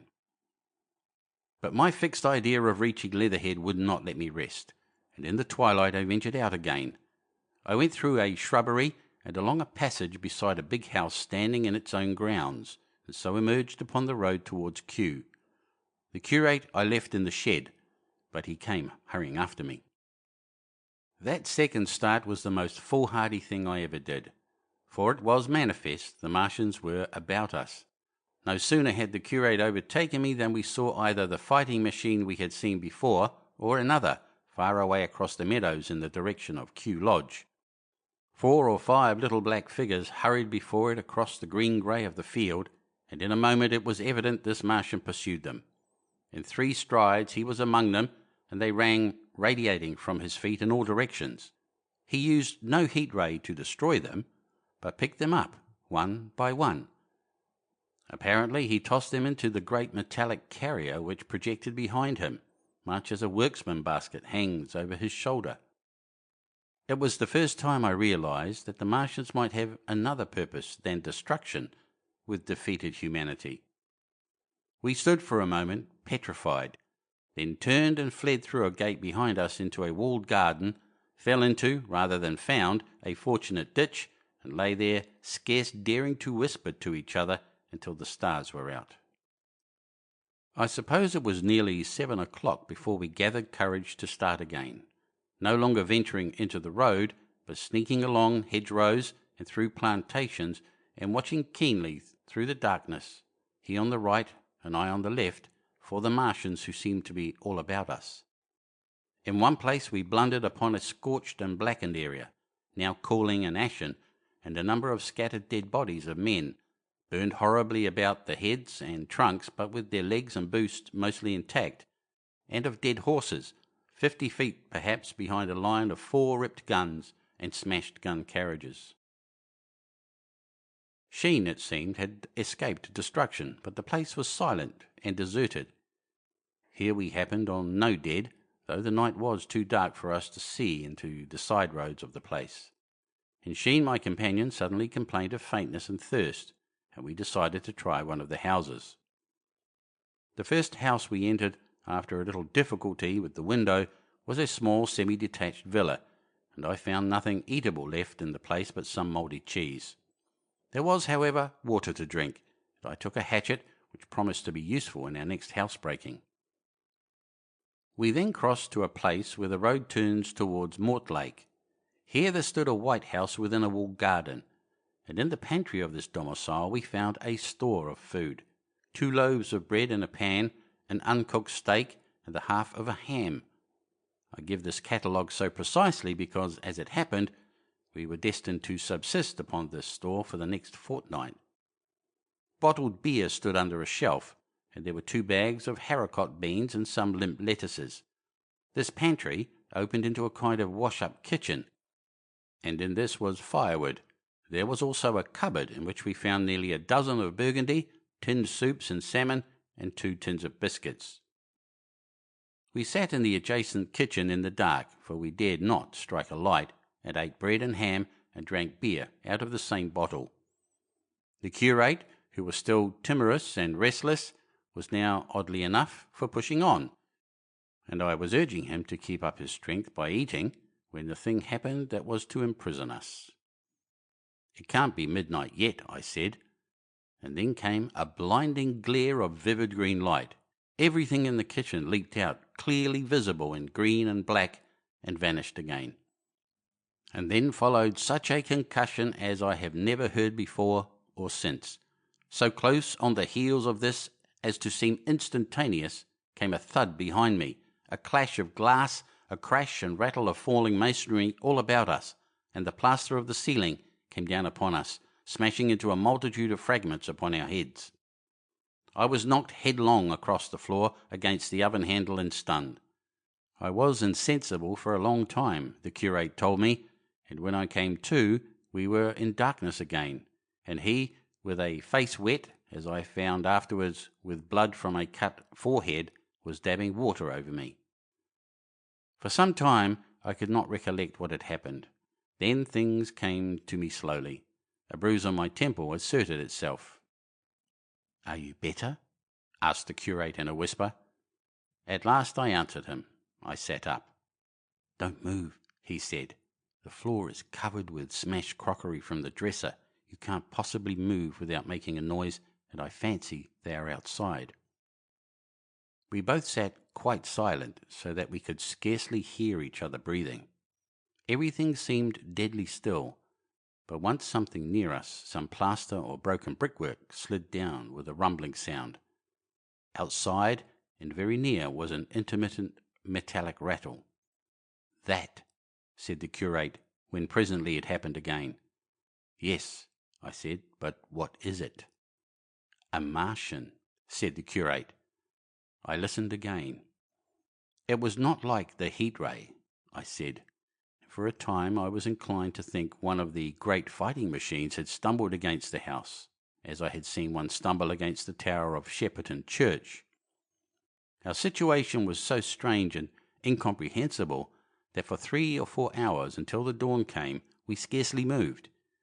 And then the light filtered in, not through the window, which remained black, but through a triangular aperture between a beam and a heap of broken bricks in the wall behind us. The interior of the kitchen we now saw greyly for the first time. The window had been burst in by a mass of garden mould, which flowed over the table upon which we had been sitting and lay about our feet. Outside, the soil was banked high against the house. At the top of the window frame we could see an uprooted drain pipe. The floor was littered with smashed hardware. The end of the kitchen towards the house was broken into, and since the daylight shone in there, it was evident the greater part of the house had collapsed. Contrasting vividly with this ruin was the neat dresser, stained in the fashion, pale green, and with a number of copper and tin vessels below it, the wallpaper imitating blue and white tiles, and a couple of coloured supplements fluttering from the walls above the kitchen range. As the dawn grew clearer, we saw through the gap in the wall the body of a Martian, standing sentinel, I suppose, over the still glowing cylinder. At the sight of that we crawled as circumspectly as possible out of the twilight of the kitchen into the darkness of the scullery. Abruptly, the right interpretation dawned upon my mind. "The fifth cylinder," I whispered. "The fifth shot from Mars has struck this house and buried us under the ruins." For a time the curate was silent, and then he whispered, "God have mercy upon us." I heard him presently whimpering to himself. Save for that sound, we lay quite still in the scullery. I, for my part, scarce dared breathe, and sat with my eyes fixed on the faint light of the kitchen door. I could just see the curate's face, a dim oval shape, and his collar and cuffs. Outside there began a metallic hammering, then a violent hooting, and then again, after a quiet interval, a hissing like the hissing of an engine. These noises, for the most part problematical, continued intermittently, and seemed, if anything, to increase in number as time wore on. Presently a measured thudding and a vibration that made everything about us quiver and the vessels in the pantry ring and shift began and continued. Once the light was eclipsed, and the ghostly kitchen doorway became absolutely dark. For many hours we must have crouched there, silent and shivering, until our tired attention failed. At last I found myself awake and very hungry. I am inclined to believe we must have spent the greater portion of a day before that awakening. My hunger was at a stride so insistent that it moved me to action. I told the curate I was going to seek food, and felt my way towards the pantry. He made me no answer, but so soon as I began eating, the faint noise I made stirred him up, and I heard him crawling after me. End of Book 2, Chapter 1. Recording by Cliff Stone of Sydney, Australia.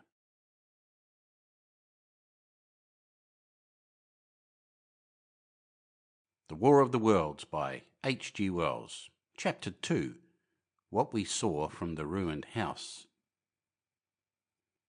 After eating, we crept back to the scullery, and there I must have dozed again, for when presently I looked round, I was alone. The thudding vibration continued with wearisome persistence. I whispered for the curate several times, and at last felt my way to the door of the kitchen. It was still daylight, and I perceived him across the room, lying against the triangular hole that looked out upon the Martians. His shoulders were hunched so that his head was hidden from me. I could hear a number of noises almost like those in an engine shed, and the place rocked with that beating thud. Through the aperture in the wall I could see the top of a tree touched with gold, and the warm blue of a tranquil evening sky. For a minute or so I remained watching the curate. Then I advanced, crouching and stepping with extreme care amid the broken crockery that littered the floor. I touched the curate's leg, and he started so violently that a mass of plaster went sliding down outside and fell with a loud impact. I gripped his arm, fearing he might cry out, and for a long time we crouched motionless. Then I turned to see how much of our rampart remained. The detachment of the plaster had left a vertical slit open in the debris, and by raising myself cautiously across a beam, I was able to see out of this gap into what had been overnight a quiet suburban roadway. Vast, indeed, was the change that we beheld. The fifth cylinder must have fallen right into the midst of the house we had first visited.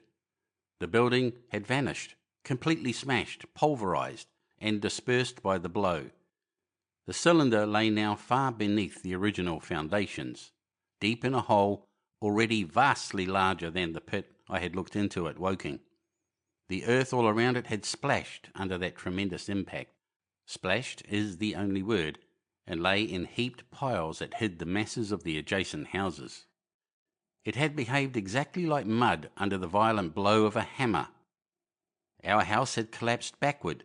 The front portion, even on the ground floor, had been destroyed completely. By chance, the kitchen and scullery had escaped and stood buried now under soil and ruins, closed in by tons of earth on every side, save towards the cylinder. Over that aspect we hung now, on the very edge of the great circular pit the Martians were engaged in making. The heavy beating sound was evidently just behind us, and ever and again a bright green vapour drove up like a veil across our peephole. The cylinder was already opened in the centre of the pit, and on the farther edge of the pit, amid the smashed and gravel-heaped shrubbery, one of the great fighting machines, deserted by its occupant, stood stiff and tall against the evening sky. At first I scarcely noticed the pit and the cylinder, although it has been convenient to describe them first, on account of the extraordinary glittering mechanism I saw busy in the excavation, and on account of the strange creatures that were crawling slowly and painfully across the heaped mould near it. The mechanism it certainly was that held my attention first. It was one of those complicated fabrics that have since been called handling machines, and the study of which has already given such an enormous impetus to terrestrial invention. As it dawned upon me first, it presented a sort of metallic spider with 5 jointed, agile legs, and with an extraordinary number of jointed levers, bars, and reaching and clutching tentacles about its body. Most of its arms were retracted, but with 3 long tentacles it was fishing out a number of rods, plates, and bars which lined the covering and apparently strengthened the walls of the cylinder. These, as it extracted them, were lifted out and deposited upon a level surface of earth behind it. Its motion was so swift, complex, and perfect that at first I did not see it as a machine, in spite of its metallic glitter. The fighting machines were coordinated and animated to an extraordinary pitch, but nothing to compare with this. People who have never seen these structures, and have only the ill-imagined efforts of artists, or the imperfect descriptions of such eyewitnesses as myself to go upon, scarcely realize that living quality. I recall particularly the illustration of one of the first pamphlets to give a consecutive account of the war. The artist had evidently made a hasty study of one of the fighting machines, and there his knowledge ended.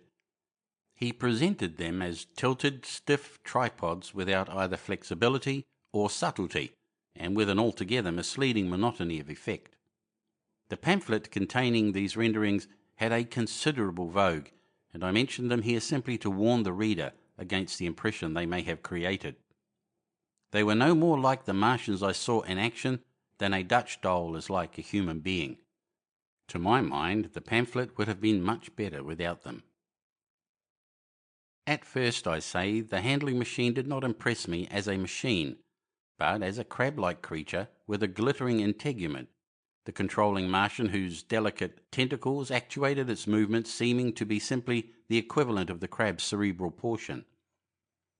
But then I perceived the resemblance of its grey-brown, shiny, leathery integument to that of the other sprawling bodies beyond, and the true nature of this dexterous workman dawned upon me.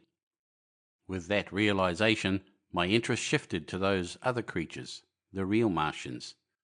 Already I had had a transient impression of these, and the first nausea no longer obscured my observation. Moreover, I was concealed and motionless, and under no urgency of action. They were, I now saw, the most unearthly creatures it is possible to conceive. They were huge, round bodies, or rather heads, about 4 feet in diameter, each body having in front of it a face. This face had no nostrils. Indeed, the Martians do not seem to have had any sense of smell, but it had a pair of very large, dark-coloured eyes, and just beneath this a kind of fleshy beak. In the back of this head, or body, I scarcely know how to speak of it, was the single tight tympanic surface, since known to be anatomically an ear, though it must have been almost useless in our dense air. In a group, round the mouth, were 16 slender, almost whip-like tentacles arranged in 2 bunches of 8 each. These bunches have since been named, rather aptly, by that distinguished anatomist Professor Howes, the hands. Even as I saw these Martians for the first time, they seemed to be endeavouring to raise themselves on these hands, but of course, with the increased weight of terrestrial conditions, this was impossible. There is no reason to suppose that on Mars they may have progressed upon them with some facility. The internal anatomy, I may remark here, as dissection has since shown, was almost equally simple. The greater part of the structure was the brain, sending enormous nerves to the eyes, ear, and tactile tentacles. Besides this were the bulky lungs into which the mouth opened, and the heart and its vessels. The pulmonary distress caused by the denser atmosphere and greater gravitational attraction was only too evident in the convulsive movements of the outer skin. And this was the sum of the Martian organs. Strange as it may seem to a human being, all the complex apparatus of digestion which makes up the bulk of our bodies did not exist in the Martians. They were heads, merely heads. Entrails they had none. They did not eat, much less digest. Instead, they took the fresh living blood of other creatures and injected it into their own veins. I myself have seen this being done, as I shall mention in its place. But, squeamish as I may seem, I cannot bring myself to describe what I could not endure even to continue watching.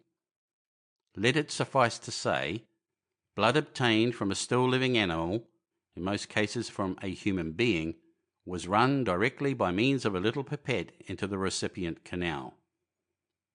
The bare idea of this is no doubt horribly repulsive to us, but at the same time I think that we should remember how repulsive our carnivorous habits would seem to an intelligent rabbit. The physiological advantages of the practice of injection are undeniable, if one thinks of the tremendous waste of human time and energy occasioned by eating and the digestive process. Our bodies are half made up of glands and tubes and organs occupied in turning heterogeneous food into blood. The digestive processes and their reaction upon the nervous system sap our strength and colour our minds. Men go happy or miserable as they have healthy or unhealthy livers or sound gastric glands. But the Martians were lifted above all these organic fluctuations of mood and emotion.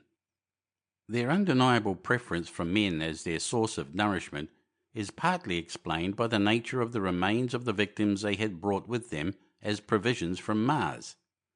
These creatures, to judge from the shrivelled remains that have fallen into human hands, were bipeds with flimsy siliceous skeletons, almost like those of the siliceous sponges, and feeble musculature, standing about 6 feet high and having round, erect heads and large eyes in flinty sockets.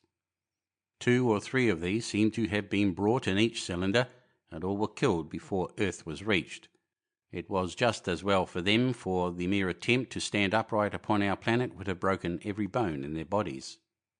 And while I am engaged in this description, I may add in this place certain further details which, although were not all evident to us at the time, will enable the reader who is unacquainted with them to form a clearer picture of these offensive creatures. In 3 other points, their physiology differed strangely from ours.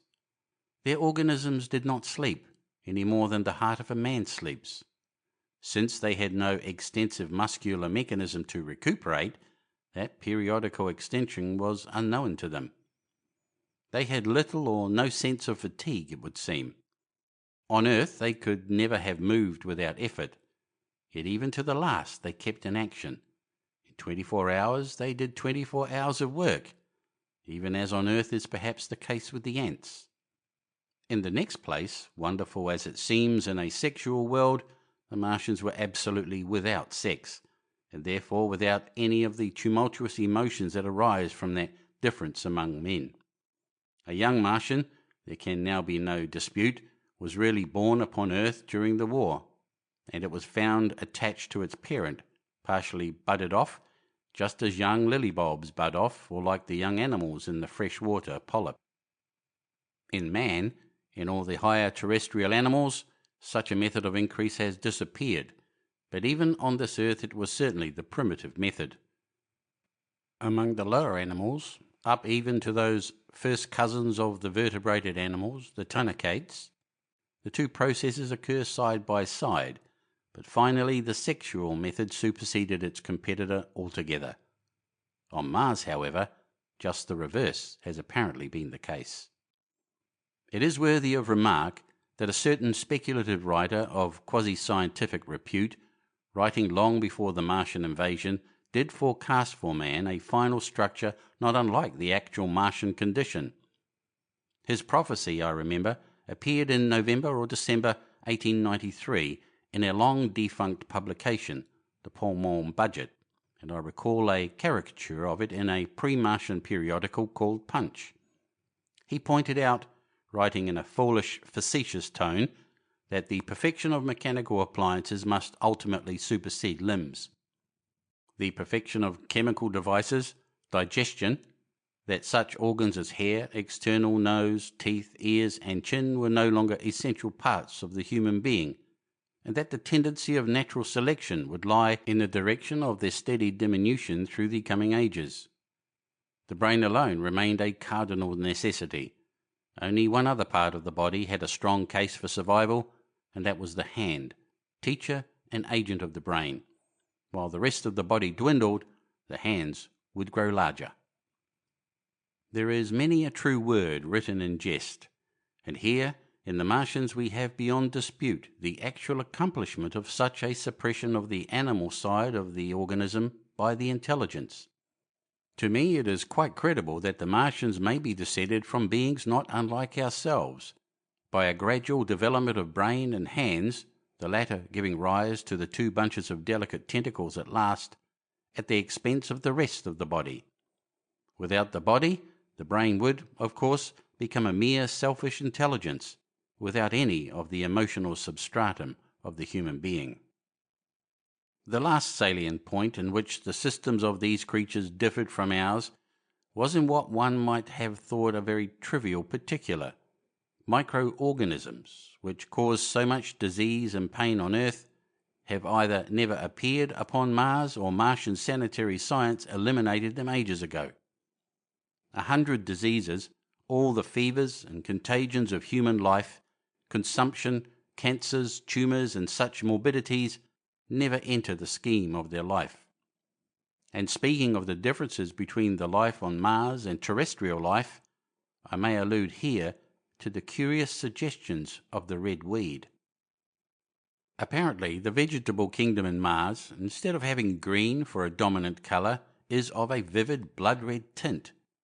At any rate, the seeds which the Martians, intentionally or accidentally, brought with them gave rise in all cases to red-coloured growths. Only that known popularly as the red weed, however, gained any footing in competition with terrestrial forms. The red creeper was quite a transitory growth, and few people have seen it growing. For a time, however, the red weed grew with astonishing vigour and luxuriance.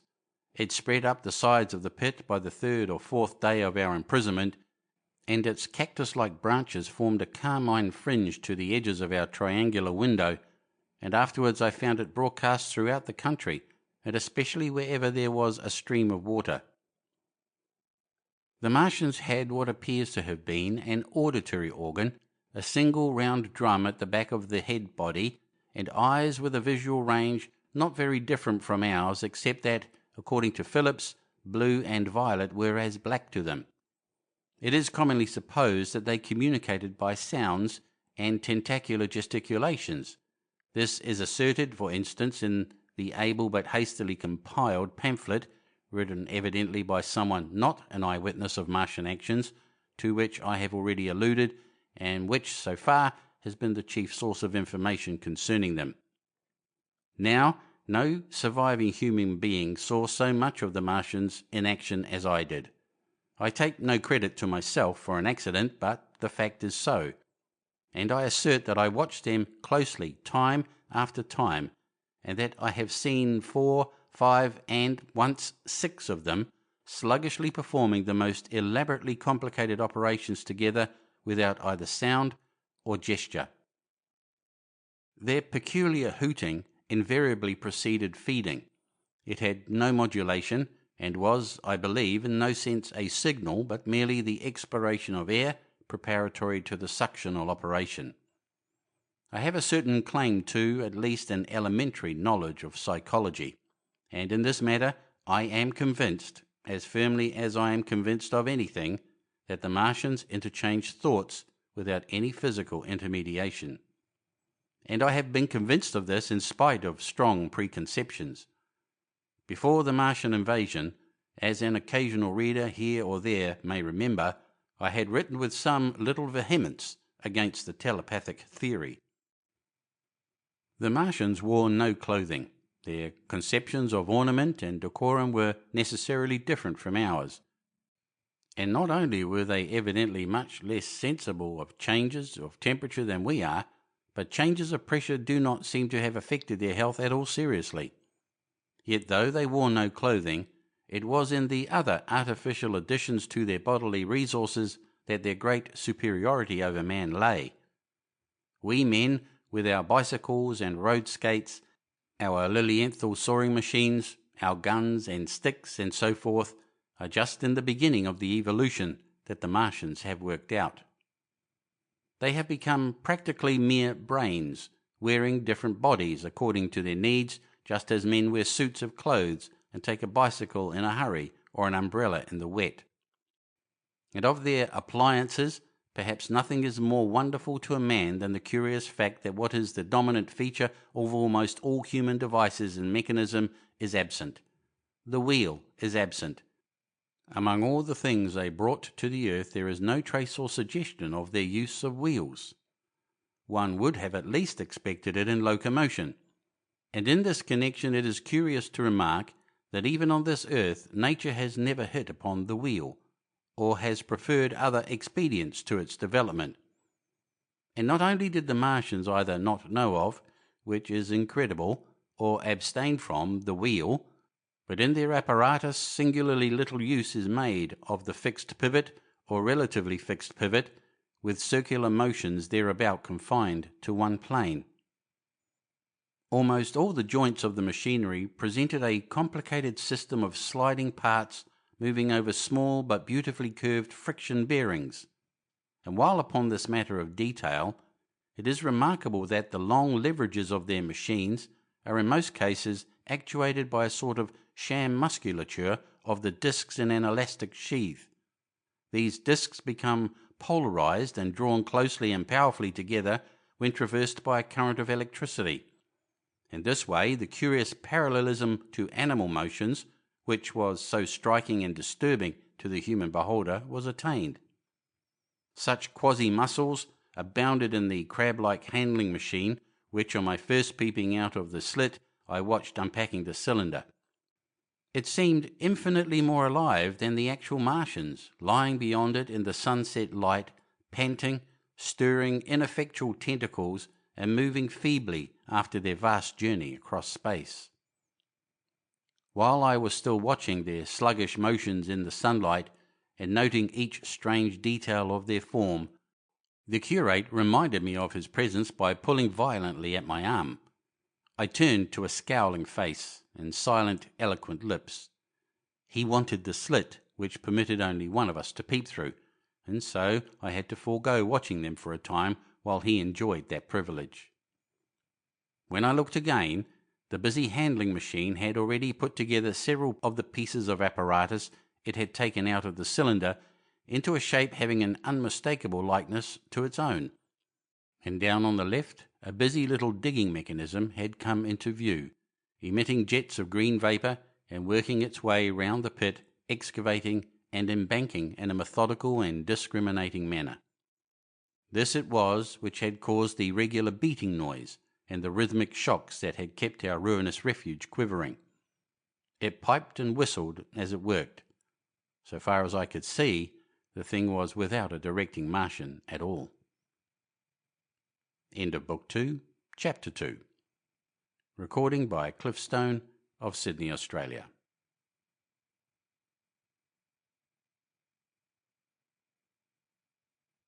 The War of the Worlds by H.G. Wells. Chapter 3. The Days of Imprisonment. The arrival of a second fighting machine drove us from our peephole into the scullery, for we feared that from his elevation the Martian might see down upon us behind our barrier. At a later date we began to feel less in danger of their eyes, for to an eye in the dazzle of the sunlight outside, our refuge must have been blank blackness. But at first, the slightest suggestion of approach drove us into the scullery in heart-throbbing retreat. Yet, terrible as was the danger we incurred, the attraction of peeping was, for both of us, irresistible, and I recall now with a sort of wonder that, in spite of the infinite danger in which we were, between starvation and a still more terrible death, we could yet struggle bitterly for that horrible privilege of sight. We would race across the kitchen in a grotesque way between eagerness and the dread of making a noise, and strike each other and thrust and kick within a few inches of exposure. The fact is that we had absolutely incompatible dispositions and habits of thought and action, and our danger and isolation only accentuated the incompatibility.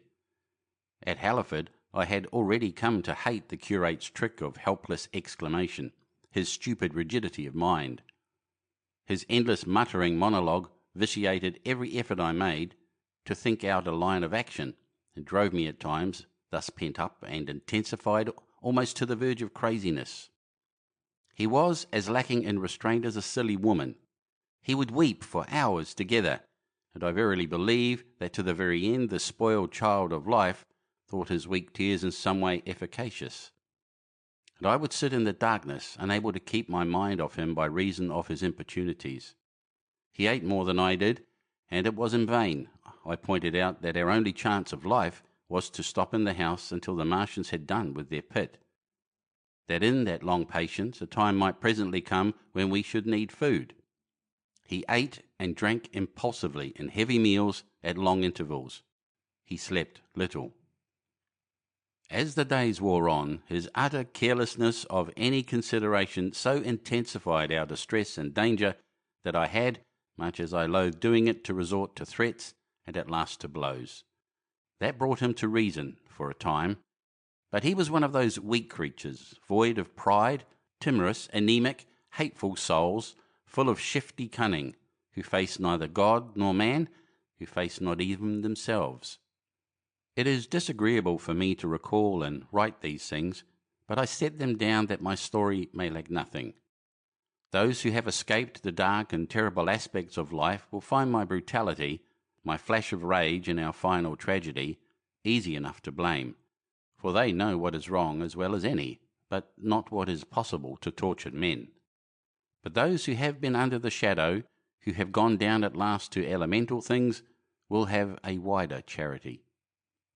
And while within we fought out our dark, dim contest of whispers, snatched food and drink, and gripping hands and blows, without, in the pitiless sunlight of that terrible June, was the strange wonder, the unfamiliar routine of the Martians in the pit. Let me return to those first new experiences of mine. After a long time I ventured back to the peephole, to find that the newcomers had been reinforced by the occupants of no fewer than 3 of the fighting machines. These last had brought with them certain fresh appliances that stood in an orderly manner about the cylinder. The second handling machine was now completed, and was busied in serving one of the novel contrivances the big machine had brought. This was a body resembling a milk can in its general form, above which oscillated a pear-shaped receptacle, and from which a stream of white powder flowed into a circular basin below. The oscillatory motion was imparted to this by one tentacle of the handling machine. With 2 spatulate hands, the handling machine was digging out and flinging masses of clay into the pear-shaped receptacle above, while with another arm it periodically opened a door and removed rusty and blackened clinkers from the middle part of the machine. Another steely tentacle directed the powder from the basin along a ribbed channel towards some receiver that was hidden from me by the mound of bluish dust. From this unseen receiver, a little thread of green smoke rose vertically into the quiet air. As I looked, the handling machine, with a faint and musical clinking, extended, telescopic fashion, a tentacle that had been, a moment before, a mere blunt projection, until its end was hidden behind the mound of clay. In another second it had lifted a bar of white aluminium into sight, untarnished as yet, and shining dazzlingly, and deposit it in a growing stack of bars that stood at the side of the pit. Between sunset and starlight, this dexterous machine must have made more than 100 such bars out of the crude clay, and the mound of bluish dust rose steadily until it topped the side of the pit. The contrast between the swift and complex movements of these contrivances and the inert, panting clumsiness of their masters was acute, and for days I had to tell myself repeatedly that these latter were indeed the living of the two things. The curate had possession of the slit when the first men were brought to the pit. I was sitting below, huddled up listening with all my ears. He made a sudden movement backward, and I, fearful that we were observed, crouched in a spasm of terror. He came sliding down the rubbish and crept beside me in the darkness, inarticulate, gesticulating, and for a moment I shared his panic. His gesture suggested a resignation of the slit, and after a little while my curiosity gave me courage, and I rose up, stepped across him, and clambered up to it. At first I could see no reason for his frantic behaviour. The twilight had now come, the stars were little and faint, but the pit was illuminated by the flickering green fire that came from the aluminium making. The whole picture was a flickering scheme of green gleams and shifting rusty black shadows, strangely trying to the eyes. Over and through it all went the bats, heeding it not at all. The sprawling Martians were no longer to be seen. The mound of blue-green powder had risen to cover them from sight, and a fighting machine, with its legs contracted, crumpled, and abbreviated, stood across the corner of the pit. And then, amid the clangor of the machinery, came a drifting suspicion of human voices that I entertained at first only to dismiss. I crouched, watching this fighting machine closely, satisfying myself now for the first time that the hood did indeed contain a Martian. As the green flames lifted, I could see the oily gleam of his integument and the brightness of his eyes. And suddenly I heard a yell, and saw a long tentacle reaching over the shoulder of the machine to the little cage that hunched upon its back. Then something struggling violently was lifted high against the sky, a black, vague enigma against the starlight, and as this black object came down again, I saw by the green brightness that it was a man. For an instant he was clearly visible. He was a stout, ruddy, middle-aged man, well dressed. 3 days before, he must have been walking the world, a man of considerable consequence. I could see his staring eyes and gleams of light on his studs and watch chain. He vanished behind the mound, and for a moment there was silence. And then began a shrieking and a sustained and cheerful hooting from the Martians. I slid down the rubbish, struggled to my feet, clapped my hands over my ears, and bolted into the scullery. The curate, who had been crouching silently with his arms over his head, looked up as I passed, cried out quite loudly at my desertion of him, and came running after me. That night, as we lurked in the scullery, balanced between our horror and the terrible fascination this peeping had, although I felt an urgent need of action, I tried in vain to conceive some plan of escape. But afterwards, during the second day, I was able to consider our position with great clearness. The curate, I found, was quite incapable of discussion. This new and culminating atrocity had robbed him of all vestiges of reason or forethought. Practically, he had already sunk to the level of an animal. But as the saying goes, I gripped myself with both hands. It grew upon my mind, once I could face the facts, that terrible as our position was, there was as yet no justification for absolute despair. Our chief chance lay in the possibility of the Martians making the pit nothing more than a temporary encampment, or even if they kept it permanently, they might not consider it necessary to guard it, and a chance of escape might be afforded us. I also weighed very carefully the possibility of our digging a way out in a direction away from the pit, but the chances of our emerging within sight of some sentinel fighting machine seemed at first too great, and I should have had to do all the digging myself. The curate would certainly have failed me. It was on the third day, if my memory serves me right, that I saw the lad killed. It was the only occasion on which I actually saw the Martians feed.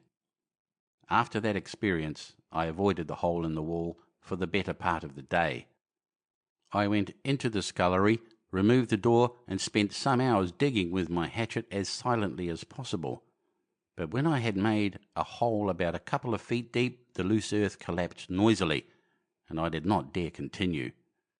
I lost heart and lay down on the scullery floor for a long time, having no spirit even to move, and after that I abandoned altogether the idea of escaping by excavation. It says much for the impression the Martians had made upon me that at first I entertained little or no hope of our escape being brought about by their overthrow through any human effort. But on the fourth or fifth night I heard a sound like heavy guns. It was very late in the night, and the moon was shining brightly. The Martians had taken away the excavating machine, and save for a fighting machine that stood in the remoter bank of the pit, and a handling machine that was buried out of my sight in a corner of the pit immediately beneath my peephole, the place was deserted by them. Except for the pale glow from the handling machine and the bars and patches of white moonlight, the pit was in darkness, and except for the clinking of the handling machine, quite still. That night was a beautiful serenity, save for one planet, the moon, seemed to have the sky to herself. I heard a dog howling, and that familiar sound it was that made me listen. Then I heard quite distinctly a booming, exactly like the sound of great guns. 6 distinct reports I counted, and after a long interval, 6 again. And that was all. End of Book 2, Chapter 3. Recording by Cliff Stone of Sydney, Australia.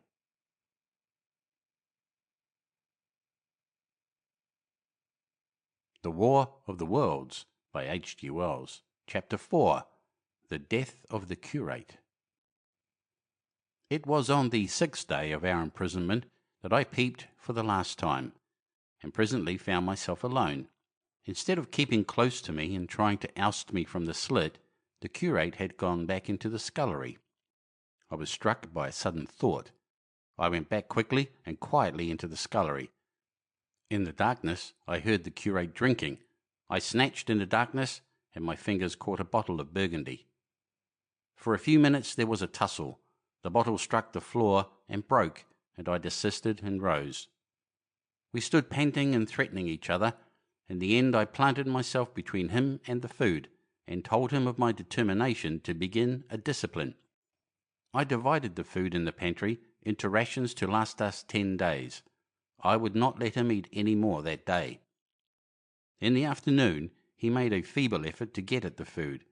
I had been dozing, but in an instant I was awake. All day and all night we sat face to face, I weary but resolute, and he weeping and complaining of his immediate hunger. It was, I know, a night and a day, but to me it seems now, an interminable length of time. And so our widened incompatibility ended at last in open conflict. For 2 vast days we struggled in undertones and wrestling contests.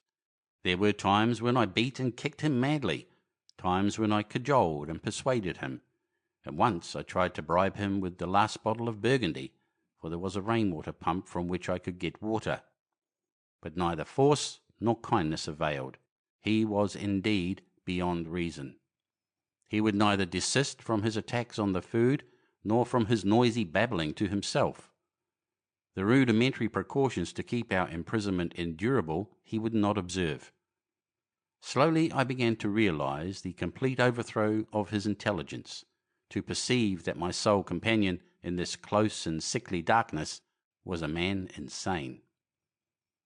From certain vague memories I am inclined to think my own mind wandered at times. I had strange and hideous dreams whenever I slept. It sounds paradoxical, but I am inclined to think that the weakness and insanity of the curate warned me, braced me, and kept me a sane man. On the 8th day he began to talk aloud instead of whispering, and nothing I could do would moderate his speech. "It is just, O God," he would say over and over again. "It is just. On me and mine be the punishment laid. We have sinned. We have fallen short. There was poverty, sorrow. The poor were trodden in the dust, and I held my peace. I preached acceptable folly, my God. What folly, when I should have stood up, though I died for it, and called upon them to repent. Repent, oppressors of the poor and needy, the winepress of God." Then he would suddenly revert to the matter of the food I withheld from him, praying, begging, weeping, at last threatening. He began to raise his voice. I prayed him not to. He perceived a hold on me. He threatened he would shout and bring the Martians upon us. For a time that scared me, but any concession would have shortened our chance of escape beyond estimating. I defied him, although I felt no assurance that he might not do this thing. But that day, at any rate, he did not. He talked with his voice rising slowly through the greater part of the 8th and 9th days, threats, entreaties, mingled with a torrent of half-sane and always frothy repentance for his vacant sham of God's service, such as made me pity him. Then he slept a while, and began again with renewed strength, so loudly that I must needs make him desist. "Be still," I implored. He rose to his knees, for he had been sitting in the darkness near the copper. "I have been still too long," he said, in a tone that must have reached the pit, "and now I must bear my witness. Woe unto this faithful city! Woe, woe, woe, woe, woe to the inhabitants of the earth by reason of the other voices of the trumpet." "Shut up," I said, rising to my feet, and in a terror lest the Martians should hear us. "For God's sake!" "Nay," shouted the curate at the top of his voice, standing likewise and extending his arms. "Speak, the word of the Lord is upon me." In 3 strides he was at the door leading into the kitchen. "I must bear my witness. I go. It has already been too long delayed." I put out my hand and felt the meat chopper hanging to the wall. In a flash I was after him. I was fierce with fear. Before he was halfway across the kitchen, I had overtaken him. With one last touch of humanity, I turned the blade back and struck him with the butt. He went headlong forward and lay stretched on the ground. I stumbled over him and stood panting. He lay still. Suddenly I heard a noise without. The run and smash of slipping plaster, and the triangular aperture in the wall was darkened. I looked up and saw the lower surface of a handling machine coming slowly across the hole. One of its gripping limbs curled amid the debris. Another limb appeared, feeling its way over the fallen beams. I stood petrified, staring. Then I saw through a sort of glass plate near the edge of the body the face, as we may call it, and the large dark eyes of a Martian, peering, and then a long metallic snake of tentacle came feeling slowly through the hole.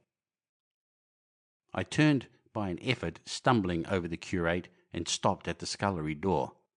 The tentacle was now some way 2 yards or more in the room, and twisting and turning with queer sudden movements this way and that. For a while I stood fascinated by that slow, fitful advance. Then, with a faint, hoarse cry, I forced myself across the scullery. I trembled violently. I could scarcely stand upright. I opened the door of the coal cellar and stood there in the darkness, staring at the faintly lit doorway into the kitchen, and listening. Had the Martian seen me? What was it doing now? Something was moving to and fro there, very quietly. Every now and then it tapped against the wall or started on its movements with a faint metallic ringing, like the movements of keys on a split ring. Then a heavy body, I knew too well what, was dragged across the floor of the kitchen towards the opening. Irresistibly attracted, I crept to the door and peeped into the kitchen. In the triangle of bright outer sunlight, I saw the Martian, in its Briareus of a handling machine, scrutinizing the curate's head. I thought at once that it would infer my presence from the mark of the blow I had given him. I crept back to the coal cellar, shut the door, and began to cover myself as much as I could and as noiselessly as possible in the darkness among the firewood and coal therein.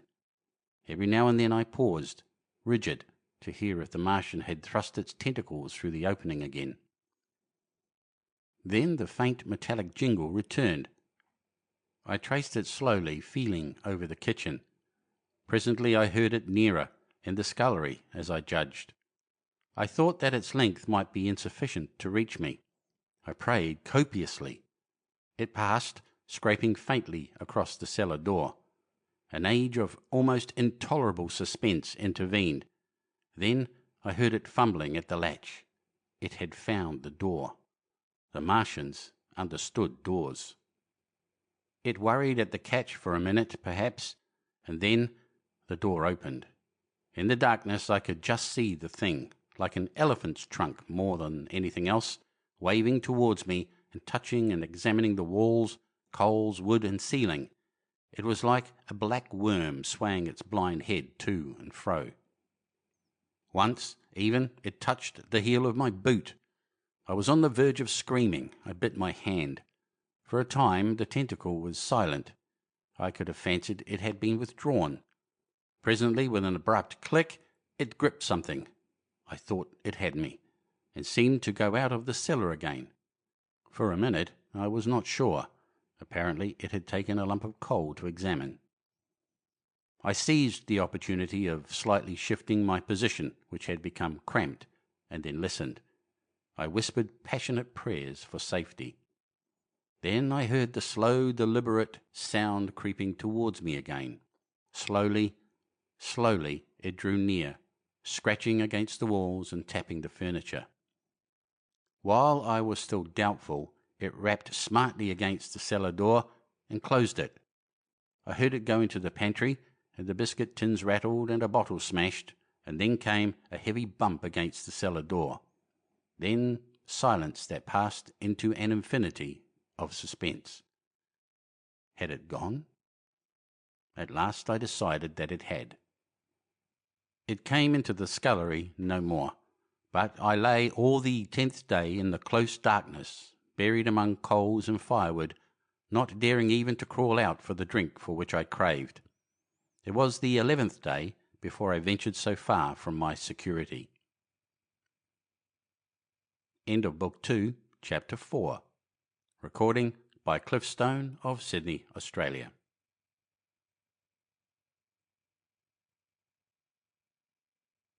The War of the Worlds by H.G. Wells. Chapter 5. The Stillness.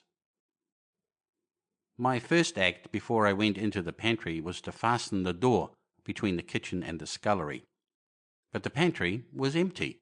Every scrap of food had gone. Apparently the Martian had taken it all on the previous day. At that discovery, I despaired for the first time. I took no food, or no drink either, on the 11th or the 12th day. At first my mouth and throat were parched, and my strength ebbed sensibly. I sat about in the darkness of the scullery in a state of despondent wretchedness. My mind ran on eating. I thought I had become deaf, for the noises of movement I had been accustomed to hear from the pit had ceased absolutely. I did not feel strong enough to crawl noiselessly to the peephole, or I would have gone there. On the 12th day my throat was so painful that, taking the chance of alarming the Martians, I attacked the creaking rainwater pump that stood by the sink and got a couple of glassfuls of blackened and tainted rainwater. I was greatly refreshed by this, and emboldened by the fact that no inquiring tentacle followed the noise of my pumping. During these days, in a rambling, inconclusive way, I thought much of the curate and of the manner of his death. On the 13th day I drank some more water, and dozed and thought disjointedly of eating and of vague impossible plans of escape. Whenever I dozed I dreamt of horrible phantasms, of the death of the curate, or of sumptuous dinners, but, asleep or awake, I felt a keen pain that urged me to drink again and again. The light that came into the scullery was no longer grey, but red. To my disordered imagination it seemed the colour of blood. On the 14th day I went into the kitchen, and I was surprised to find that the fronds of the red weed had grown right across the hole in the wall, turning the half-light of the place into a crimson-coloured obscurity. It was early on the 15th day that I heard a curious, familiar sequence of sounds in the kitchen, and listening, identified it as the snuffing and scratching of a dog. Going into the kitchen, I saw a dog's nose peering in through a break among the ruddy fronds. This greatly surprised me. At the scent of me, he barked shortly. I thought if I could induce him to come into the place quietly, I should be able, perhaps, to kill and eat him, and in any case, it would be advisable to kill him, lest his action attracted the attention of the Martians. I crept forward, saying, "Good dog," very softly, but he suddenly withdrew his head and disappeared. I listened. I was not deaf, but certainly the pit was still. I heard a sound like the flutter of a bird's wings and a hoarse croaking, but that was all.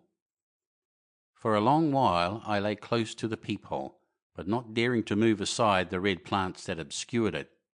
Once or twice I heard a faint pitter-patter like the feet of the dog going hither and thither on the sand far below me, and there were more bird-like sounds, but that was all. At length, encouraged by the silence, I looked out.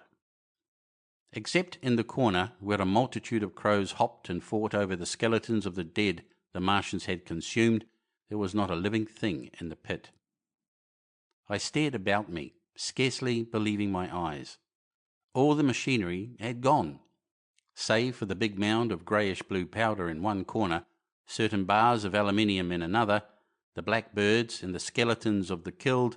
The place was merely an empty circular pit in the sand. Slowly I thrust myself out through the red weed and stood upon the mound of rubble. I could see in any direction save behind me, to the north, and neither Martians nor sign of Martians were to be seen. The pit dropped sheerly from my feet, but a little way along the rubbish afforded a practicable slope to the summit of the ruins. My chance of escape had come. I began to tremble.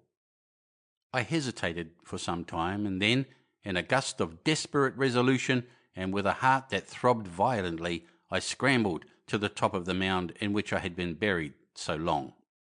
I looked about again, to the northward too. No Martian was visible. When I had last seen this part of Sheen in the daylight, it had been a straggling street of comfortable white and red houses, interspersed with abundant shady trees. Now I stood on a mound of smashed brickwork, clay and gravel, over which spread a multitude of red cactus-shaped plants, knee-high, without a solitary terrestrial growth to dispute their footing. The trees near me were dead and brown, but further a network of red thread scaled the still living stems. The neighbouring houses had all been wrecked, but none had been burned. Their walls stood, sometimes to the second story, with smashed windows and shattered doors. The red weed grew tumultuously in their roofless rooms. Below me was the great pit, with the crows struggling for its refuse. A number of other birds hopped about among the ruins. Far away I saw a gaunt cat slink crouchingly along a wall, but traces of men there were none. The day seemed, by contrast with my recent confinement, dazzlingly bright, the sky a glowing blue. A gentle breeze kept the red weed that covered every scrap of unoccupied ground gently swaying, and oh, the sweetness of the air. End of Book 2, Chapter 5. Recording by Cliff Stone of Sydney, Australia.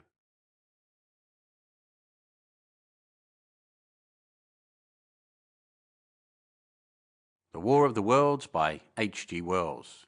Chapter 6. The Work of 15 Days. For some time I stood tottering on the mound, regardless of my safety. Within that noisome den from which I had emerged, I had thought, with a narrow intensity, only of our immediate security.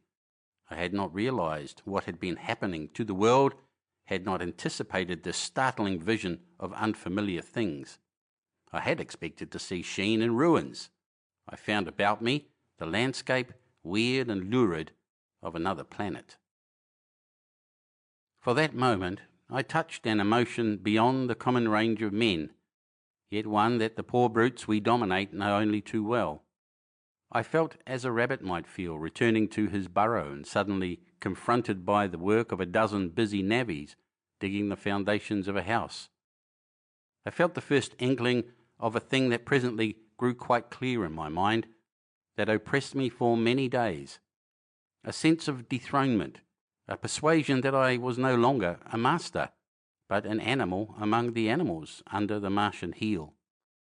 With us it would be as with them, to lurk and watch, to run and hide. The fear and empire of man had passed away. But so soon as this strangeness had been realized, it passed, and my dominant motive became the hunger of my long and dismal fast. In the direction away from the pit, I saw, beyond a red-covered wall, a patch of garden ground, unburied. This gave me a hint, and I went knee-deep and sometimes neck-deep in the red weed. The density of the weed gave me a reassuring sense of hiding. The wall was some 6 feet high, and when I attempted to clamber it, I found I could not lift my feet to the crest. So I went along by the side of it, and came to a corner and a rockwork that enabled me to get to the top, and tumble into the garden I coveted. Here I found some young onions, a couple of gladiolus bulbs, and a quantity of immature carrots, all of which I secured, and, scrambling over a ruined wall, went on my way through scarlet and crimson trees towards Kew. It was like walking through an avenue of gigantic blood drops, possessed with two ideas: to get more food, and to limp as soon and as far as my strength permitted out of this accursed, unearthly region of the pit. Some way farther, in a grassy place, was a group of mushrooms, which I also devoured. And then I came upon a brown sheet of flowing shallow water, where meadows used to be. These fragments of nourishment served only to whet my hunger. At first I was surprised at this flood in a hot, dry summer, but afterwards I discovered that it was caused by the tropical exuberance of the red weed. Directly this extraordinary growth encountered water, it straightway became gigantic and of unparalleled fecundity. Its seeds were simply poured down into the water of the Wey and Thames, and its swiftly growing and titanic water fronds speedily choked both those rivers. At Putney, as I afterwards saw, the bridge was almost lost in a tangle of this weed, and at Richmond too, the Thames water poured in a broad and shallow stream across the meadows of Hampton and Twickenham. As the water spread, the weed followed them, until the ruined villas of the Thames Valley were for a time lost in this red swamp, whose margin I explored, and much of the desolation the Martians had caused was concealed. In the end, the red weed succumbed almost as quickly as it had spread. A cankering disease, due, it is believed, to the action of certain bacteria, presently seized upon it. Now, by the action of natural selection, all terrestrial plants have acquired a resisting power against bacterial diseases. They never succumb without a severe struggle. But the red weed rotted like a thing already dead.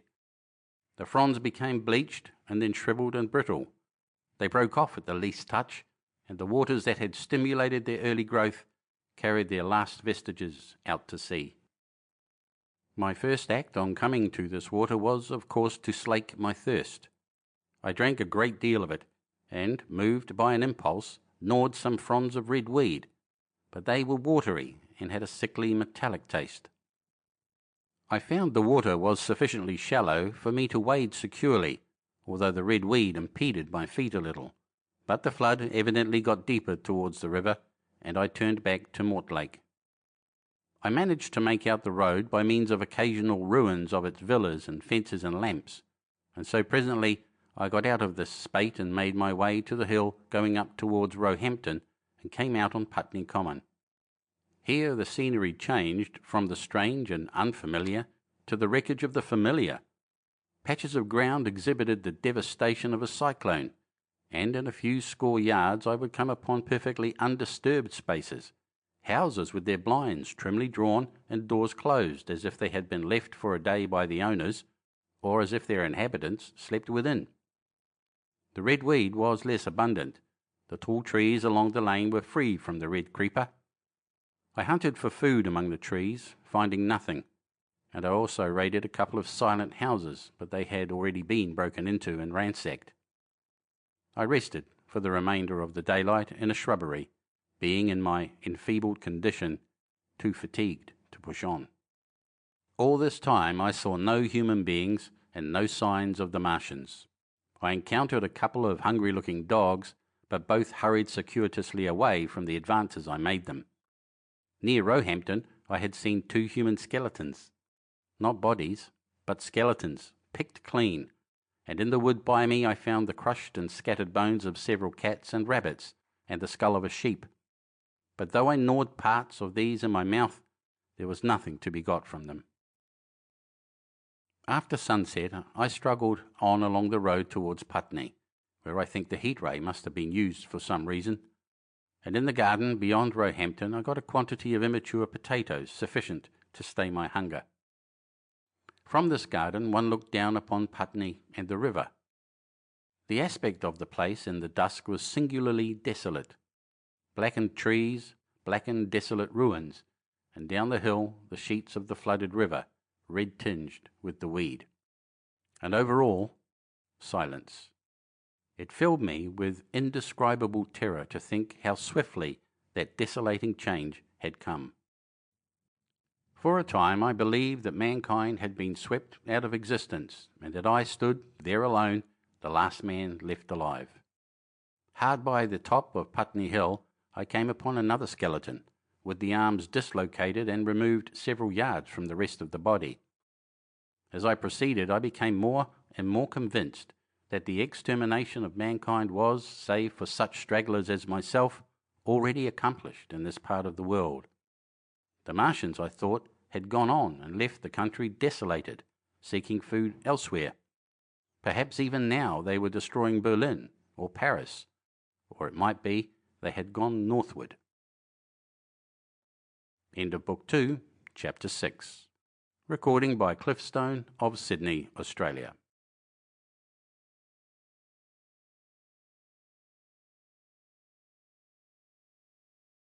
The War of the Worlds by H.G. Wells. Chapter 7. The Man on Putney Hill. I spent that night in the inn that stands at the top of Putney Hill, sleeping in a made bed for the first time since my flight to Leatherhead. I will not tell of the needless trouble I had breaking into that house. Afterwards I found the front door was on the latch, nor how I ransacked every room for food, until, just on the verge of despair, in what seemed to me to be a servant's bedroom, I found a rat-gnawed crust and 2 tins of pineapple. The place had already been searched and emptied. In the bar I afterwards found some biscuits and sandwiches that had been overlooked. The latter I could not eat, they were too rotten, but the former not only stayed my hunger, but filled my pockets. I lit no lamps, fearing some Martian might come beating that part of London for food in the night. Before I went to bed, I had an interval of restlessness, and prowled from window to window, peering out for some sign of these monsters. I slept little. As I lay in bed, I found myself thinking consecutively, a thing I do not remember to have done since my last argument with the curate. During all the intervening time, my mental condition had been a hurrying succession of vague emotional states, or a sort of stupid receptivity. But in the night my brain, reinforced I suppose by the food I had eaten, grew clear again, and I thought. 3 things struggled for possession of my mind: the killing of the curate, the whereabouts of the Martians, and the possible fate of my wife. The former gave me no sensation of horror or remorse to recall. I saw it simply as a thing done, a memory infinitely disagreeable but quite without the quality of remorse. I saw myself then as I see myself now, driven step by step towards that hasty blow, the creature of a sequence of accidents leading inevitably to that. I felt no condemnation, yet the memory, static, unprogressive, haunted me. In the silence of the night, with that sense of the nearness of God that sometimes comes into the stillness and the darkness, I stood my trial, my only trial, for that moment of wrath and fear.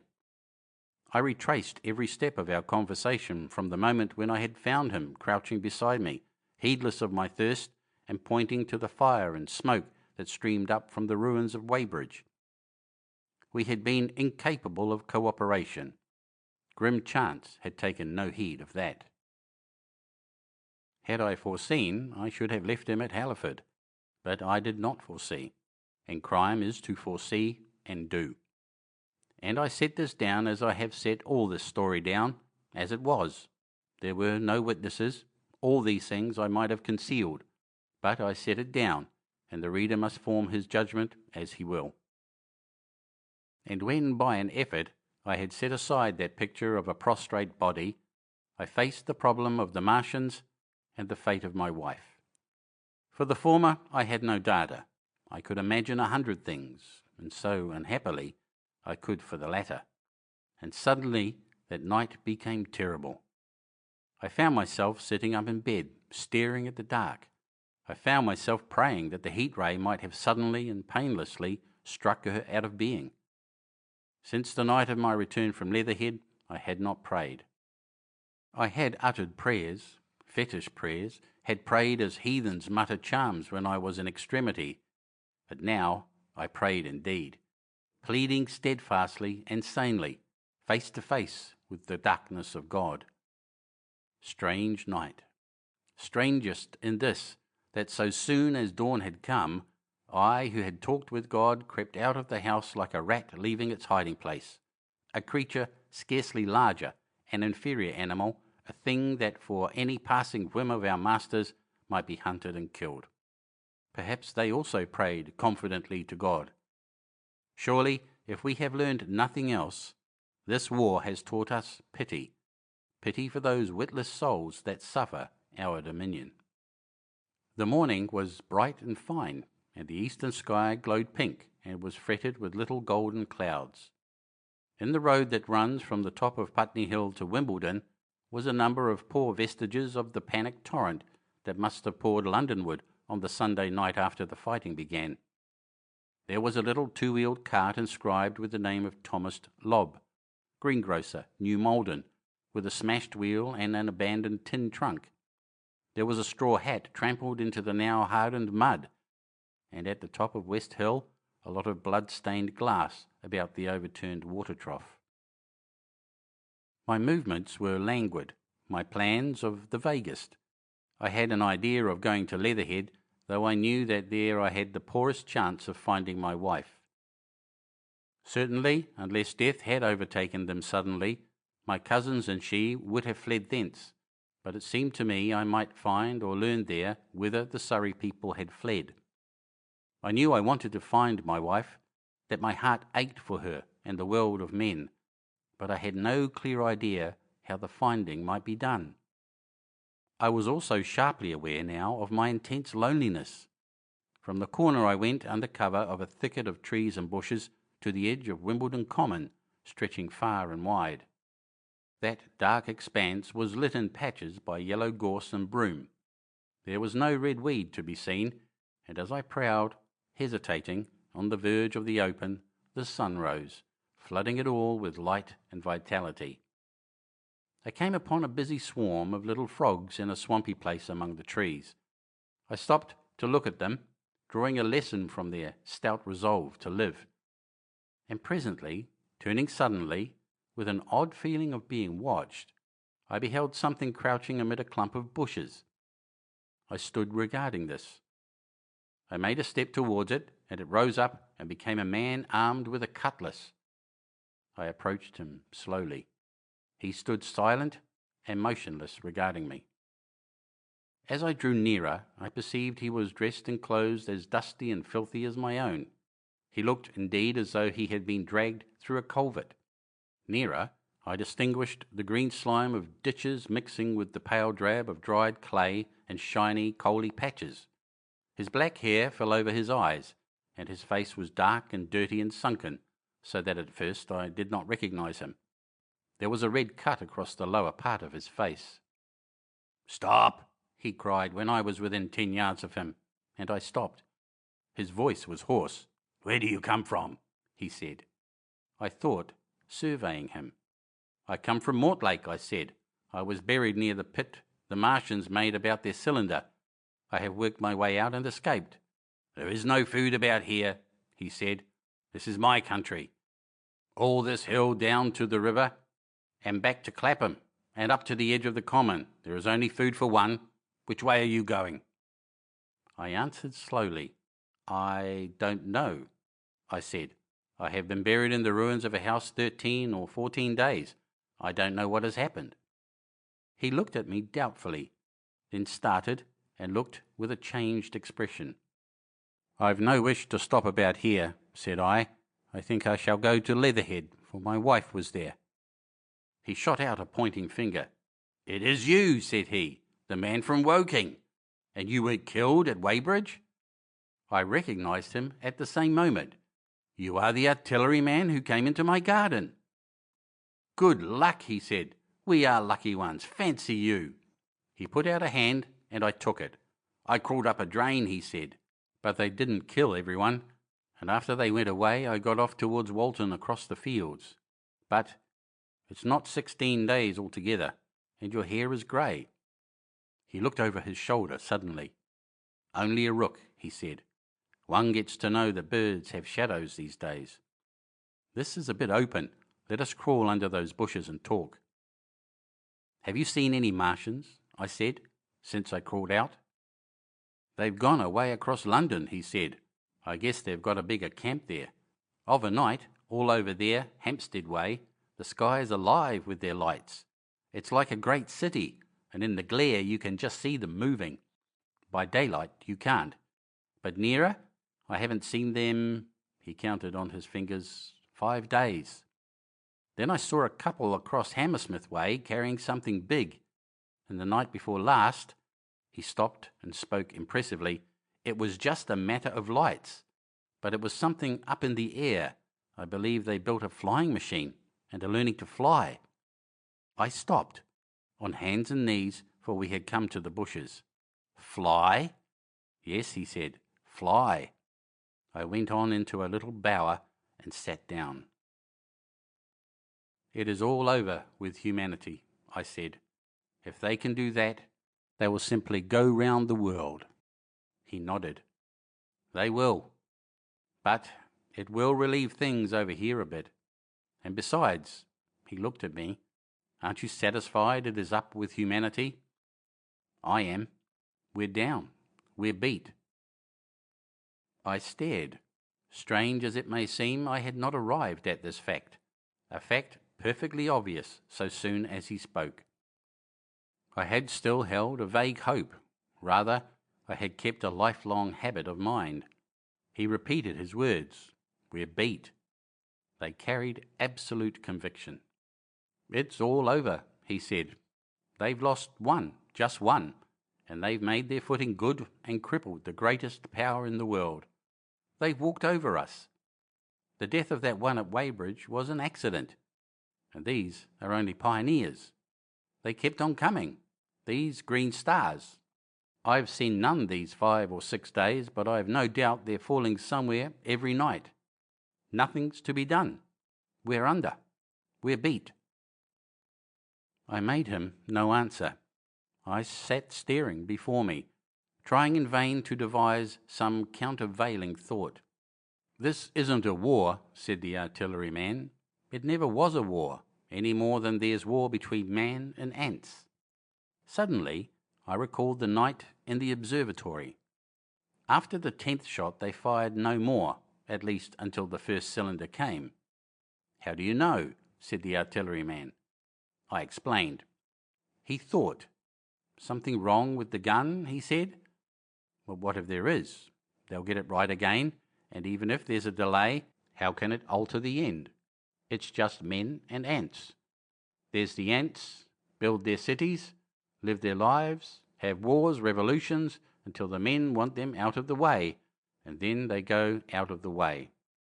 That's what we are now, just ants.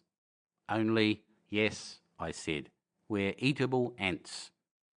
We sat looking at each other. And what will they do with us, I said. That's what I've been thinking, he said. That's what I've been thinking. After Weybridge I went south, thinking. I saw what was up. Most of the people were hard at it, squealing and exciting themselves. But I'm not so fond of squealing. I've been in sight of death once or twice. I'm not an ornamental soldier, and at the best and worst, death, it's just death. And it's the man that keeps on thinking comes through. I saw everyone tracking away south. Says I, food won't last this way, and I turned right back. I went for the Martians like a sparrow goes for man, all round. He waved a hand to the horizon. They're starving in heaps, bolting, treading on each other. He saw my face and halted awkwardly. No doubt lots who had money have gone away to France, he said. He seemed to hesitate whether to apologise, met my eyes and went on. There's food all about here, canned things in shops, wine, spirits, mineral waters, and the water mains and drains are empty. Well, I was telling you what I was thinking. Here's intelligent things, I said, and it seems they want us for food. First they'll smash us up, ships, machines, guns, cities, all the order and organisation. All that will go. If we were the size of ants, we might pull through. But we're not. It's all too bulky to stop. That's the first certainty, eh? I assented. It is. I've thought it out. Very well then. Next. At present we're caught as we're wanted. A Martian has only to go a few miles to get a crowd on the run, and I saw one day, out by Wandsworth, picking houses to pieces and routing among the wreckage. But they won't keep on doing that. So soon as they've settled all our guns and ships and smashed our railways and done all the things they are doing over there, they will begin catching us systematic, picking the best and storing us in cages and things. That's what they will start doing in a bit. Lord, they haven't begun on us yet. Don't you see that? Not begun, I exclaimed. Not begun. All that's happened so far is through our not having the sense to keep quiet, worrying them with guns and such foolery, and losing our heads and rushing off in crowds to where there wasn't any more safety than where we were. They don't want to bother us yet.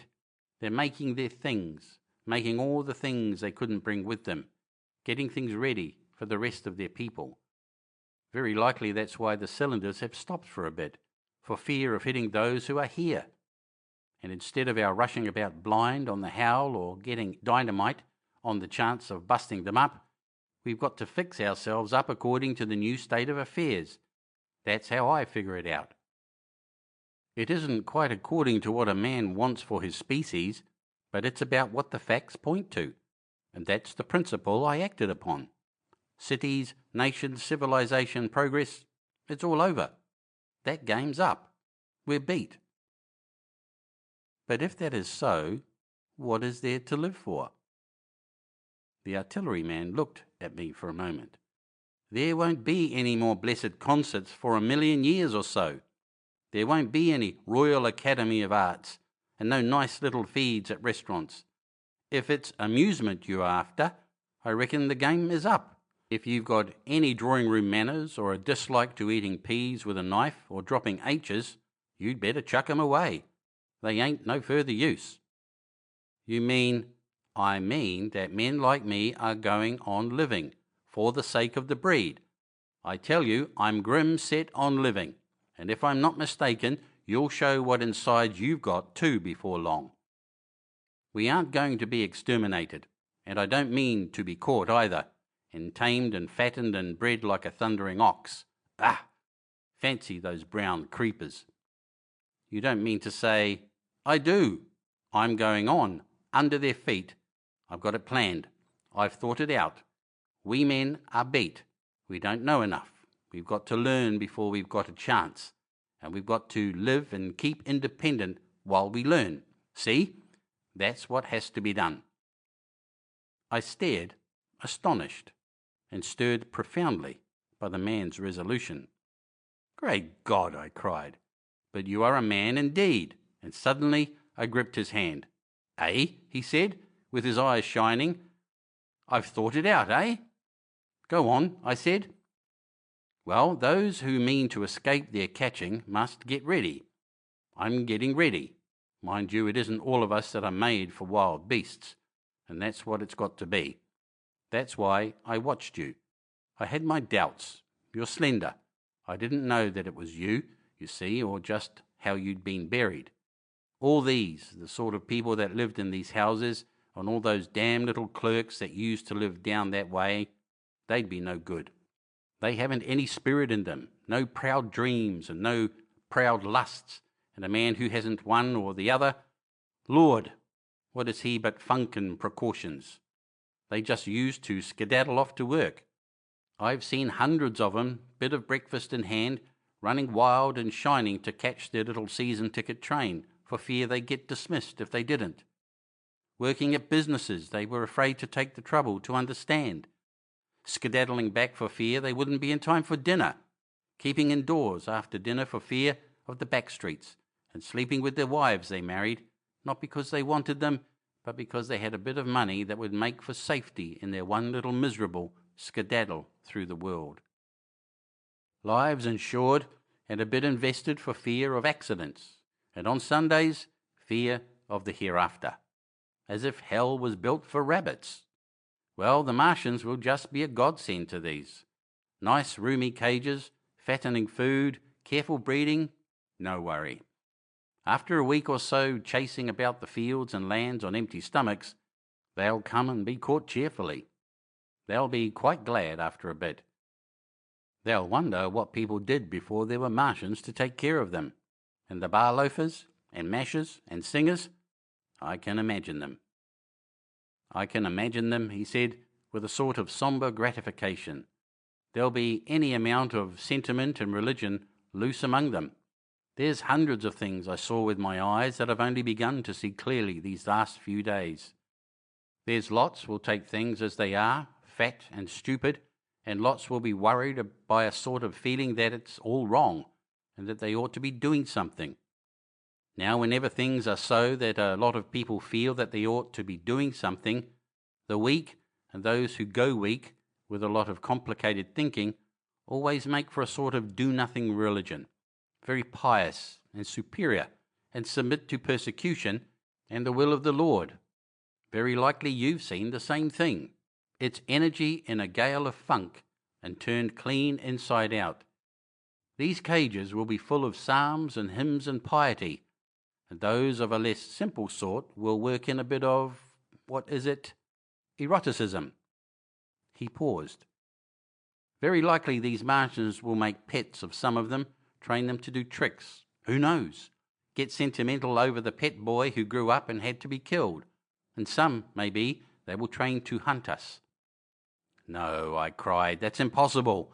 No human being. What's the good of going on with such lies? Said the artilleryman. There's men who'd do it cheerfully. What nonsense to pretend there isn't. And I succumbed to his conviction. If they come after me, he said, Lord, if they come after me, and subsided into a grim meditation. I sat contemplating these things. I could find nothing to bring against this man's reasoning. In the days before the invasion, no one would have questioned my intellectual superiority to his.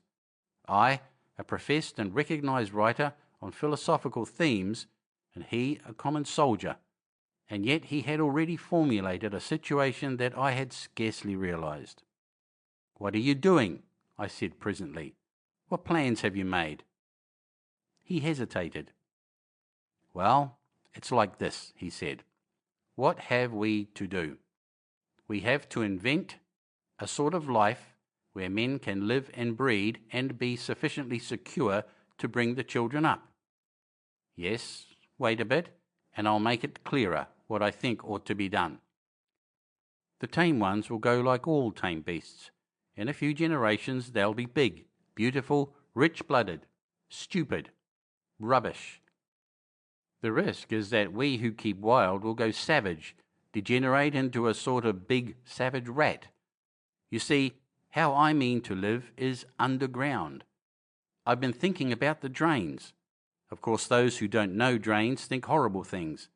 But under this London are miles and miles, hundreds of miles, and a few days' rain, and London empty will leave them sweet and clean. The main drains are big enough and airy enough for everyone. Then there's cellars, vaults, stores, from which bolting passages may be made to the drains. And the railway tunnels and subways. Eh? You begin to see? We form a band, able-bodied, clean-minded men. We're not going to pick up any rubbish that drifts in. Weaklings, go out again. As you meant me to go? Well, I parleyed, didn't I? We won't quarrel about that. Go on. Those who stop obey orders. Able-bodied, clean-minded women we want also, mothers and teachers. No lackadaisical ladies, no blasted rolling eyes. We can't have any weak or silly. Life is real again, and the useless and cumbersome and mischievous have to die. They ought to die. They ought to be willing to die. It's a sort of disloyalty, after all, to live and taint the race. And they can't be happy. Moreover, dying's none so dreadful. It's the funking makes it bad. And in all those places we shall gather. Our district will be London, and we may even be able to keep a watch and run about in the open when the Martians keep away. Play cricket, perhaps. That's how we shall save the race, eh? It's a possible thing. But saving the race is nothing in itself. As I say, that's only being rats. It's saving our knowledge and adding to it is the thing. There men like you come in. There's books, there's models. We must make great safe places down deep and get all the books we can. Not novels and poetry swipes, but ideas, science books. That's where men like you come in. We must go to the British Museum and pick all those books through. Especially, we must keep up our science, learn more. We must watch these Martians. Some of us must go as spies. When it's all working, perhaps I will. Get caught, I mean, and the great thing is we must leave the Martians alone. We mustn't even steal. If we get in their way, we clear out. We must show them we mean no harm. Yes, I know, but they're intelligent things, and they won't hunt us down if they have all they want and think we're just harmless vermin. The artilleryman paused and laid a brown hand upon my arm.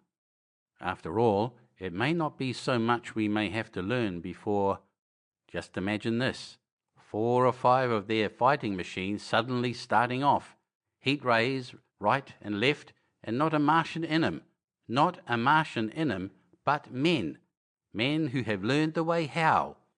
It may be in my time, even those men. Fancy having one of them lovely things with its heat ray wide and free. Fancy having it in control. What would it matter if you smashed to smithereens at the end of the run after a bust like that? I reckon the Martians will open their beautiful eyes. Can't you see them, man? Can't you see them hurrying, puffing and blowing and hooting to their other mechanical affairs? Something out of gear in every case, and swish, bang, rattle, swish. Just as they are fumbling over it, swish comes the heat ray, and behold, man has come back to his own. For a while, the imaginative daring of the artilleryman, and the tone of assurance and courage he assumed, completely dominated my mind. I believed unhesitatingly both in his forecast of human destiny and in the practicability of his astonishing scheme. And the reader who thinks me susceptible and foolish must contrast his position, reading steadily with all his thoughts about his subject and mine, crouching fearfully in the bushes and listening, distracted by apprehension. We talked in this manner through the early morning time, and later crept out of the bushes, and after scanning the sky for Martians, hurried precipitately to the house on Putney Hill where he had made his lair. It was the coal cellar of the place, and when I saw the work he had spent a week upon, it was a burrow scarcely 10 yards long, which he designed to reach to the main drain on Putney Hill, I had my first inkling of the gulf between his dreams and his powers. Such a hole I could have dug in a day, but I believed in him sufficiently to work with him all that morning until past midday at his digging. We had a garden barrow and shot the earth we removed against the kitchen range. We refreshed ourselves with a tin of mock turtle soup and wine from the neighbouring pantry. I found a curious relief from the aching strangeness of the world in this steady labour. As we worked, I turned his project over in my mind, and presently objections and doubts began to arise. But I worked there all the morning, so glad was I to find myself with a purpose again. After working an hour, I began to speculate on the distance one had to go before the cloaca was reached, the chances we had of missing it altogether.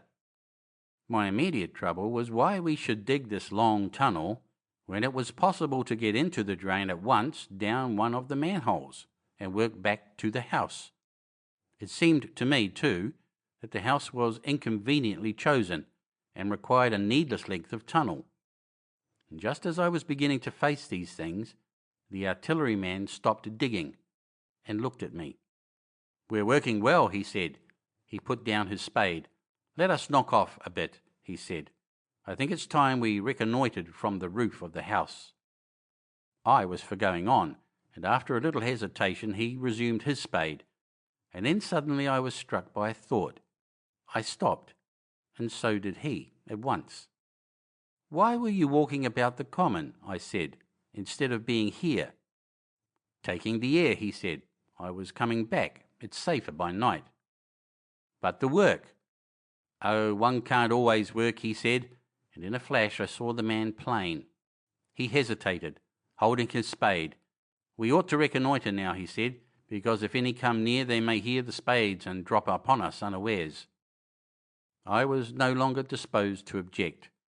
We went together to the roof and stood on a ladder peeping out of the roof door. No Martians were to be seen, and we ventured out on the tiles and slipped down under the shelter of the parapet.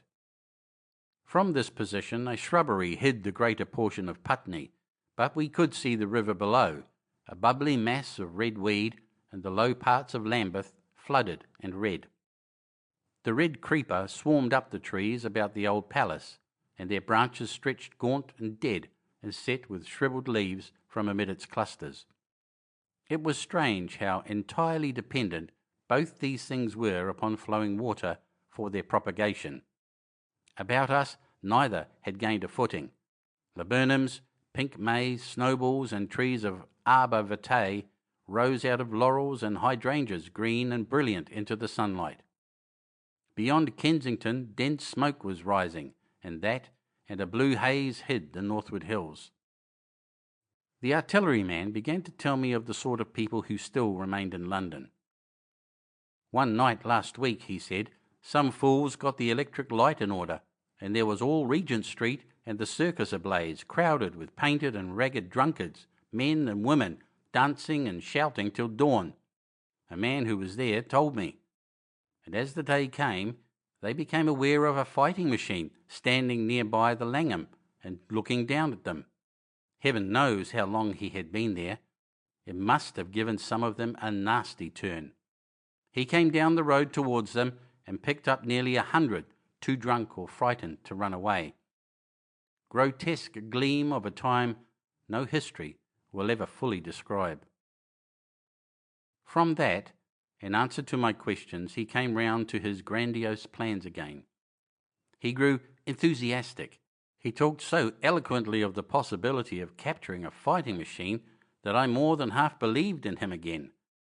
But now that I was beginning to understand something of his quality, I could divine the stress he laid on doing nothing precipitately, and I noted that now there was no question that he personally was to capture and fight the great machine.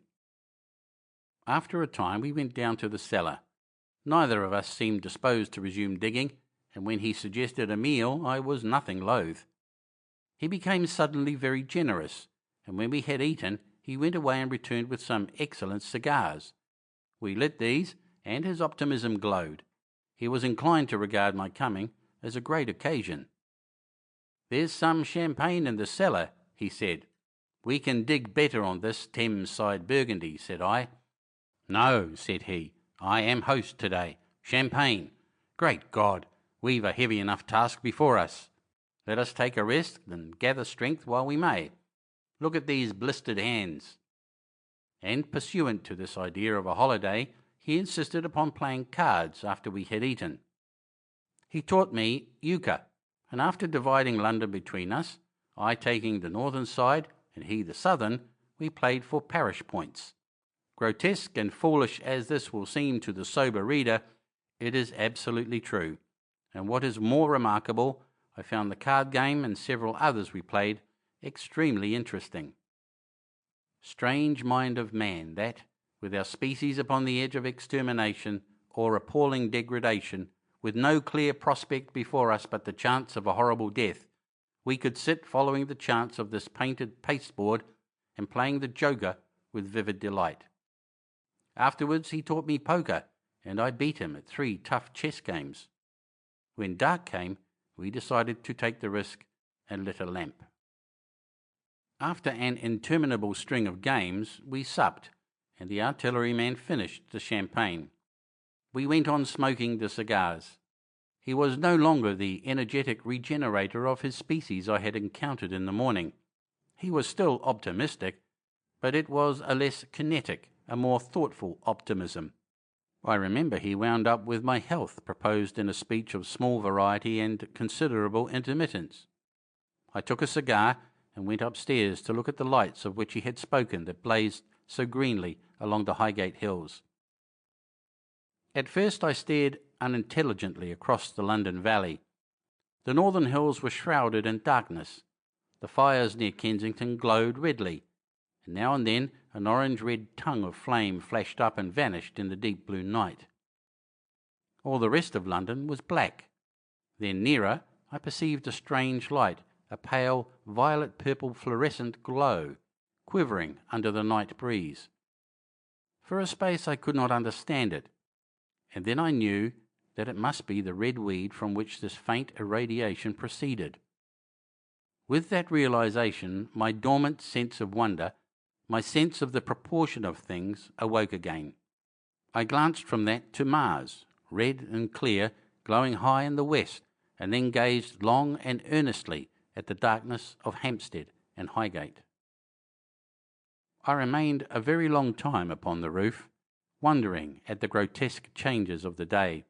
I recalled my mental states from the midnight prayer to the foolish card-playing.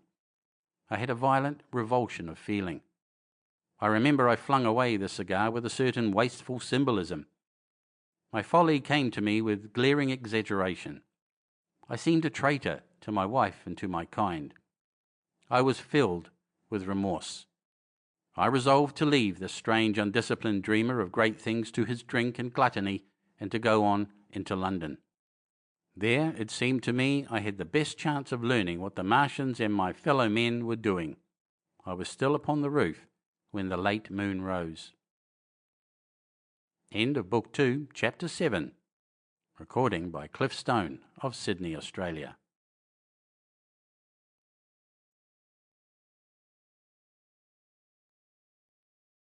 The War of the Worlds by H.G. Wells. Chapter 8.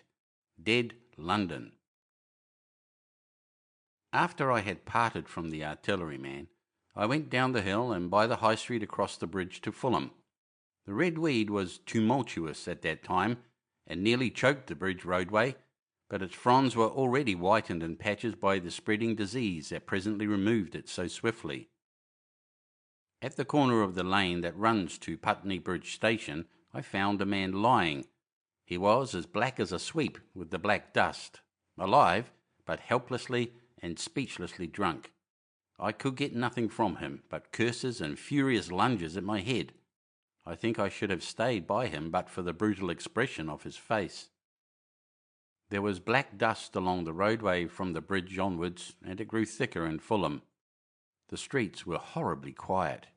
I got food, sour, hard and mouldy, but quite eatable, in a baker's shop here.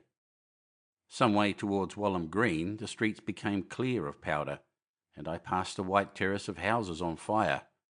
The noise of the burning was an absolute relief. Going on towards Brompton, the streets were quiet again.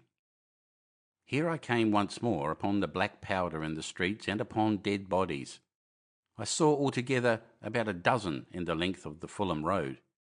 They had been dead many days, so that I hurried quickly past them. The black powder covered them over and softened their outlines. One or two had been disturbed by dogs. Where there was no black powder, it was curiously like a Sunday in the city, with the closed shops, the houses locked up and the blinds drawn, the desertion and the stillness. In some places plunderers had been at work, but rarely at other than the provision and wine shops. A jeweller's window had been broken open in one place, but apparently the thief had been disturbed, and a number of gold chains and a watch lay scattered on the pavement. I did not trouble to touch them. Farther on was a tattered woman in a heap on a doorstep. The hand that hung over her knee was gashed and bled down her rusty brown dress, and a smashed magnum of champagne formed a pool across the pavement. She seemed asleep, but she was dead. The farther I penetrated into London, the profounder grew the stillness. But it was not so much the stillness of death, it was the stillness of suspense, of expectation. At any time the destruction that had already singed the northwestern borders of the metropolis and had annihilated Ealing and Kilburn might strike among these houses and leave them smoking ruins. It was a city condemned and derelict. In South Kensington the streets were clear of dead and of black powder. It was near South Kensington that I first heard the howling. It crept almost imperceptibly upon my senses. It was a sobbing alternation of two notes, ooh-la, ooh-la, ooh-la, ooh-la, keeping on perpetually. When I passed streets that ran northward it grew in volume, and houses and buildings seemed to deaden and cut it off again. It came in a full tide down Exhibition Road. I stopped, staring towards Kensington Gardens, wondering at the strange, remote wailing. It was as if that mighty desert of houses had found a voice for its fear and solitude. Ooh-la, ooh-la, ooh-la, ooh-la, wailed that superhuman note, great waves of sound sweeping down the broad sunlit roadway between the tall buildings on each side. I turned northwards, marvelling, towards the iron gates of Hyde Park. I had half a mind to break into the Natural History Museum and find my way up to the summits of the towers in order to see across the park. But I decided to keep to the ground where quick hiding was possible, and so went up on the Exhibition Road. All the large mansions on each side of the road were empty and still, and my footsteps echoed against the sides of the houses. At the top, near the park gate, I came upon a strange sight. A bus overturned, and the skeleton of a horse picked clean. I puzzled over this for a time, and then went on to the bridge over the Serpentine. The voice grew stronger and stronger, though I could see nothing above the housetops on the north side of the park, save a haze of smoke to the northwest. Ooh-la, ooh-la, ooh-la, ooh-la, cried the voice, coming, as it seemed to me, from the district about Regent's Park. The desolating cry worked upon my mind. The mood that had sustained me passed. The wailing took possession of me. I found I was intensely weary, footsore, and now again hungry and thirsty. It was already past noon. Why was I wandering alone in the city of the dead? Why was I alone when all London was lying in state and in its black shroud? I felt intolerably lonely. My mind ran on old friends that I had forgotten for years. I thought of the poisons in the chemist shops, of the liquors the wine merchants stored. I recalled the two sodden creatures of despair, who, so far as I knew, shared the city with myself. I came into Oxford Street by the Marble Arch, and here again were black powder and several bodies, and an evil, ominous smell from the gratings of the cellars of some of the houses. I grew very thirsty after the heat of my long walk. With infinite trouble I managed to break into a public house and get food and drink. I was weary after eating, and went into the parlour behind the bar and slept on a black horsehair sofa I found there. I awoke to find that dismal howling still in my ears. Ooh-la, ooh-la, ooh-la, ooh-la. It was now dusk, and after I had routed out some biscuits and a cheese in the bar, there was a meat safe, but it contained nothing but maggots. I wandered on through the silent residential squares to Baker Street. Portman Square is the only one I can name, and so came out at last upon Regent's Park. As I emerged from the top of Baker Street, I saw far away over the trees in the clearness of the sunset the hood of the Martian giant from which this howling proceeded. I was not terrified. I came upon him as if it were a matter of course. I watched him for some time, but he did not move. He appeared to be standing and yelling, for no reason that I could discover. I tried to formulate a plan of action. That perpetual sound of ooh-la, ooh-la, ooh-la, ooh-la confused my mind. Perhaps I was too tired to be very fearful. Certainly I was more curious to know the reason of this monotonous crying than afraid. I turned back away from the park and struck into Park Road, intending to skirt the park, went along under the shelter of the terraces and got a view of this stationary, howling Martian from the direction of St. John's Wood. A couple of 100 yards out of Baker Street, I heard a yelping chorus and saw first a dog with a piece of putrescent red meat in his jaws coming headlong towards me, and then a pack of starving mongrels in pursuit of him. He made a wide curve to avoid me as though he feared I might prove a fresh competitor. As the yelping died away down the silent road, the wailing sound of ooh-la, ooh-la, ooh-la, ooh-la reasserted itself. I came upon the wrecked handling machine halfway to St. John's Wood Station. At first I thought a house had fallen across the road. It was only as I clambered among the ruins that I saw, with a start, this mechanical Samson lying, with its tentacles bent and smashed and twisted among the ruins it had made. The forepart was shattered. It seemed as if it had driven blindly straight at the house and had been overwhelmed in its overthrow.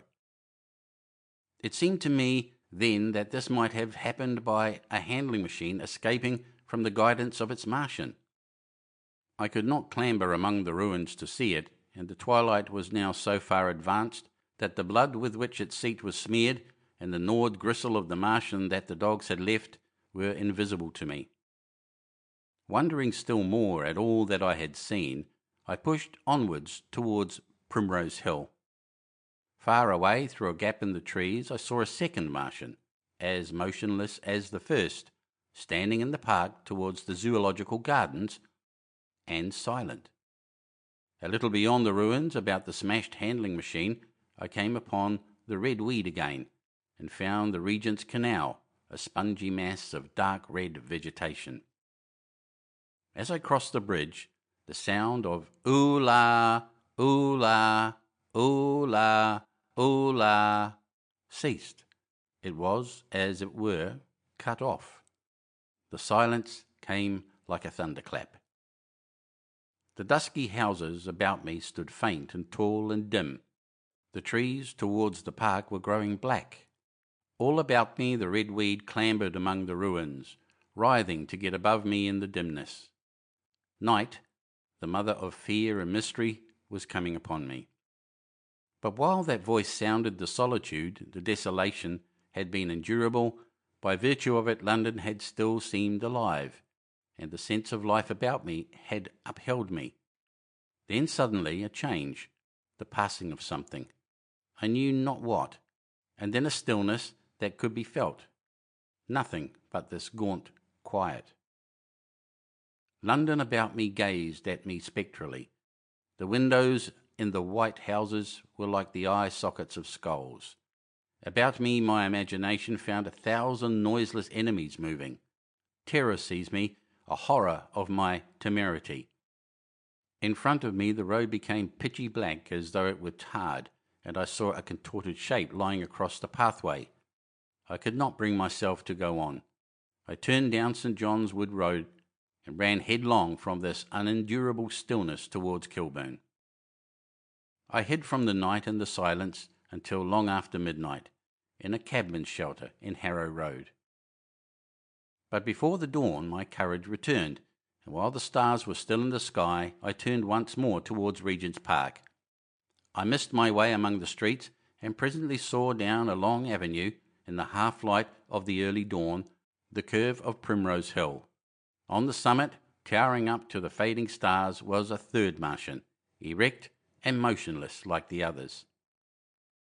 An insane resolve possessed me. I would die and end it, and I would save myself even the trouble of killing myself. I marched on recklessly towards this Titan, and then as I drew nearer and the light grew, I saw that a multitude of black birds were circling and clustering about the hood. At that my heart gave a bound, and I began running along the road. I hurried through the red weed that choked St. Edmund's Terrace. I waded breast high across a torrent of water that was rushing down from the waterworks towards the Albert Road, and emerged upon the grass before the rising of the sun. Great mounds had been heaped about the crest of the hill, making a huge redoubt of it.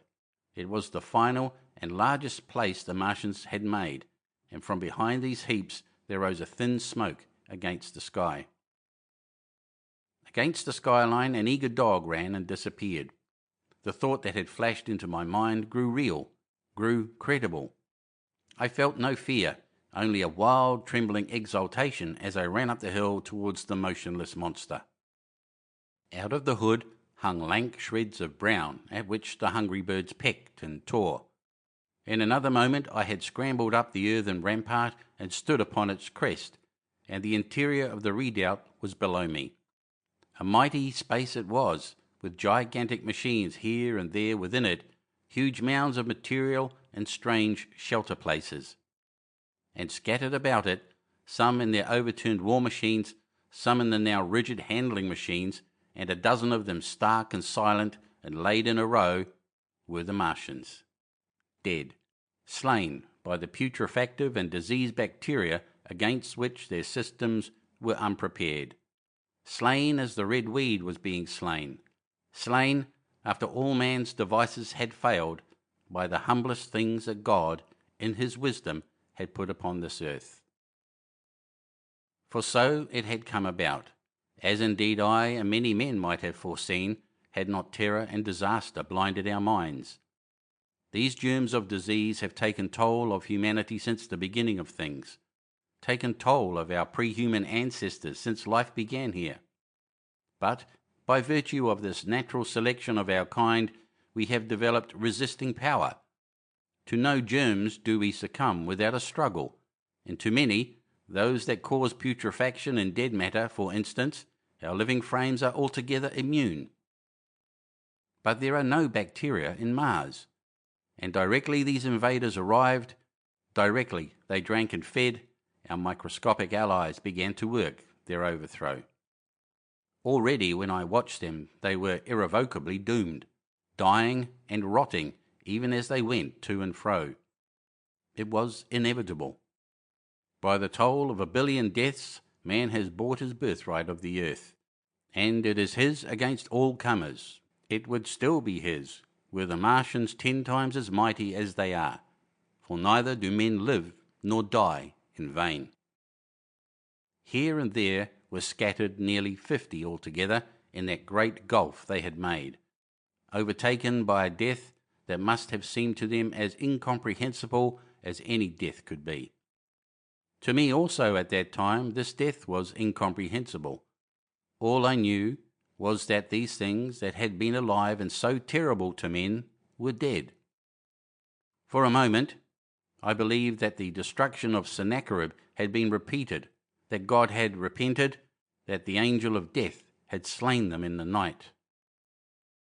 I stood staring into the pit, and my heart lightened gloriously, even as the rising sun struck the world to fire about me with its rays. The pit was still in darkness.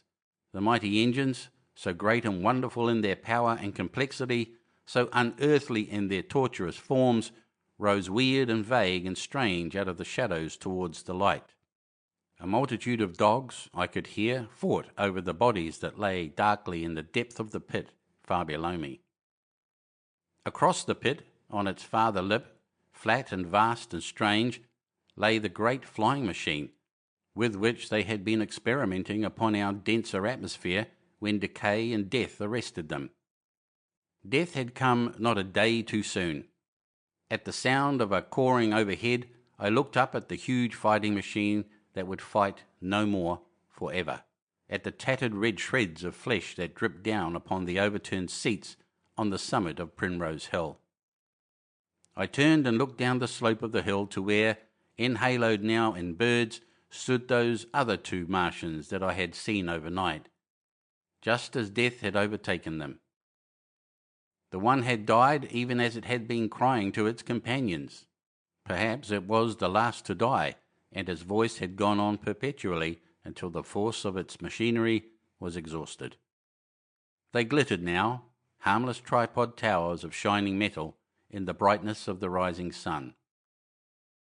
All about the pit, and saved as by a miracle from everlasting destruction, stretched the great mother of cities. Those who have only seen London veiled in her sombre robes of smoke can scarcely imagine the naked clearness and beauty of the silent wilderness of houses. Eastward, over the blackened ruins of the Albert Terrace and the splintered spire of the church, the sun blazed dazzling in a clear sky, and here and there some facet in the great wilderness of roofs caught the light and glared with a white intensity. Northward were Kilburn and Hampstead, blue and crowded with houses. Westward the great city was dimmed, and southward, beyond the Martians, the green waves of Regent Park, the Langham Hotel, the dome of the Albert Hall, the Imperial Institute, and the giant mansions of the Brompton Road came out clear and little in the sunrise, the jagged ruins of Westminster rising hazily beyond. Far away and blue were the Surrey hills, and the towers of the Crystal Palace glittered like two silver rods. The dome of St. Paul's was dark against the sunrise, and injured, I saw for the first time, by a huge gaping cavity on its western side. And as I looked at this wide expanse of houses and factories and churches, silent and abandoned, as I thought of the multitudinous hopes and efforts, the innumerable hosts of lives that had gone to build this human reef, and of the swift and ruthless destruction that had hung over it all, when I realized that the shadow had been rolled back and that men might still live in the streets, and this dear vast dead city of mine be once more alive and powerful, I felt a wave of emotion that was near akin to tears. The torment was over. Even that day the healing would begin. The survivors of the people scattered over the country, leaderless, lawless, foodless, like sheep without a shepherd, the thousands who had fled by sea would begin to return. The pulse of life, growing stronger and stronger, would beat again in the empty streets and pour across the vacant squares. Whatever destruction was done, the hand of the destroyer was stayed. All the gaunt wrecks, the blackened skeletons of houses that stared so dismally at the sunlit grass of the hill, would presently be echoing with the hammers of the restorers and ringing with the tapping of their trowels. At the thought, I extended my hands towards the sky and began thanking God. In a year, thought I, in a year, with overwhelming force, came the thought of myself, of my wife, and the old life of hope and tender helpfulness that had ceased forever. End of Book 2, Chapter 8. Recording by Cliff Stone of Sydney, Australia.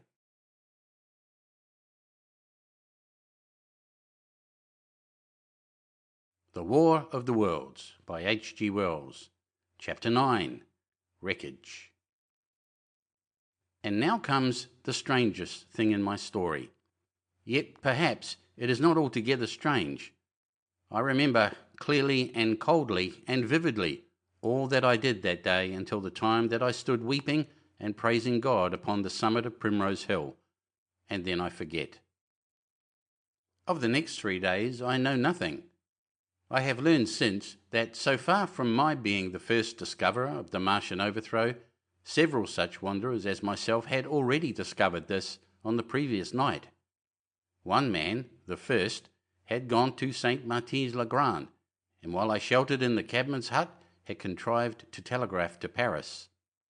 Thence the joyful news had flashed all over the world. 1,000 cities, chilled by ghastly apprehensions, suddenly flashed into frantic illuminations. They knew of it in Dublin, Edinburgh, Manchester, Birmingham, at the time when I stood upon the verge of the pit. Already men, weeping with joy, as I have heard, shouting and staying their work to shake hands and shout, were making up trains, even as near as Crewe, to descend upon London. The church bells that had ceased a fortnight since suddenly caught the news until all England was bell-ringing. Men on cycles, lean-faced, unkempt, scorched along every country lane, shouting of unhoped deliverance, shouting to gaunt, staring figures of despair. And for the food? Across the Channel, across the Irish Sea, across the Atlantic, corn, bread and meat were tearing to our relief. All the shipping in the world seemed going Londonward in those days. But of all of this I have no memory. I drifted, a demented man. I found myself in a house of kindly people, who had found me on the third day wandering, weeping and raving through the streets of St. John's Wood. They have told me since that I was singing some insane doggerel about the last man left alive. Hurrah! The last man left alive. Troubled as they were with their own affairs, these people, whose name, much as I would like to express my gratitude to them, I may not even give here, nevertheless cumbered themselves with me, sheltered me, and protected me from myself. Apparently they had learned something of my story from me during the days of my lapse. Very gently, when my mind was assured again, did they break to me what they had learned of the fate of Leatherhead. 2 days after I was imprisoned, it had been destroyed, with every soul in it, by a Martian. He had swept it out of existence, as it seemed, without any provocation, as a boy might crush an ant-hill in the mere wantonness of power. I was a lonely man, and they were very kind to me. I was a lonely man and a sad one, and they bore with me. I remained with them 4 days after my recovery. All that time I felt a growing craving to look once more on whatever remained of the little life that seemed so happy and bright in my past. It was a mere hopeless desire to feast upon my misery. They dissuaded me. They did all they could to divert me from this morbidity. But at last I could resist the impulse no longer, and promising faithfully to return to them, and parting, as I will confess, from these 4-day friends with tears, I went out again into the streets that had lately been so dark and strange and empty. Already they were busy with returning people. In places even there were shops open, and I saw a drinking fountain, running water. I remember how mockingly bright the day seemed as I went back on my melancholy pilgrimage to the little house at Woking, how busy the streets, and vivid the moving life about me. So many people were abroad everywhere, busied in 1,000 activities, that it seemed incredible that any great proportion of the population could have been slain. But then I noticed how yellow were the skins of the people I met, how shaggy the hair of the men, how large and bright their eyes, and that every other man still wore his dirty rags. Their faces seemed all with one of 2 expressions, a leaping exultation and energy, or a grim resolution. Save for the expression of the faces, London seemed a city of tramps. The vestries were indiscriminately distributing bread sent us by the French government. The ribs of the few horses showed dismally. Haggard special constables with white badges stood at the corners of every street. I saw little of the mischief wrought by the Martians until I reached Wellington Street, and there I saw the red weed clambering over the buttresses of Waterloo Bridge. At the corner of the bridge, too, I saw one of the common contrasts of that grotesque time, a sheet of paper flaunting against a thicket of the red weed, transfixed by a stick that kept it in place. It was the placard of the first newspaper to resume publication, the Daily Mail. I bought a copy for a blackened shilling I found in my pocket. Most of it was in blank, but the solitary compositor who did the thing had amused himself by making a grotesque scheme of advertisement stereo on the back page. The matter he printed was emotional. The news organisation had not as yet found its way back. I learned nothing fresh except that already in 1 week the examination of the Martian mechanisms had yielded astonishing results. Among other things, the article assured me what I did not believe at the time, that the secret of flying was discovered. At Waterloo I found the free trains that were taking people to their homes. The first rush was already over. There were few people in the train, and I was in no mood for casual conversation. I got a compartment to myself and sat with folded arms looking greyly at the sunlit devastation that flowed past the windows. And just outside the terminus the train jolted over temporary rails, and on either side of the railway the houses were blackened ruins. To Clapham Junction the face of London was grimy with powder of the black smoke, in spite of 2 days of thunderstorms and rain, and at Clapham Junction the line had been wrecked again. There were hundreds of out-of-work clerks and shopmen working side by side with the customary navvies, and we were jolted over a hasty relaying. All down the line from there the aspect of the country was gaunt and unfamiliar. Wimbledon particularly had suffered. Walton, by virtue of its unburned pinewoods, seemed the least hurt of any place along the line. The Wandle, the Mole, every little stream was a heaped mass of red weed, in appearance between butcher's meat and pickled cabbage. The Surrey pinewoods were too dry, however, for the festoons of the red climber. Beyond Wimbledon, within sight of the line, in certain nursery grounds were the heaped masses of earth about the 6th cylinder. A number of people were standing about it, and some sappers were busy in the midst of it. Over it flaunted a Union Jack, flapping cheerfully in the morning breeze. The nursery grounds were everywhere crimson with the weed, a wide expanse of livid colour, cut with purple shadows, and very painful to the eye.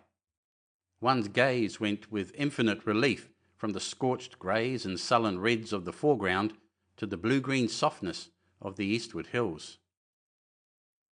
The line on the London side of Woking Station was still undergoing repair, so I descended at Byfleet Station and took the road to Maybury, past the place where I and the artilleryman had talked to the hussars, and on by the spot where the Martian had appeared to me in the thunderstorm. Here, moved by curiosity, I turned aside to find, among a tangle of red fronds, the warped and broken dog-cart with the whitened bones of the horse scattered and gnawed. For a time I stood regarding these vestiges. Then I returned through the pinewood, neck-high with red weed here and there, to find the landlord of the spotted dog had already found burial, and so came home past the College Arms. A man standing at an open cottage door greeted me by name as I passed. I looked at my house with a quick flash of hope that faded immediately. The door had been forced. It was unfast and was opening slowly as I approached. It slammed again. The curtains of my study fluttered out of the open window, from which I and the artilleryman had watched the dawn. No one had closed it since. The smashed bushes were just as I had left them nearly 4 weeks ago. I stumbled into the hall, and the house felt empty. The stair carpet was ruffled and discoloured where I had crouched, soaked to the skin from the thunderstorm the night of the catastrophe. Our muddy footsteps, I saw, still went up the stairs. I followed them to my study, and found lying on my writing table still, with the selenite paperweight upon it, the sheet of work I had left on the afternoon of the opening of the cylinder. For a space I stood reading over my abandoned arguments.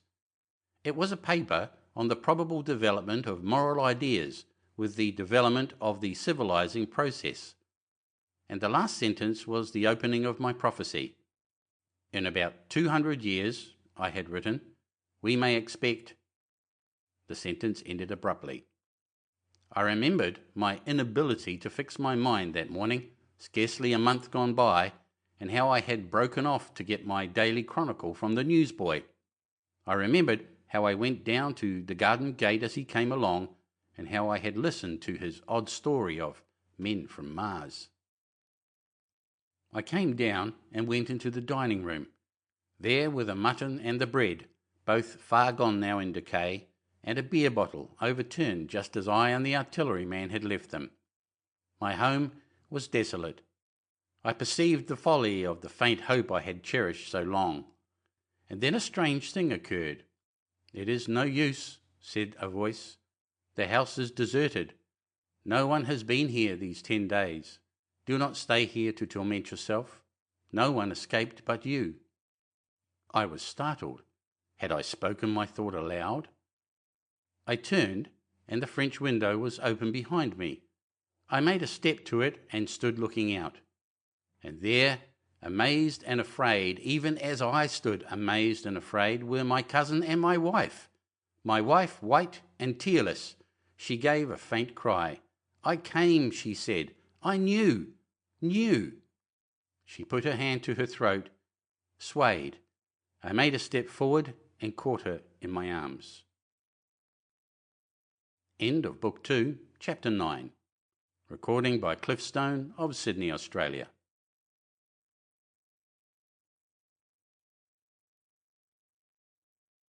The War of the Worlds by H.G. Wells. Chapter 10. The Epilogue. I cannot but regret, now that I am concluding my story, how little I am able to contribute to the discussion of the many debatable questions which are still unsettled. In one respect I shall certainly provoke criticism. My particular province is speculative philosophy. My knowledge of comparative physiology is confined to a book or two, but it seems to me that Carver's suggestions as to the reason of the rapid death of the Martians is so probable as to be regarded almost as a proven conclusion. I have assumed that in the body of my narrative. At any rate, in all the bodies of the Martians that were examined after the war, no bacteria except those already known as terrestrial species were found. That they did not bury any of their dead, and the reckless slaughter they perpetrated, point also to an entire ignorance of the putrefactive process. But probable as this seems, it is by no means a proven conclusion.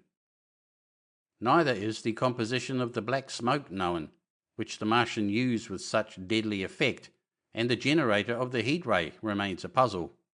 The terrible disasters at the Ealing and South Kensington laboratories have disinclined analysts for further investigations upon the latter. Spectrum analysis of the black powder points unmistakably to the presence of an unknown element with a brilliant group of 3 lines in the green, and it is possible that it combines with argon to form a compound which acts at once with deadly effect upon some constituent in the blood. But such unproven speculations will scarcely be of interest to the general reader to whom this story is addressed. None of the brown scum that drifted down the Thames after the destruction of Shepperton was examined at the time, and now none is forthcoming. The results of an anatomical examination of the Martians, so far as the prowling dogs had left such an examination possible, I have already given. But everyone is familiar with the magnificent and almost complete specimen in spirits at the Natural History Museum, and the countless drawings that have been made from it, and beyond that, the interest of their physiology and structure is purely scientific. A question of graver and universal interest is the possibility of another attack from the Martians. I do not think that nearly enough attention is being given to this aspect of the matter. At present, the planet Mars is in conjunction, but with every return to opposition, I, for one, anticipate a renewal of their adventure. In any case, we should be prepared. It seems to me that it should be possible to define the position of the gun from which the shots are discharged, to keep a sustained watch upon this part of the planet, and to anticipate the arrival of the next attack. In that case, the cylinder might be destroyed with dynamite or artillery before it was sufficiently cool for the Martians to emerge, or they might be butchered by means of guns so soon as the screw opened.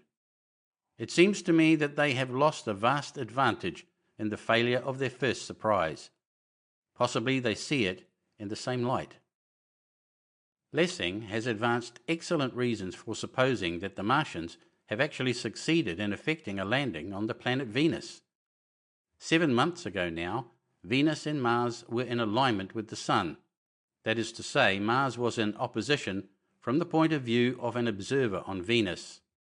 Subsequently, a peculiar luminous and sinuous marking appeared on the unillumined half of the inner planet, and almost simultaneously a faint dark mark of a similar sinuous character was detected upon a photograph of the Martian disk. One needs to see the drawings of these appearances in order to appreciate fully their remarkable resemblance in character. At any rate, whether we expect another invasion or not, our views of the human future must be greatly modified by these events. We have learned now that we cannot regard this planet as being fenced in and a secure abiding place for man. We can never anticipate the unseen good or evil that may come upon us suddenly out of space. It may be that in the larger design of the universe, this invasion from Mars is not without its ultimate benefit for men. It has robbed us of that serene confidence in the future which is the most fruitful source of decadence. The gifts to human science it has brought are enormous, and it has done much to promote the conception of the common weal of mankind. It may be that across the immensity of space, the Martians have watched the fate of these pioneers of theirs and learned their lesson, and that on the planet Venus they have found a securer settlement.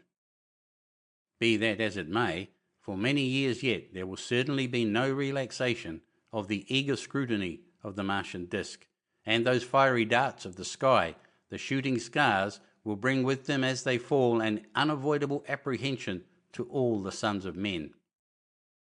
The broadening of men's views that has resulted can scarcely be exaggerated.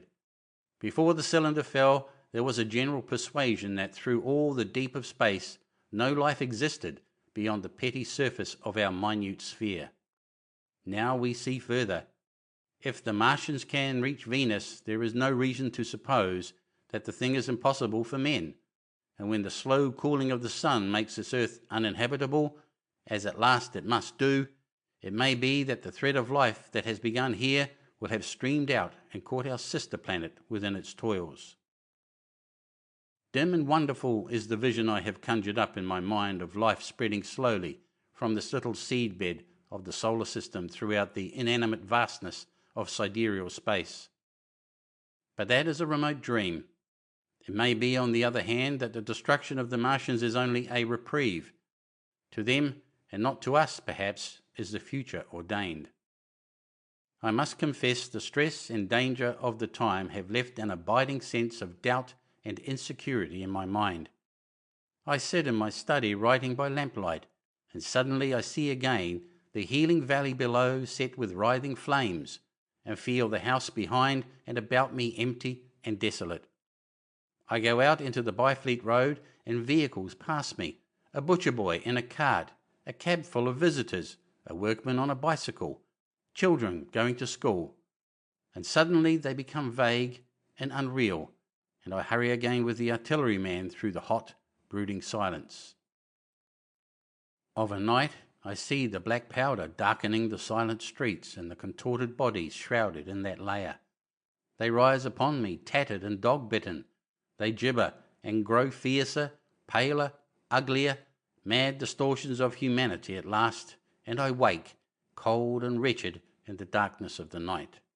I go to London and see the busy multitudes in Fleet Street and the Strand, and it comes across my mind that they are but the ghosts of the past, haunting the streets that I have seen silent and wretched, going to and fro, phantasms in a dead city, the mockery of life in a galvanized body. And strange, too, it is to stand on Primrose Hill, as I did but a day before writing this last chapter, to see the great province of houses, dim and blue through the haze of the smoke and mist, vanishing at last into the vague lower sky, to see the people walking to and fro among the flower beds on the hill, to see the sightseers about the Martian machine that stands there still, to hear the tumult of playing children, and to recall the time when I saw it all bright and clear-cut, hard and silent, under the dawn of that last great day. And strangest of all is it to hold my wife's hand again, and to think that I have counted her, and that she has counted me, among the dead. End of The War of the Worlds by H.G. Wells. Recording by Cliff Stone of Sydney, Australia. Thank you for listening.